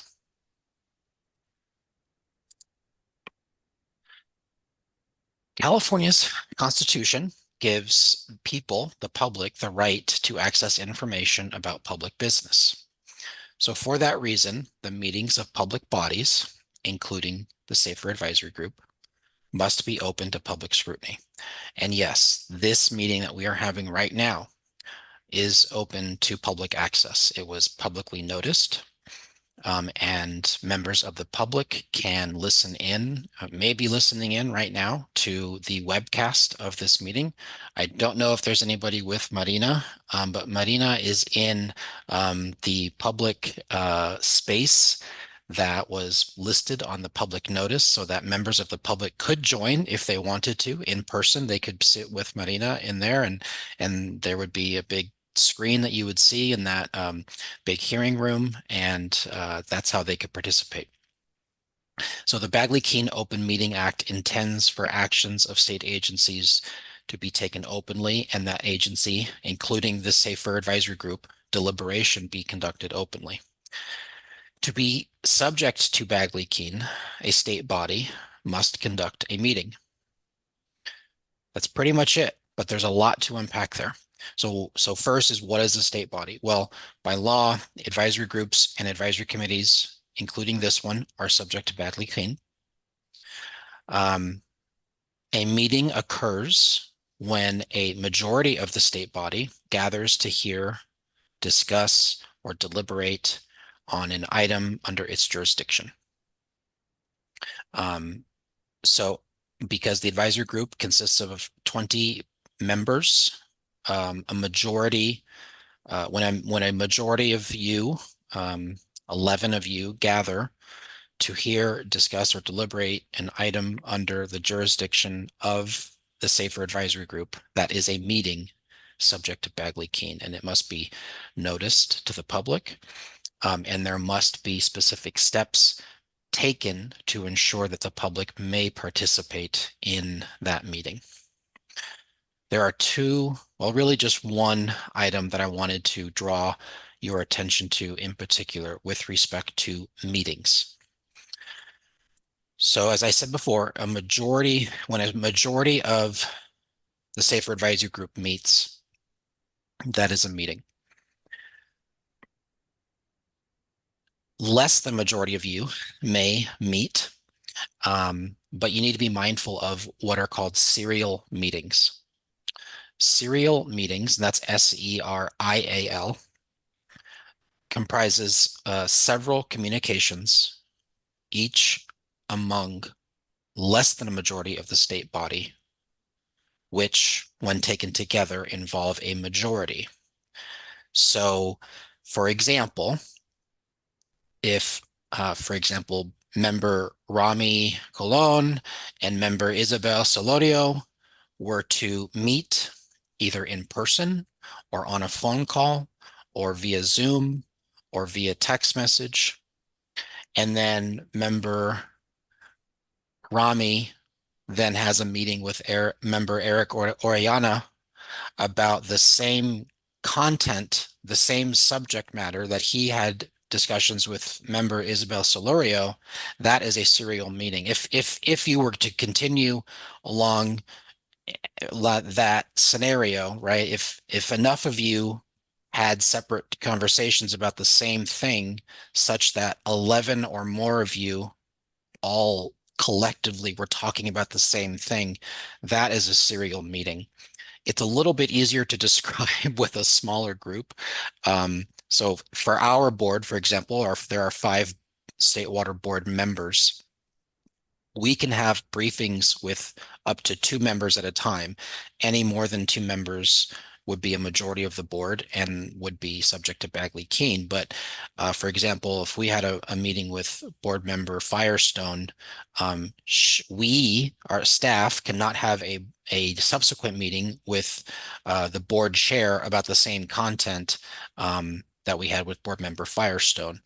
Similarly, board member Firestone could not have a separate meeting with the vice chair and the chair to discuss the same topics, because that would be a serial meeting and that would be subject to Bagley-Keene. As I mentioned before, it's not just in-person meetings, but it also extends to all communication technologies, email, text messaging, Zoom, video conferencing, that sort of thing.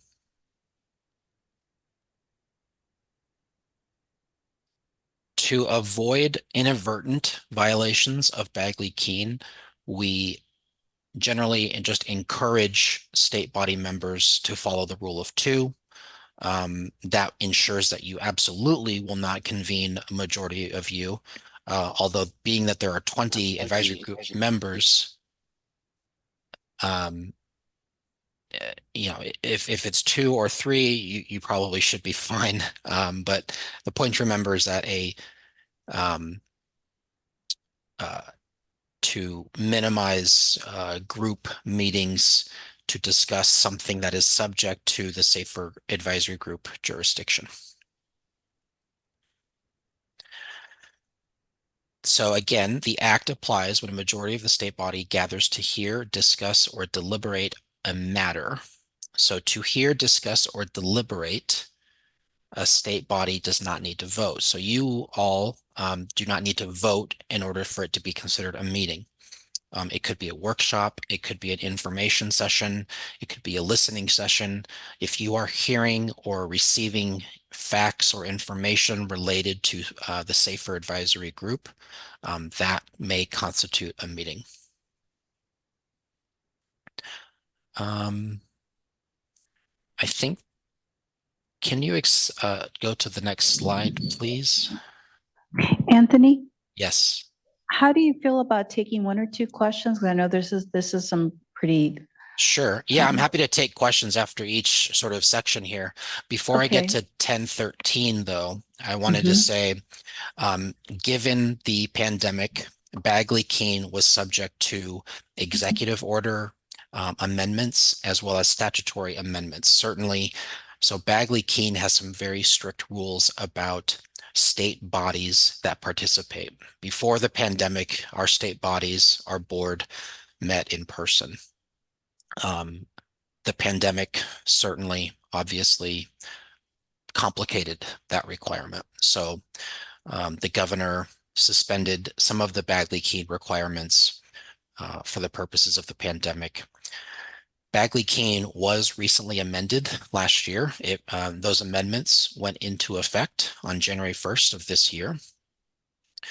The amendments were intended to make it easier for state body members and advisory group members to meet safely while at the same time maintaining the spirit of the law, which was to ensure public participation.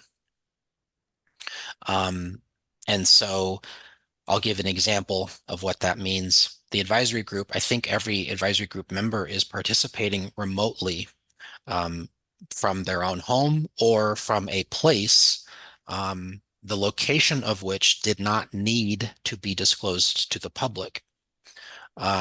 Under other scenarios, there are instances, not this one, but there are other instances with other state bodies where if a state body member was participating remotely, that remote location may need to be disclosed. So if, that raises problems, obviously, if you're participating from your home. And so I think what these amendments were meant to achieve or to avoid situations where state body members were having to disclose the address of their home. To ensure public participation, though, there are some parameters around state board participation, state body participation. So one of which is that there has to be one staff member for an advisory group or advisory committee, one staff member who has to be in a public location like Marina is, so that members of the public could access that location. Another sort of consolation or amendment was that for advisory group members who are participating remotely, the general expectation, really the general requirement, is that you all have to have your video cameras turned on. And so that's why you have heard Marina give you reminders throughout today to please turn your video on. That's not a OPP rule. That is not a state water board rule. That is the state law, is that to the extent that it is feasible, meaning to the extent that your technology allows, that you have your video on so that members of the public can see the state body members of the group. So I'll stop there. That's basically Bagley Keene, and if there are questions, I'm happy to take some on that. There was a question, Anthony, thank you so much for that. It's very much needed. There was a question from Chelsea. Chelsea, do you want to pose your question to Anthony now, please? Yeah, thanks, Anthony. I just want to clarify my understanding of what could be a serial meeting or not. So hypothetically, if members of the public were giving presentations to each of the 5 state water board members, but the board members don't talk to each other about it, that's not a serial meeting, right? Correct. Okay. And if you give a presentation to one board member and then give a presentation to a second board member, or at the same time you give a presentation to both and they talk to each other about it, that's not a serial meeting either, right? Because you're not reaching the majority of board members at this point. Yes, that's correct. Okay, got it. Thank you. Yes. And certainly it gets a little bit more complicated with the advisory group because there are 20 of you, not 5 of you. And to reach a majority, there has to be 11 within that sort of realm of serial meetings. But to be safe, we generally encourage to avoid having communications with more than 2 advisory group members about a particular advisory group topic. So hypothetically, like in our context of the advisory board, if 10 advisory board members are in the group chat and we discuss something together among the 10 of us, and we wanted to catch an 11th board member up, that is a serial meeting subject to back making. Absolutely. Yep. Yes. Got it. Or if any one of the 10 were to reach out to an 11th board advisory group member, then that has triggered the serial meeting issue, and Bagley Keene may have been violated. Thank you. You're welcome. Thank you for the question.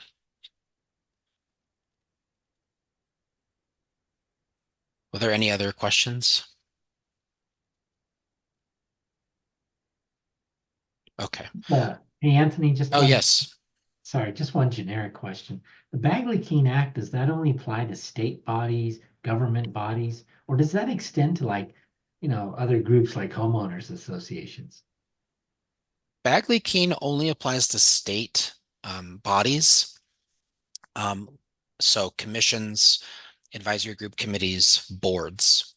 It does not apply to state agencies that are run by a department head. So for example, the Department of Toxic Substances Control is not subject to Bagley-Keene because it is not governed. Well, I think that's a bad example because DTSC now has I believe they have an environmental justice board or commission now. So Department of Pesticide Regulation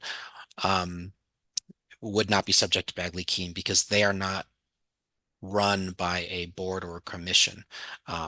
And so they're not subject to it, but it is only state agencies. The Brown Act, which is very similar in its spirit, is the act that governs local government meetings. I don't know if HOAs would be subject to that. I guess it would depend on the HOA's charter or bylaws. Thank you. You're welcome.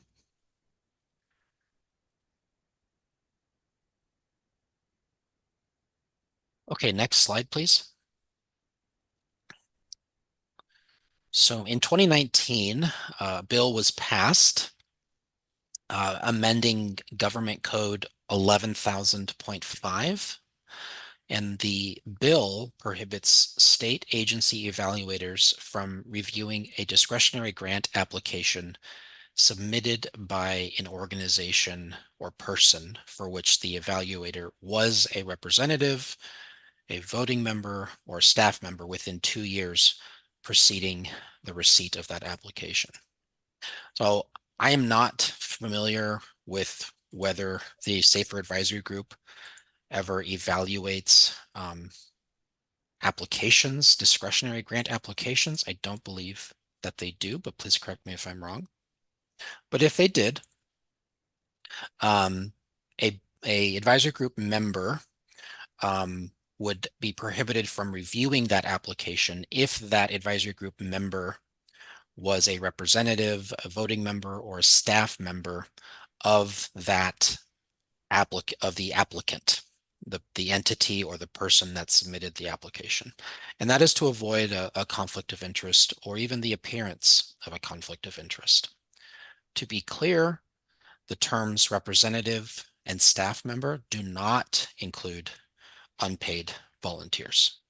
So if you volunteered to be on the board of a nonprofit organization or a similar kind of entity where you're unpaid, this same prohibition does not apply. Next slide, please.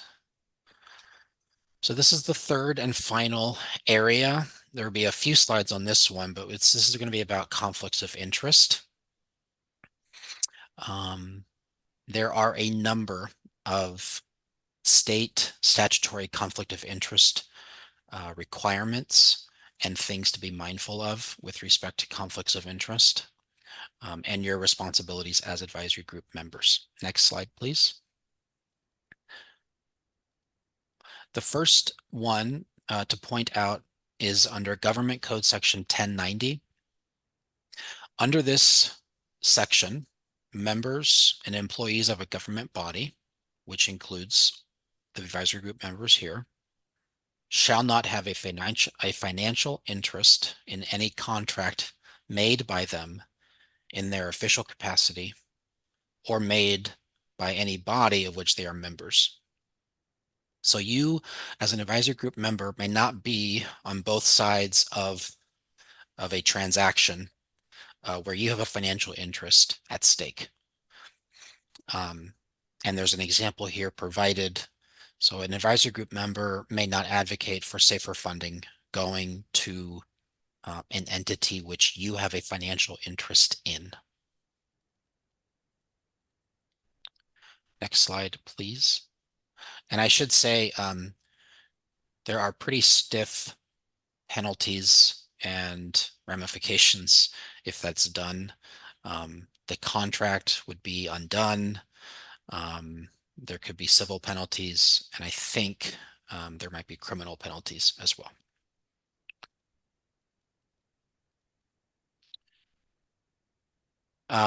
Before I get into the Political Reform Act, there is another similar state statutory provision regarding conflicts of interest.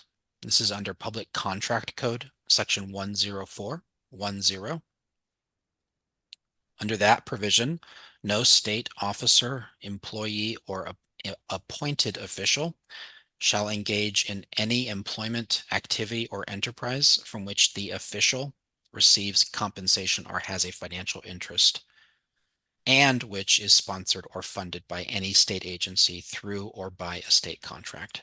This is very similar to Government Code 1090,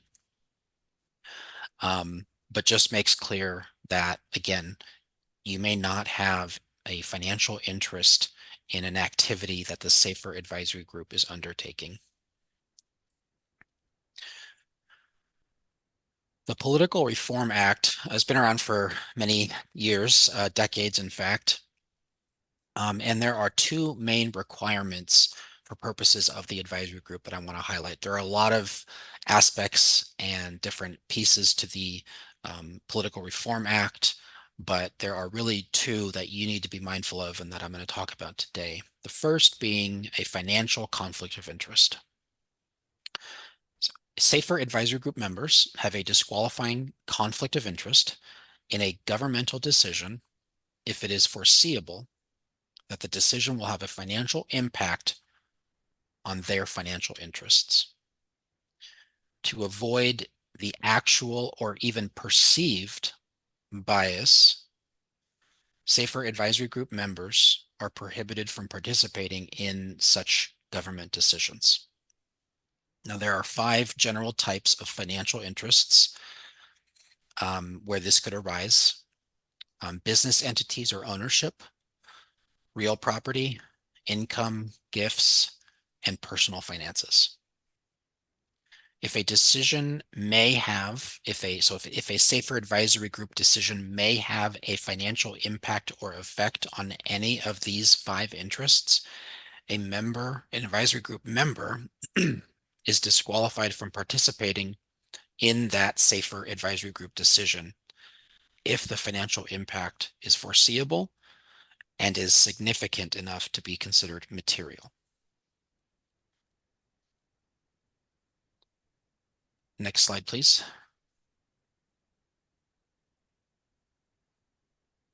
Oh, before I talk about this particular section here, there was one other piece under the Political Reform Act. So the first one being the financial conflict of interest. The second being disclosure statements or Form 700s. I'm not sure if you all have, well, the incumbent advisory group members know what a Form 700 is for sure. I would hope you do.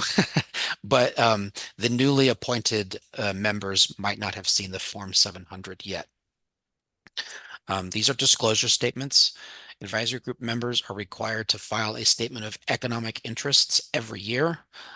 As an attorney for the State Water Board, I have to fill out a Form 700 every year.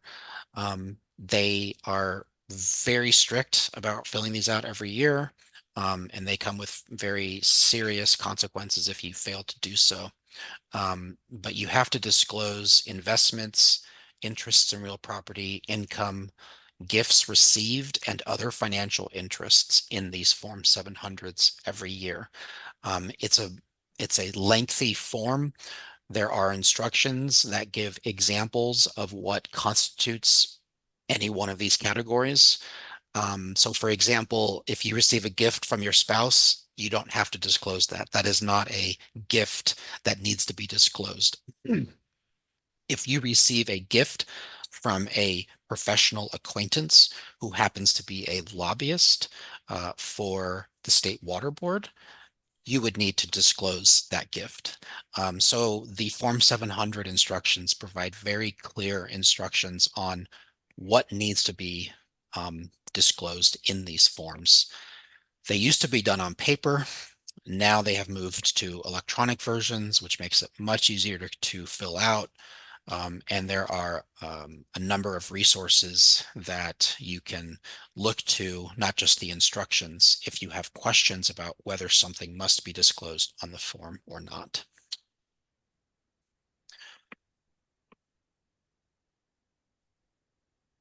So before I get to Government Code Section 19990, were there any questions on the Political Reform Act?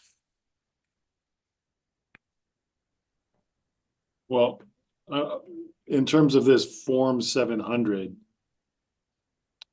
will that get forwarded to us, or how are we to complete this form? And in terms of revenues, that's not like your personal revenues. This is revenues associated with something that might be reportable, correct? I think that's right. So for example, for myself, I don't have to disclose my income that I receive from the state. If I'm trying to see how this would be applicable. So for example, I presume this is not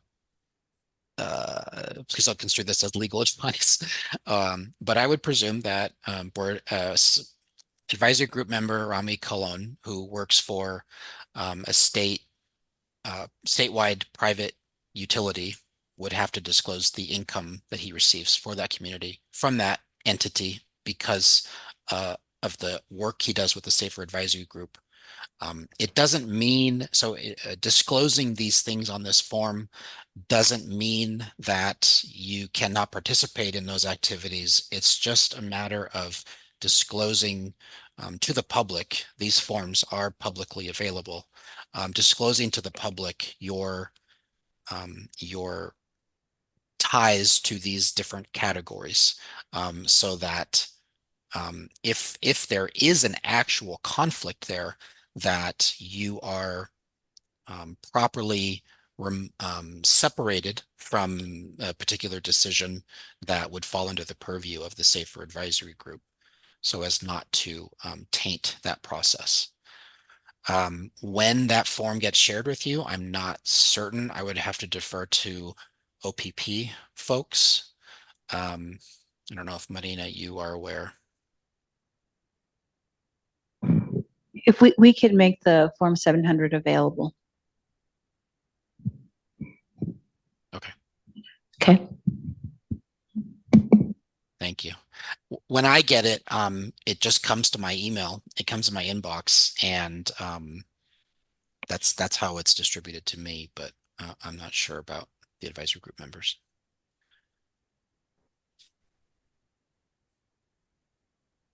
Is there a time of year that this needs to be reported, like by a certain time or by a certain month or immediately?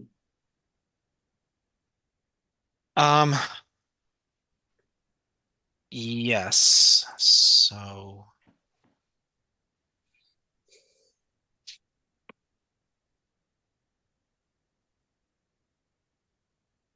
I know that there are different requirements depending on when you were appointed.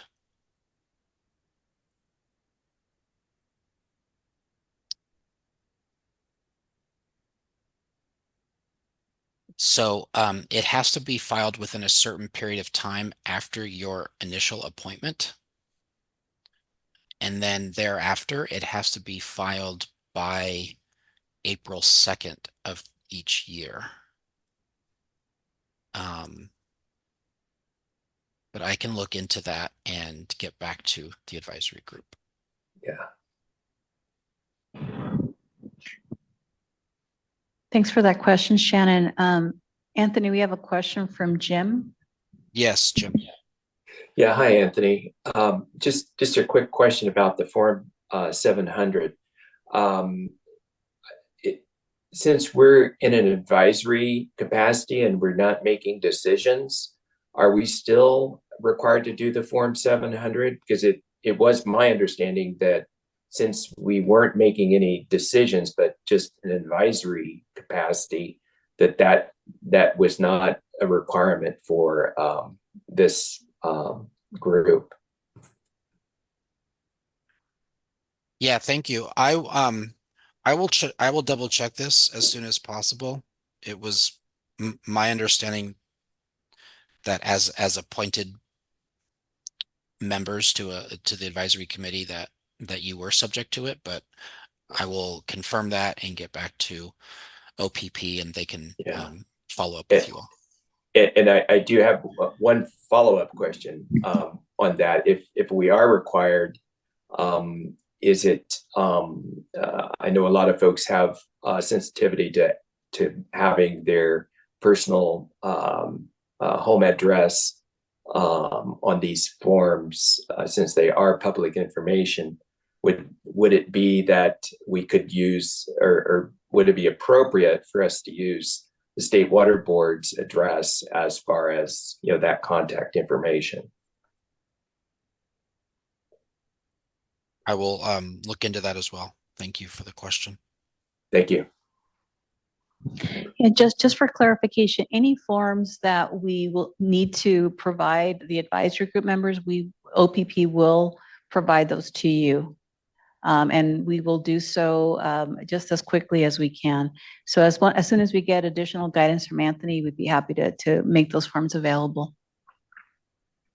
And I just want to add into, I know Anthony's going to do a good job looking up the questions to more of these, or the answers to more of these specific questions. But my understanding with the Form 70 was that depending what page you're putting the information on, it would or wouldn't enter the public record. So for your home address, there should be a section that you can list that for internal reference that would not make it into the public record. And then there's another page where if you did put your home address, it would make it. And I think that's all in the instructions for the Form 70. So like Anthony said, we'll provide a lot clearer guidance that lists out all those specifics, but we should be able to make sure that no personal information needs to enter the public record. Thank you so much. Thank you. Thanks, Rachel. We have Michael Bravo Sr. has his hand up. Mr. Bravo, go ahead and ask Yes, your sir. question. Yeah, my question is if you serve on a board, water and sewer board that I serve on, for example, I already filled out that 700 form. Well, for last year now, I haven't got the one for this year yet. With one being on record, does that automatically okay to not fill a second one out? Sorry, Mr. Prado, were you saying if you already filled a Form 700 out for a separate position unrelated to the advisory group? Do you have to file? So yes, if the Form 700 does apply to the Safer Advisory Group members, which I will confirm whether that is true or not. If it does apply to the advisory group, the fact that you have filed a Form 700 with respect to a separate position, all that is also subject to the Form 700 requirement, you would have to still file it in your capacity as an advisory group member. What's the purpose of having a duplicate on file? I don't know. That's beyond my pay grade. That is set by the state body that governs this, which is the Fair Political Practices Commission. That was the state body that was created by the Fair Political Practices Act, and that is the entity that governs this requirement. Okay, so even though there's one on file, I still have to fill one out for the Safer Advisory. Yes. Yes, and I will confirm that as well when I look into this broader question. Thank you, Anthony. Thank you.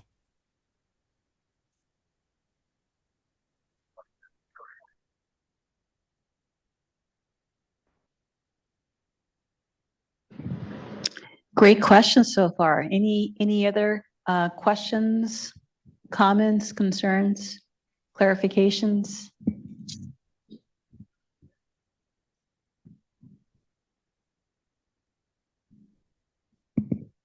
Okay. So the last piece that I wanted to talk about is Government Code Section 19990. A state officer or employee shall not engage in any employment, activity, or enterprise that is inconsistent, incompatible, or in conflict with their duties as a state officer or employee.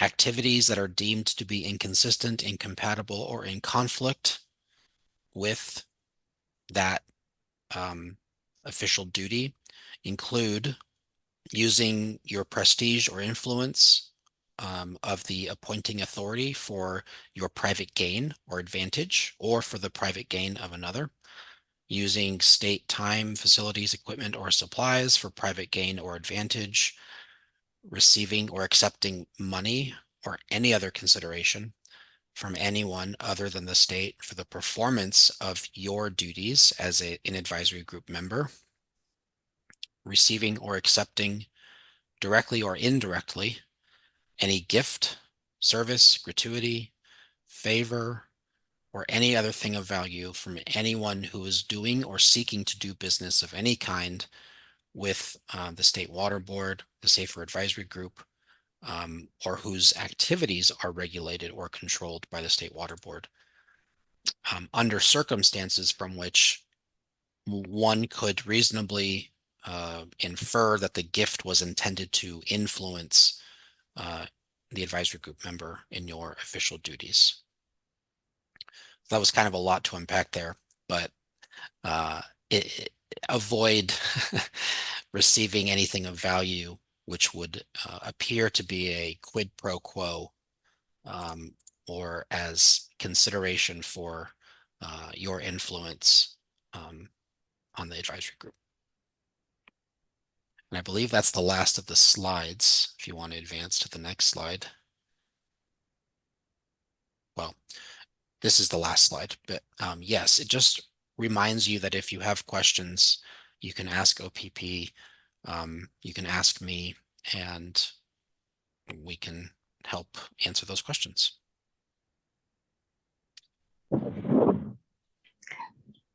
All right, folks, last opportunity for questions to Anthony.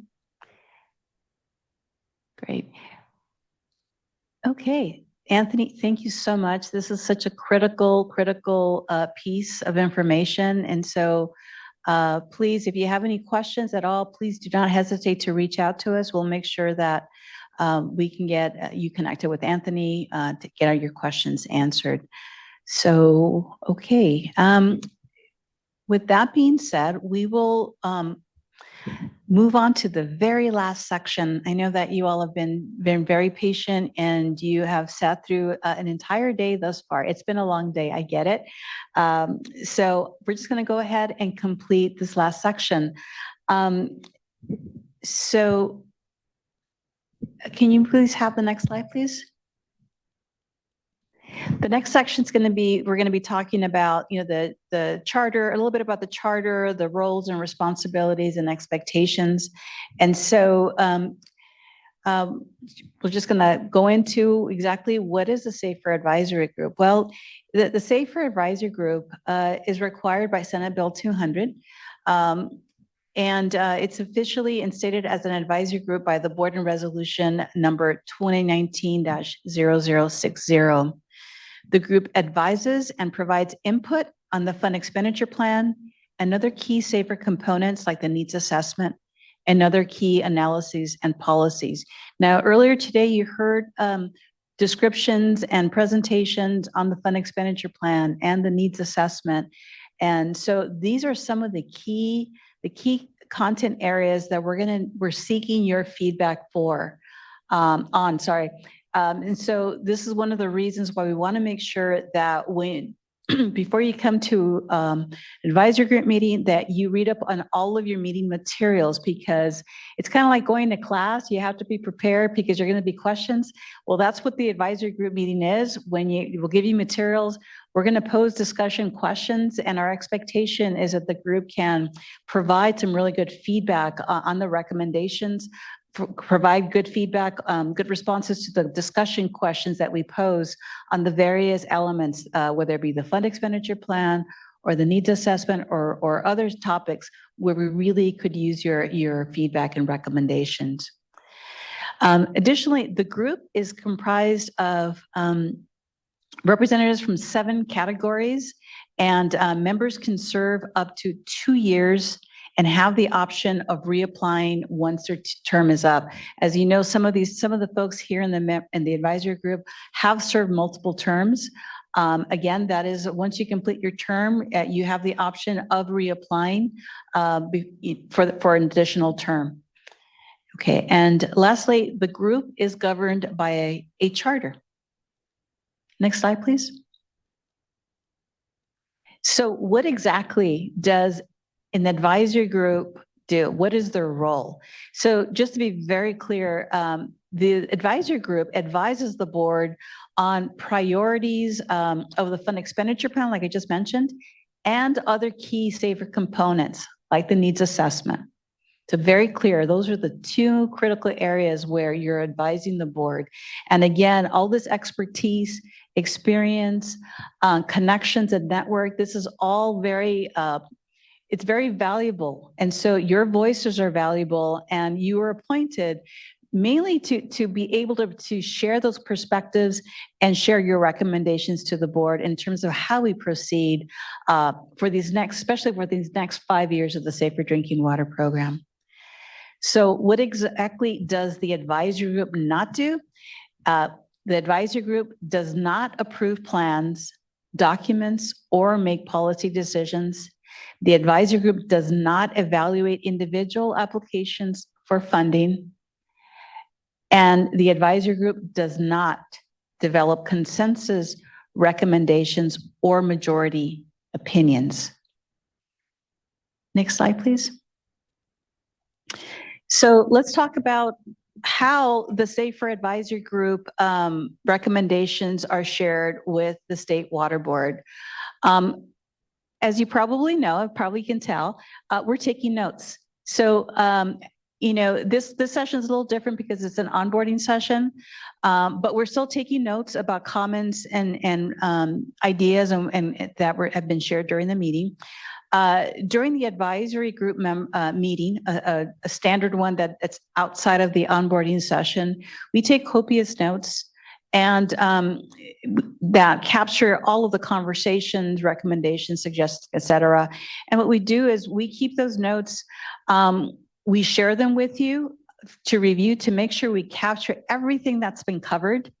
And then once we get your feedback on that, we share them with the we share these notes with our recommendations with our SAFER executives. So the recommendations received at advisory groups are actually presented to our SAFER executives. Those comments are then included in SAFER program presentations to the State Water Board. And the SAFER executive leadership decides whether the advisory group recommendations at the staff level, can be accepted or implemented. Additionally, advisory group recommendations at policy level are presented to the State Water Board to determine next steps. So we do listen, we do take copious notes, and we do share them. So again, just to show how committed we are to make sure we capture your comments and your recommendations. Next slide, please. Next, we're going to go into expectations and responsibilities. Okay. So, sorry. The SAFER Advisory Group is basically guided by a group charter. And these are the basic guidelines or the framework for the advisory group. And the charter provides a purpose and a background of the group. It also delineates the different advisory group member responsibilities, terms, you know, all the different things that you need to be aware of, whether it's like for reimbursement, compensation and whatnot. It also goes into detail in terms of meeting procedures and protocol. Next slide, please. So what are the advisory group responsibilities? All right. First and foremost, attend all meetings. It's very important that you make this a priority to attend the meetings. At the beginning of the year, we share a calendar of all of the SAFER Advisory Group meetings that are scheduled for the entire year. For the most part, we don't change them. Sometimes, though, we will need to adjust them for a variety of reasons, but it's really, really important for folks to put it in their calendar and block it off. We understand that sometimes life gets in the way and maybe there's an illness or there's a medical appointment you can't reschedule, but it's really important that we attend all meetings and prioritize those over other commitments. Additionally, today's meeting is longer than 4 hours, but for the most part, we try to keep our standard advisory group members to no more than 3.5 to 4 hours. 4 hours probably the most. So it's usually a half day as opposed to today, which is pretty much all day. So we will, again, we expect folks to attend all of the meetings. Additionally, we expect folks to prepare for each meeting. You expect to receive meeting materials at least 1 week before each scheduled advisory group meeting. These meeting materials are important for our discussion. As I mentioned earlier, this is your homework. So you have a week to review the materials. Sometimes they're pretty lengthy packets. We're trying to keep them as concise as possible for people's review. We're cognizant of the time that it may take for you to review them, but it's very important for you to review all of your materials so that we can all have good discussions and there could be informed conversations and discussions. Third, we ask you to please commit to be fully present during the entire duration of the meeting. Again, very critical in order to have good conversations, to keep them all connected and cohesive. Please try your very best to stay for the entire meeting. I know sometimes folks need to step out, but it's really critical to stay committed to a meeting. Once you started to finish it, if for whatever reason there's an emergency, you can't finish, you can't stay, please let us know. But again, it's as a courtesy to everybody that's present and for our staff who are here to seek your opinion, your recommendations and feedback. It's really imperative that you commit to the entire duration. Also, sometimes, like I said, life happens and there are times when you are not able to attend. It's important that you notify our staff as quickly as soon as you know that you're going to be absent. Caroline is our contact. You can contact Caroline directly, or you can contact us via the SAFER website, email, sorry. So please make sure to do that as soon as you know you cannot attend. Also, there are no alternates, so you can't designate an alternate. Either you're here or you're not. All right. The other big responsibility is to ask questions. Today, we saw how great that is. Asking questions is it's expected and it's very much encouraged. If there's something that we missed or something that's not clear, please ask the questions. We provide as much space as possible to ask questions and make commentaries. As you saw today, we asked y'all several times and there was some good discussion. So also know that all the questions that are asked, as I mentioned earlier, they're interpreted. They're provided in both English and in Spanish. So for folks who are not participating in English, do not hesitate to ask questions. We will make sure that your question or your comment is heard. So please don't let that hold you back. We want to hear. It's important that we hear your questions and your concerns. The other responsibility is to share your advice. We saw the beautiful element there of sharing advice during a collaboration session. Folks were sharing and really triggered a lot of really good discussions, and I'm sure probably are going to be triggering additional conversations amongst you, and that's what we want. We want to make sure that you can share resources and connections with each other. Another responsibility that's very critical to us is that you please respond to emails or phone calls that you receive from our staff. Our staff work very hard to make sure we get materials to you in a timely manner. We notify you of updates. Sometimes we need to get a hold of you immediately to confirm a particular detail. And we really can't do our work adequately if we don't get responses from our members. So it's really critical that you please respond in a timely manner to the emails and our phone calls. If you don't have a voice mail or message set up on your phone, please check it, make sure that it's working and that it's got space for voice messages to be received. So that's just a critical flag for you. And then the other element here is that, again, if you're not able to participate in these meetings on a quarterly basis from start to finish, then we would ask you to consider whether you would want to stay on as an advisory group member.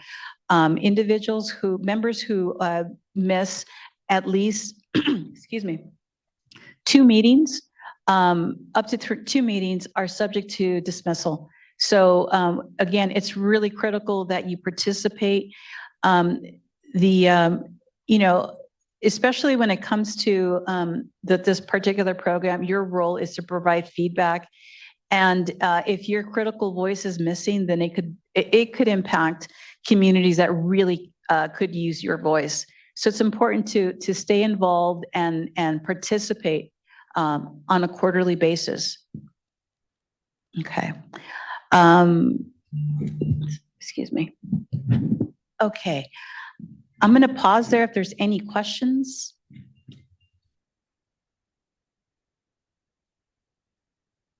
No?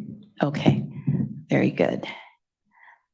All right. So when I mentioned about absences, I just want to be very clear that if you have, sorry, just to be clear, sorry, it's actually if you have more than 2 absences, you could be subject to dismissal. The absences would occur within the calendar year. So let's say like this is a calendar year, right? So we're in February. So let's say if you have 2 absences within this between now and December, 2 or more, then you would be subject to dismissal. So I just want to be clear about that. Exceptions, of course, are accepted. If there's a serious illness, if there's like a situation, like I think last year we had some serious storms that impacted a lot of our communities where people just weren't able to participate, that's understandable.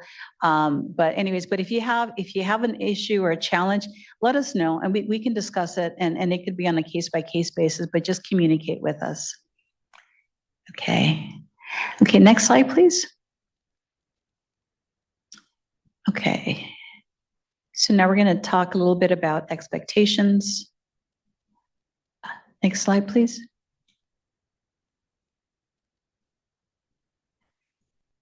Oh, sorry, Vanessa, sorry, can you go back to the previous slide on expectations?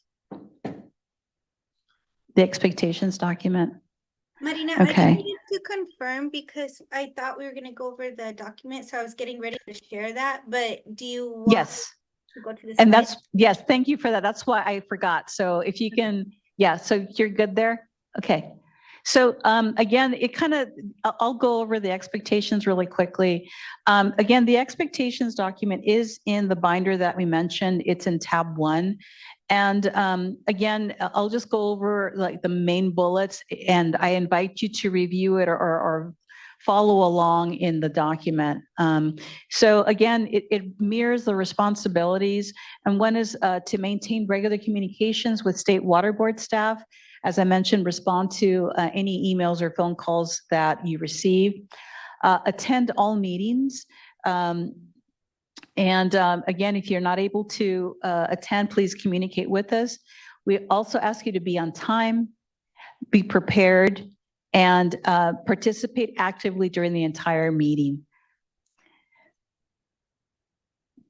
We also expect for you all to create and support an inclusive environment.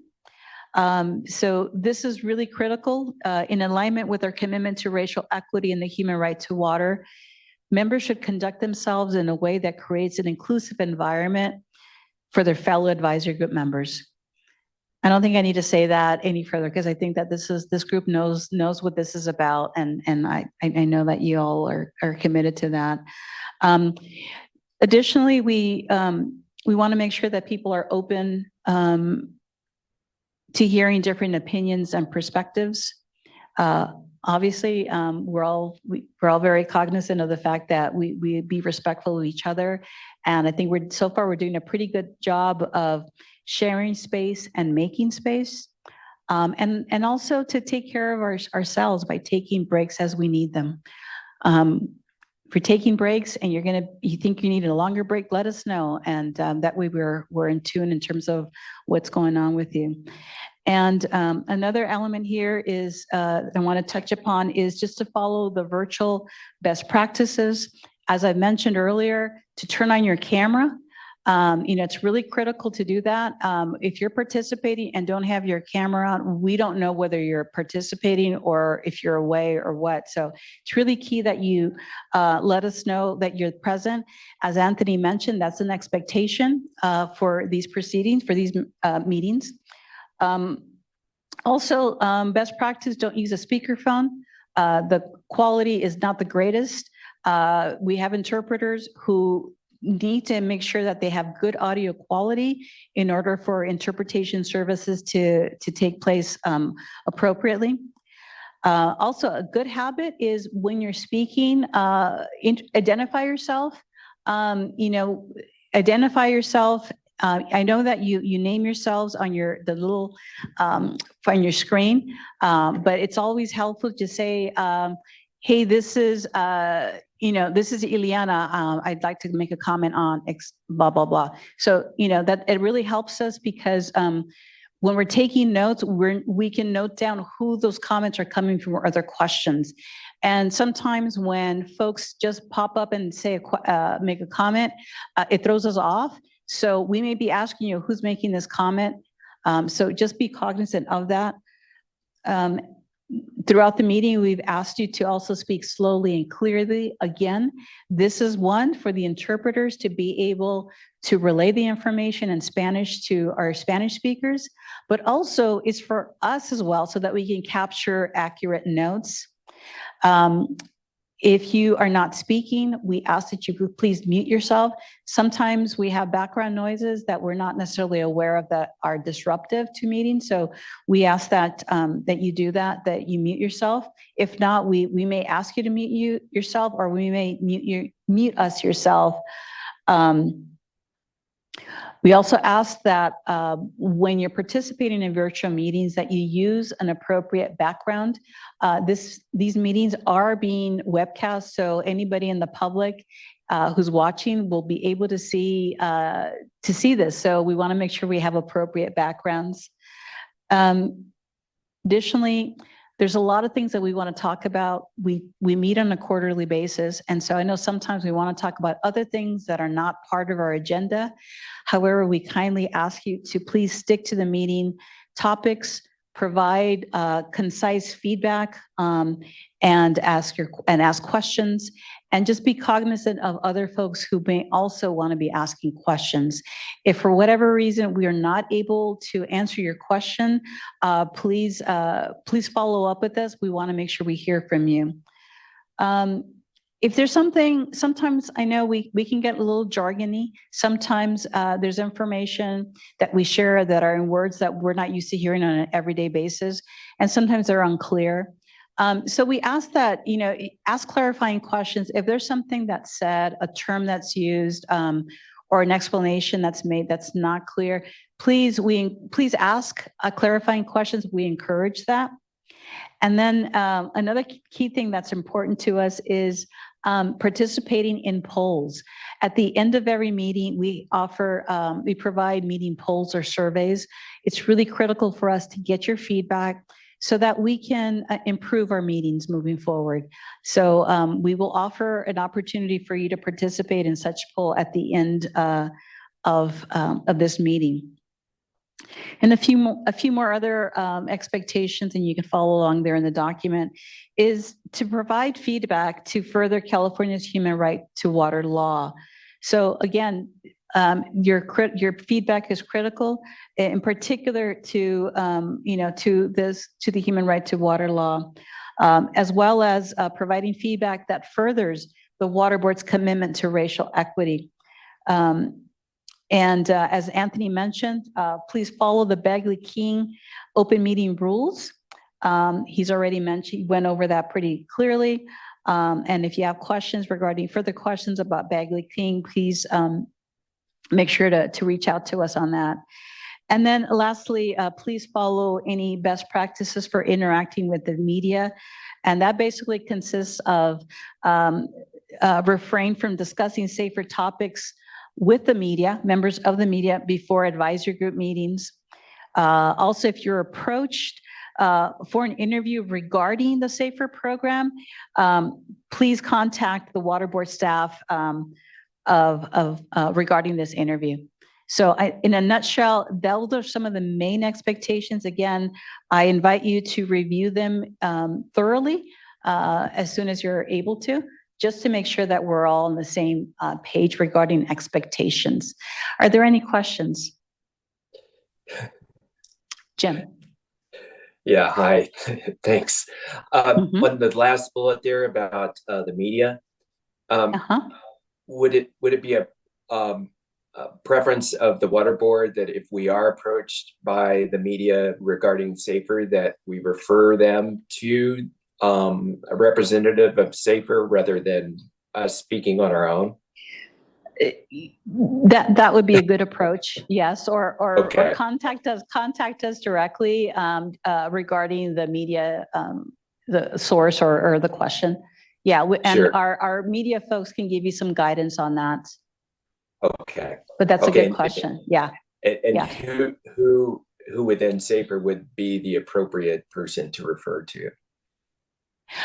You can reach out to Caroline in particular and myself. Okay. We will then reach out to Jackie Carpenter, who's our media person within the SAFER program. Okay, thank you. So I guess the bottom line is, when in doubt, reach out. Yeah, if there's something's not sitting or you're not sure about, just reach out to us and say, hey, Caroline or Marina, here's this question, any guidance, and we'll be happy to direct you to the appropriate individual. Thank you. Okay, thank you for that question. All right, any other questions? Just real quick. Yes. Do we have, and my apologies if this was sent out already. Do we have a list of the dates, the next dates for this meeting already? Yes, and we're going to be I'll be going over that before towards the end. All right. Yeah, but we do have, so just for clarity, we do meet 4 times a year, and we do have dates identified for 2024. And then also they will all be virtual. So until further notice, we are not going to be holding any in-person meetings. Okay. All right. Any other questions? Thank you for those questions. Thanks, Shannon and Jim. Okay. Okay. So next slide, please.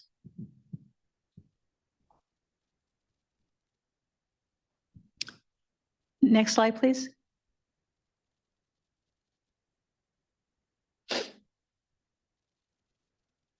Okay, thank you. Okay, so how do virtual meetings work? Some of you, half of you are veterans. They've already done this. You've experienced how we hold virtual advisory group meetings. So advisory group meetings can be have been either in person or virtual. Our last meeting, which was held in December, was in person. However, as a result of budget constraints and travel restrictions, all advisory group meetings will be virtual in 2024 and until further notice. So rest assured that you will not be expected to travel this year. So for now, everything will be done virtually. So how exactly do meetings work? Do these virtual meetings work? I think you got a glimpse of it. What happens is that you will receive a Zoom meeting invitation for all of your virtual meetings. And we ask that folks join at least 30 minutes before it starts for a roll call. Upon joining, all members enter a virtual waiting room for a tech check. So this is really important. I know that some of you may have been a little frustrated having to wait for a little bit, but it's really important for us to review, every individual's sound quality and connection and whatnot before the meeting starts. That way we avoid any type of glitches and get it taken care of right away. Once everyone's in the main virtual room, we ask everyone to turn on the camera. And this is where we typically take a group photograph. This is a standard process. So early in the morning, be prepared to smile and, just for that one photograph that we have. And you see an example of that on the slide. Also, something to expect with virtual meetings is that, as I mentioned earlier, there are discussions that are held on certain topics. For these discussions, we typically break out into breakout sessions, which means when we're doing this virtually, we have virtual rooms where we assign different folks to do so.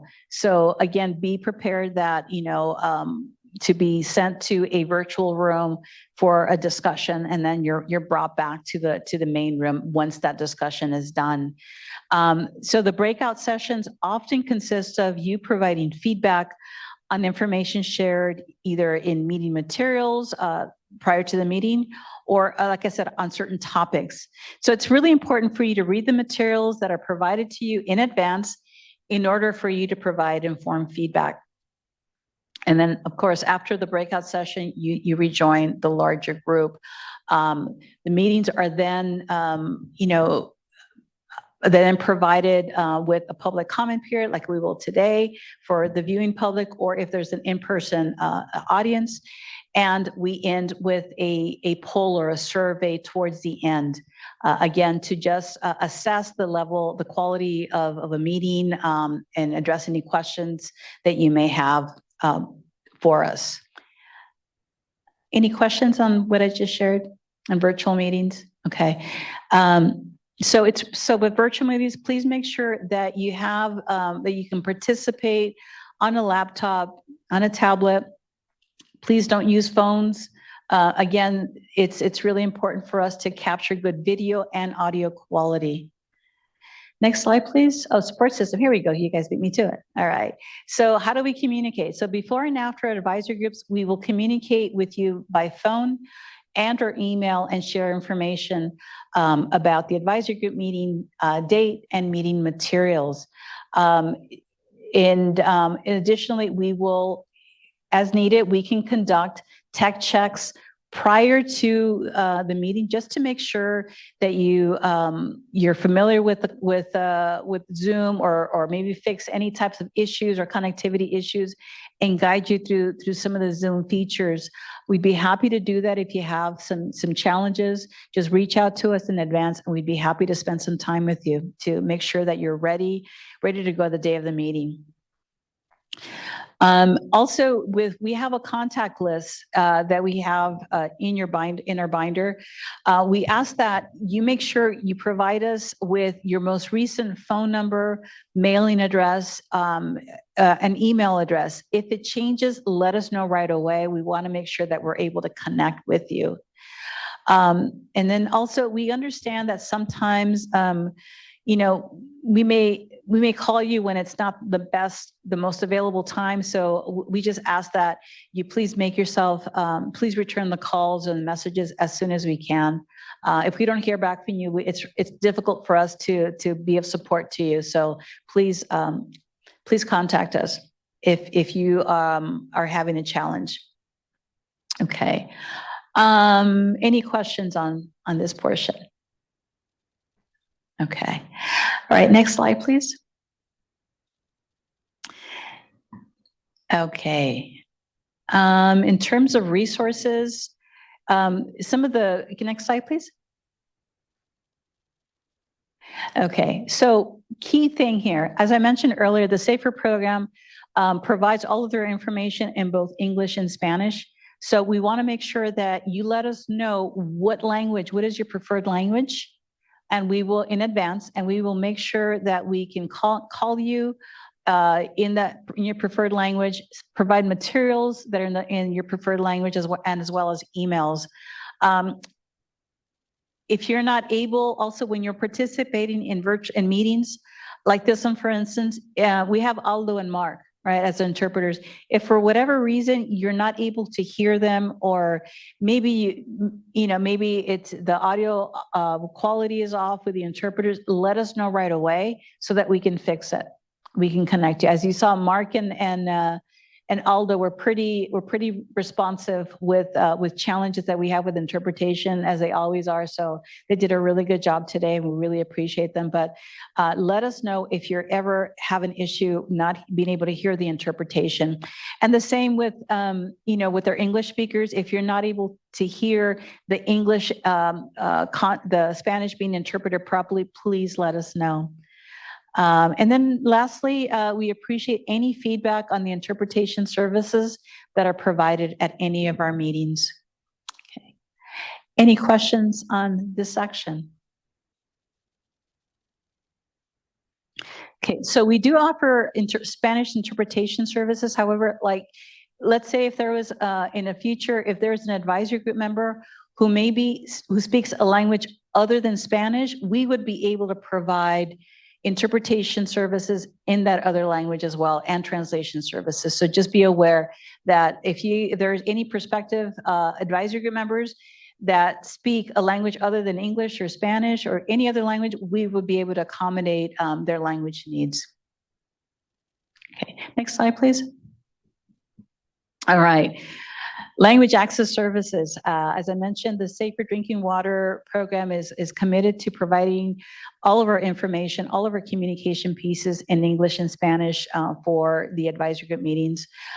This includes a very thorough job with all of our materials.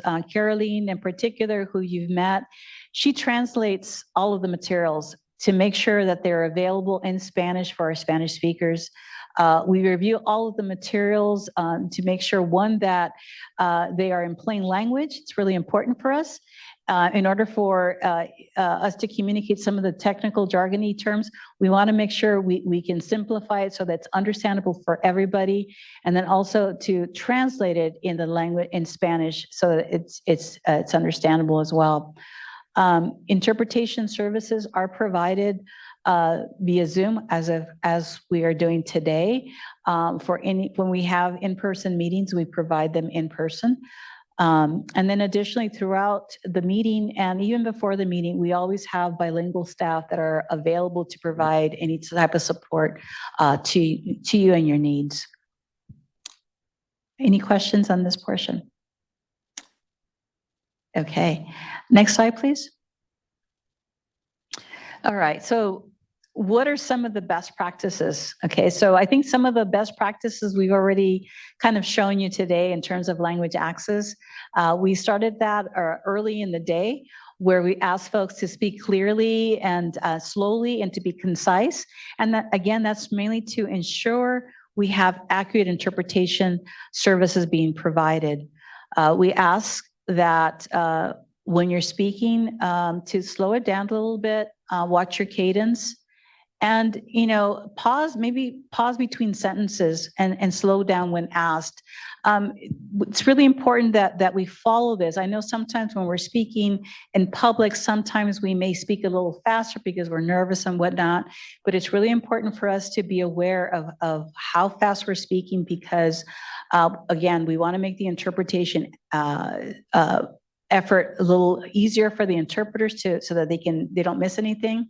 But also something to keep in mind, when we are speaking in English, it takes up to 30% more words in Spanish to say the same thing. So that's the reason, one of the main reasons why we ask you to slow it down, keep it simple, right? Same with translation. We want to keep everything with our written translations. We've done a better job of making the information more concise.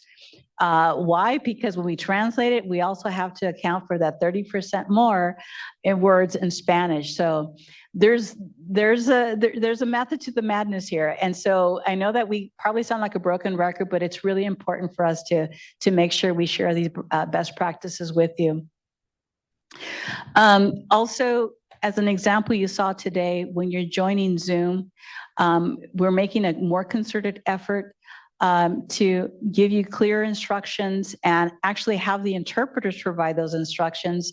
One, so that you're able to familiarize yourselves with the interpreters who are supporting the meeting, and having them provide the instructions in terms of, making sure you select English or Spanish under the interpretation feature. And also making sure that your presentation that you want to display is, that you check the view options feature before we move forward. And when we do this in person, we make sure that folks pick up an interpretation headset before the meeting, and of course that they return it after the meeting.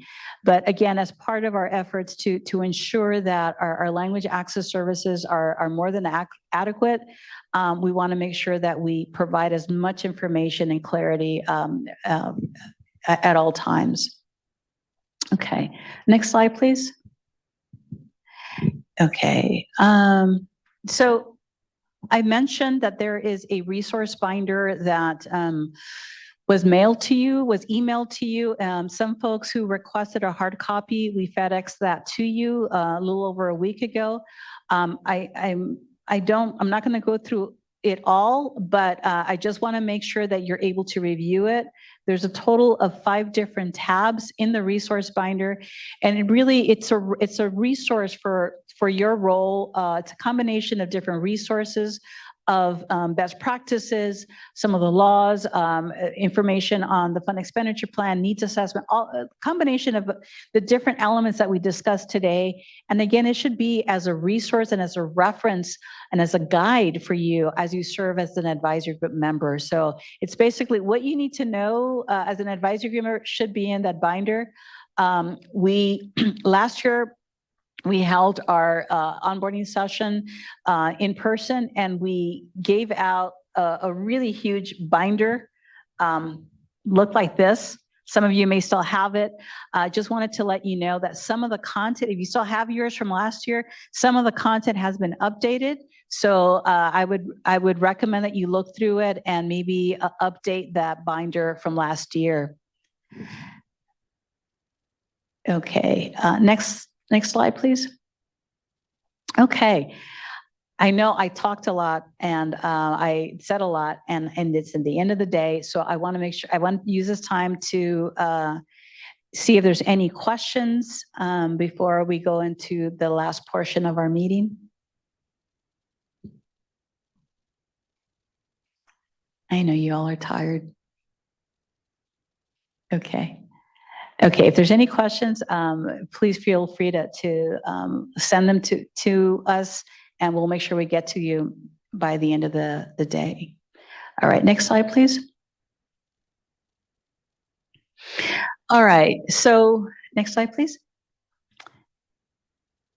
So as a recap from the last meeting that we had in December, we wanted just to share that what are some of the next steps for the SAFER team. And it's bulleted there that we plan on engaging with technical assistance providers to discuss a whole host of different activities, ensure milestone consistency, and to strategize effective communication. We also plan to continue to prioritize consolidation as long-term sustainable solutions, drinking water solutions, as well as exploring alternative solutions where consolidation is not possible. And lastly, we're committed to conducting targeted discussions with SAFER advisory group members about TA providers, the administrator program, and the overall planning process. Next slide, please. Shannon, you mentioned the meetings for this year. Okay, here they are. Okay, so just want to give you a quick timeline for the 2024 SAFER drinking water timeline. So today we have our first meeting, advisory group meeting, that is also serving as an onboarding session. Related to SAFER in spring, we will have the release of the needs assessment, as well as in April, date to be determined, there will be a board hearing on the hexavalent chromium maximum contaminant level adoption board hearing. We will let you know as soon as we have a confirmed date. Our second advisory group meeting is scheduled for May 2nd. And we will be receiving some additional information regarding the time and materials for that. In the summer, we have two items lined out, a few items lined out, sorry. One is the draft 2024-25 fund expenditure plan release that's going to be available for public comment. And then guess what? The SAFER advisory group application will kick up again in the summer. And we'll be taking applications for an additional batch of advisory group members. For those advisory group members that are continuing and would like to reapply, you would be asked, you'd be invited to reapply if you're interested in serving an additional term. The third advisory group meeting for the SAFER advisory group is scheduled for August 8th. In the fall, date to be determined, the board will consider the 2024-25 fund expenditure plan. And then we will wrap up the year with the last advisory group meeting of the year on December 5th. So in a nutshell, our next advisory group meeting is on May 2nd. Our third meeting is on August 8th. And our fourth and the final meeting of the year will be December 5th. Any questions on that? Okay. All right, next slide. All right, so during this time, as part of our meetings, we always include a public comment period. So typically, we allow, if there's folks in the audience, which there are none, we will ask them for their public comment, and they can provide it. But we also look online. We look at our email address, our emails, to see if any folks have decided to make comments. So at this point, we'll now open the meeting for public comment. Public comments can be submitted via Zoom or via the email to safer@waterboards.ca.gov. If you have any comments, you will be given the option to join this. If you want to make a verbal comment, you'll have the option to join the Zoom meeting. I'm talking to people who are listening to the webcast, and provide comment live, or have water boards staff read the comment for you. The purpose of this public comment session is to provide feedback on the topics we've just covered, including basically anything we've covered today. So whatever folks want to comment on that we talked about today, that's great. Whether it's, the Bag of the King Act or any other elements about expectations, folks can ask about that. However, please note that State Water Board staff will not be may not be able to answer all questions. We'll take public comments via Zoom first, followed by public comments received via email. So at this point, I'd like to ask our team, do we have any comments that we've received?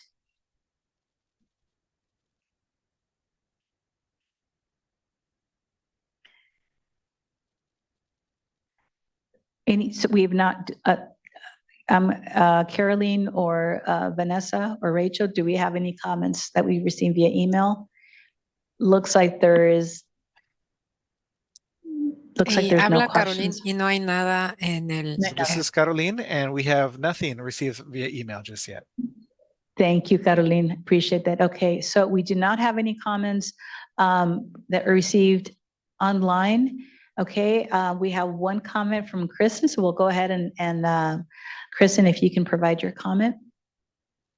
Yeah, normally we do advisory group member updates, so I don't know if this is the right time, but if I'll go for it if this works. I've never had an update before, and then there was no spot for it. But I wanted to share with the advisory committee and others interested out there that 2 weeks ago, I think, my research group at Berkeley launched our California Consolidation Survey.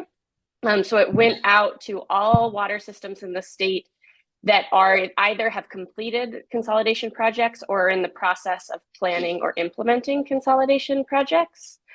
And I just wanted to make sure everyone knew about it. And if your system, Michael Prado or others that are working on projects, or you work with systems that are doing consolidations projects, we'd really love to have people respond to the survey. Our hope is to identify challenges and opportunities related to consolidation projects that then we can formulate into best practices and recommendations to really advance consolidations moving forward.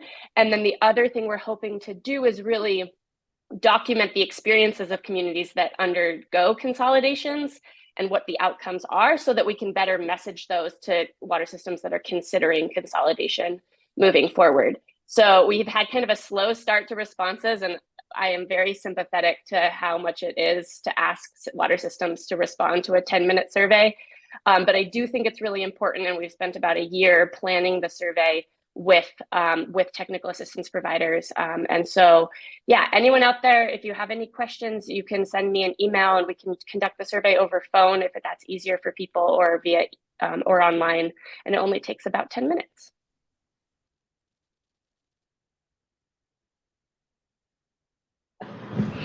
Thank you, Kristen. Appreciate that. Okay, any other comments from the group here? So if folks, for those that are participating remotely, if you'd like to make a comment, please make sure to email them at safer@waterboards.ca.gov. Wait to be called on and let us know. You can make your comment in 3 minutes or less. Okay. Okay, so looks like we're all talked out, folks, right? If there aren't any other public comments, I want to wrap up the public comment portion now, and I will hand it off to, first of all, I want to thank Chris for making it for her comment, and I appreciate you sharing. And at the next meeting, we'll actually have an update section for our Safer Advisory Group members. So thank you for that. So at this point, we're going to close up the public comment period, and I'm going to open it up to for the poll. There is a poll that we were going to ask, a survey, sorry, that we're going to ask you to take. If you can please take a few minutes to complete that. And if you can maybe put a thumbs up when you're done with the survey, that would be really helpful to us.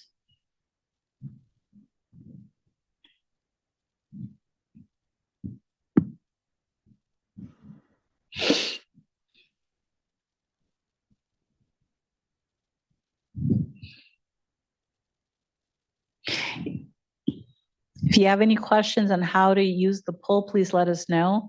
If you have a smartphone, you can hold it up to your screen where the code is and the survey should pop up. If you need any type of assistance, please let us know.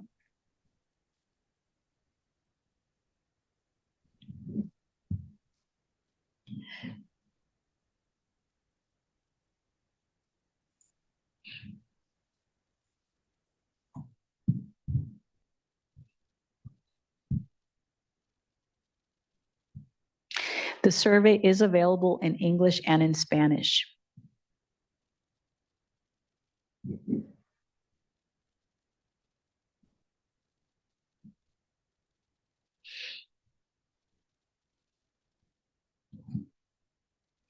And it's on the same link. So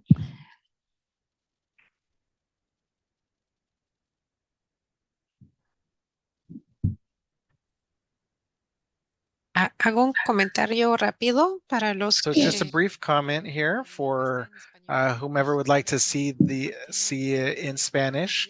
I'm showing you here on the poll how to change the language. You would go here to the very top side, and you can click on the little button that says English.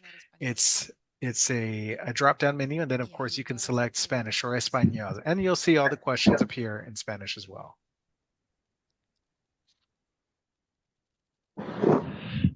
thank you, Caroline and Mark.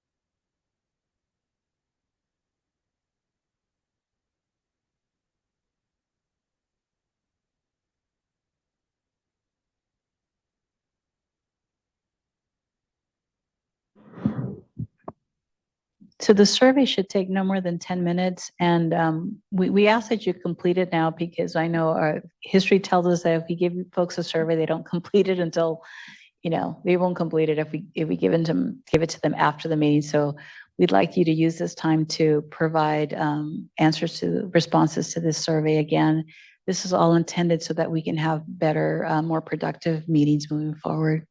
Once you're done, if you can please use the thumbs up feature or just let us know that you're completed it. That would be really helpful. Mariana? Yes. Michael here. Yes, Michael. On so I cannot scan it. I'm sorry, can you repeat your question? I'm on my phone I cannot scan it. My power is not working here.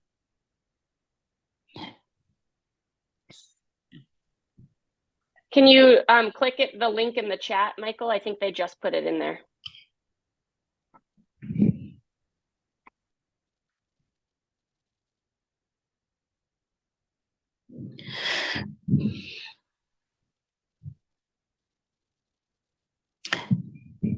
Thank you, Soren, for completing your survey and submitting it.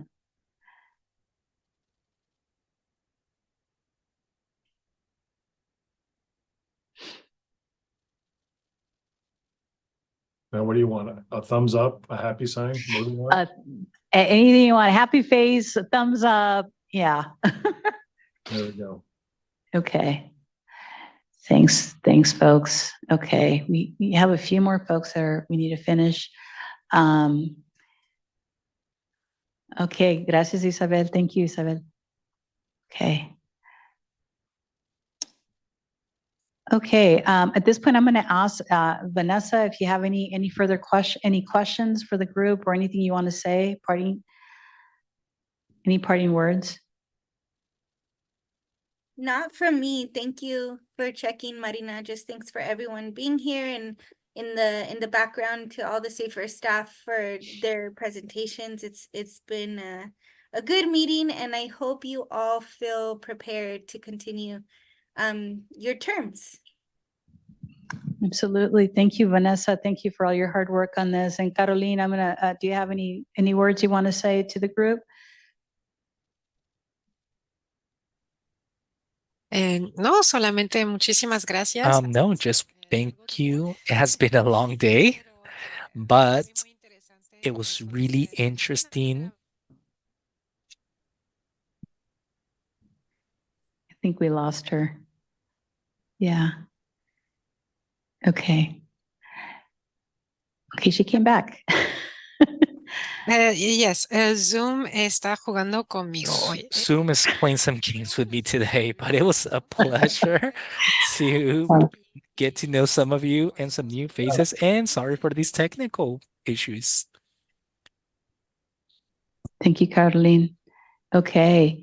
All right. So at this point, I think we're just going to go ahead and adjourn. I really thank you, everybody, for your participation. It was really great to meet all of you, to the new folks, and to see some of the returning folks again. Thank you, thank you, thank you. If you haven't completed the survey, please complete it again as quickly as you can. For those that have completed it, much appreciation. Thank you very much. Have a great rest of the day and happy Valentine's Day. All right. Thanks, folks. See you in May. Take care. Bye. Thank you, everybody. Thank you.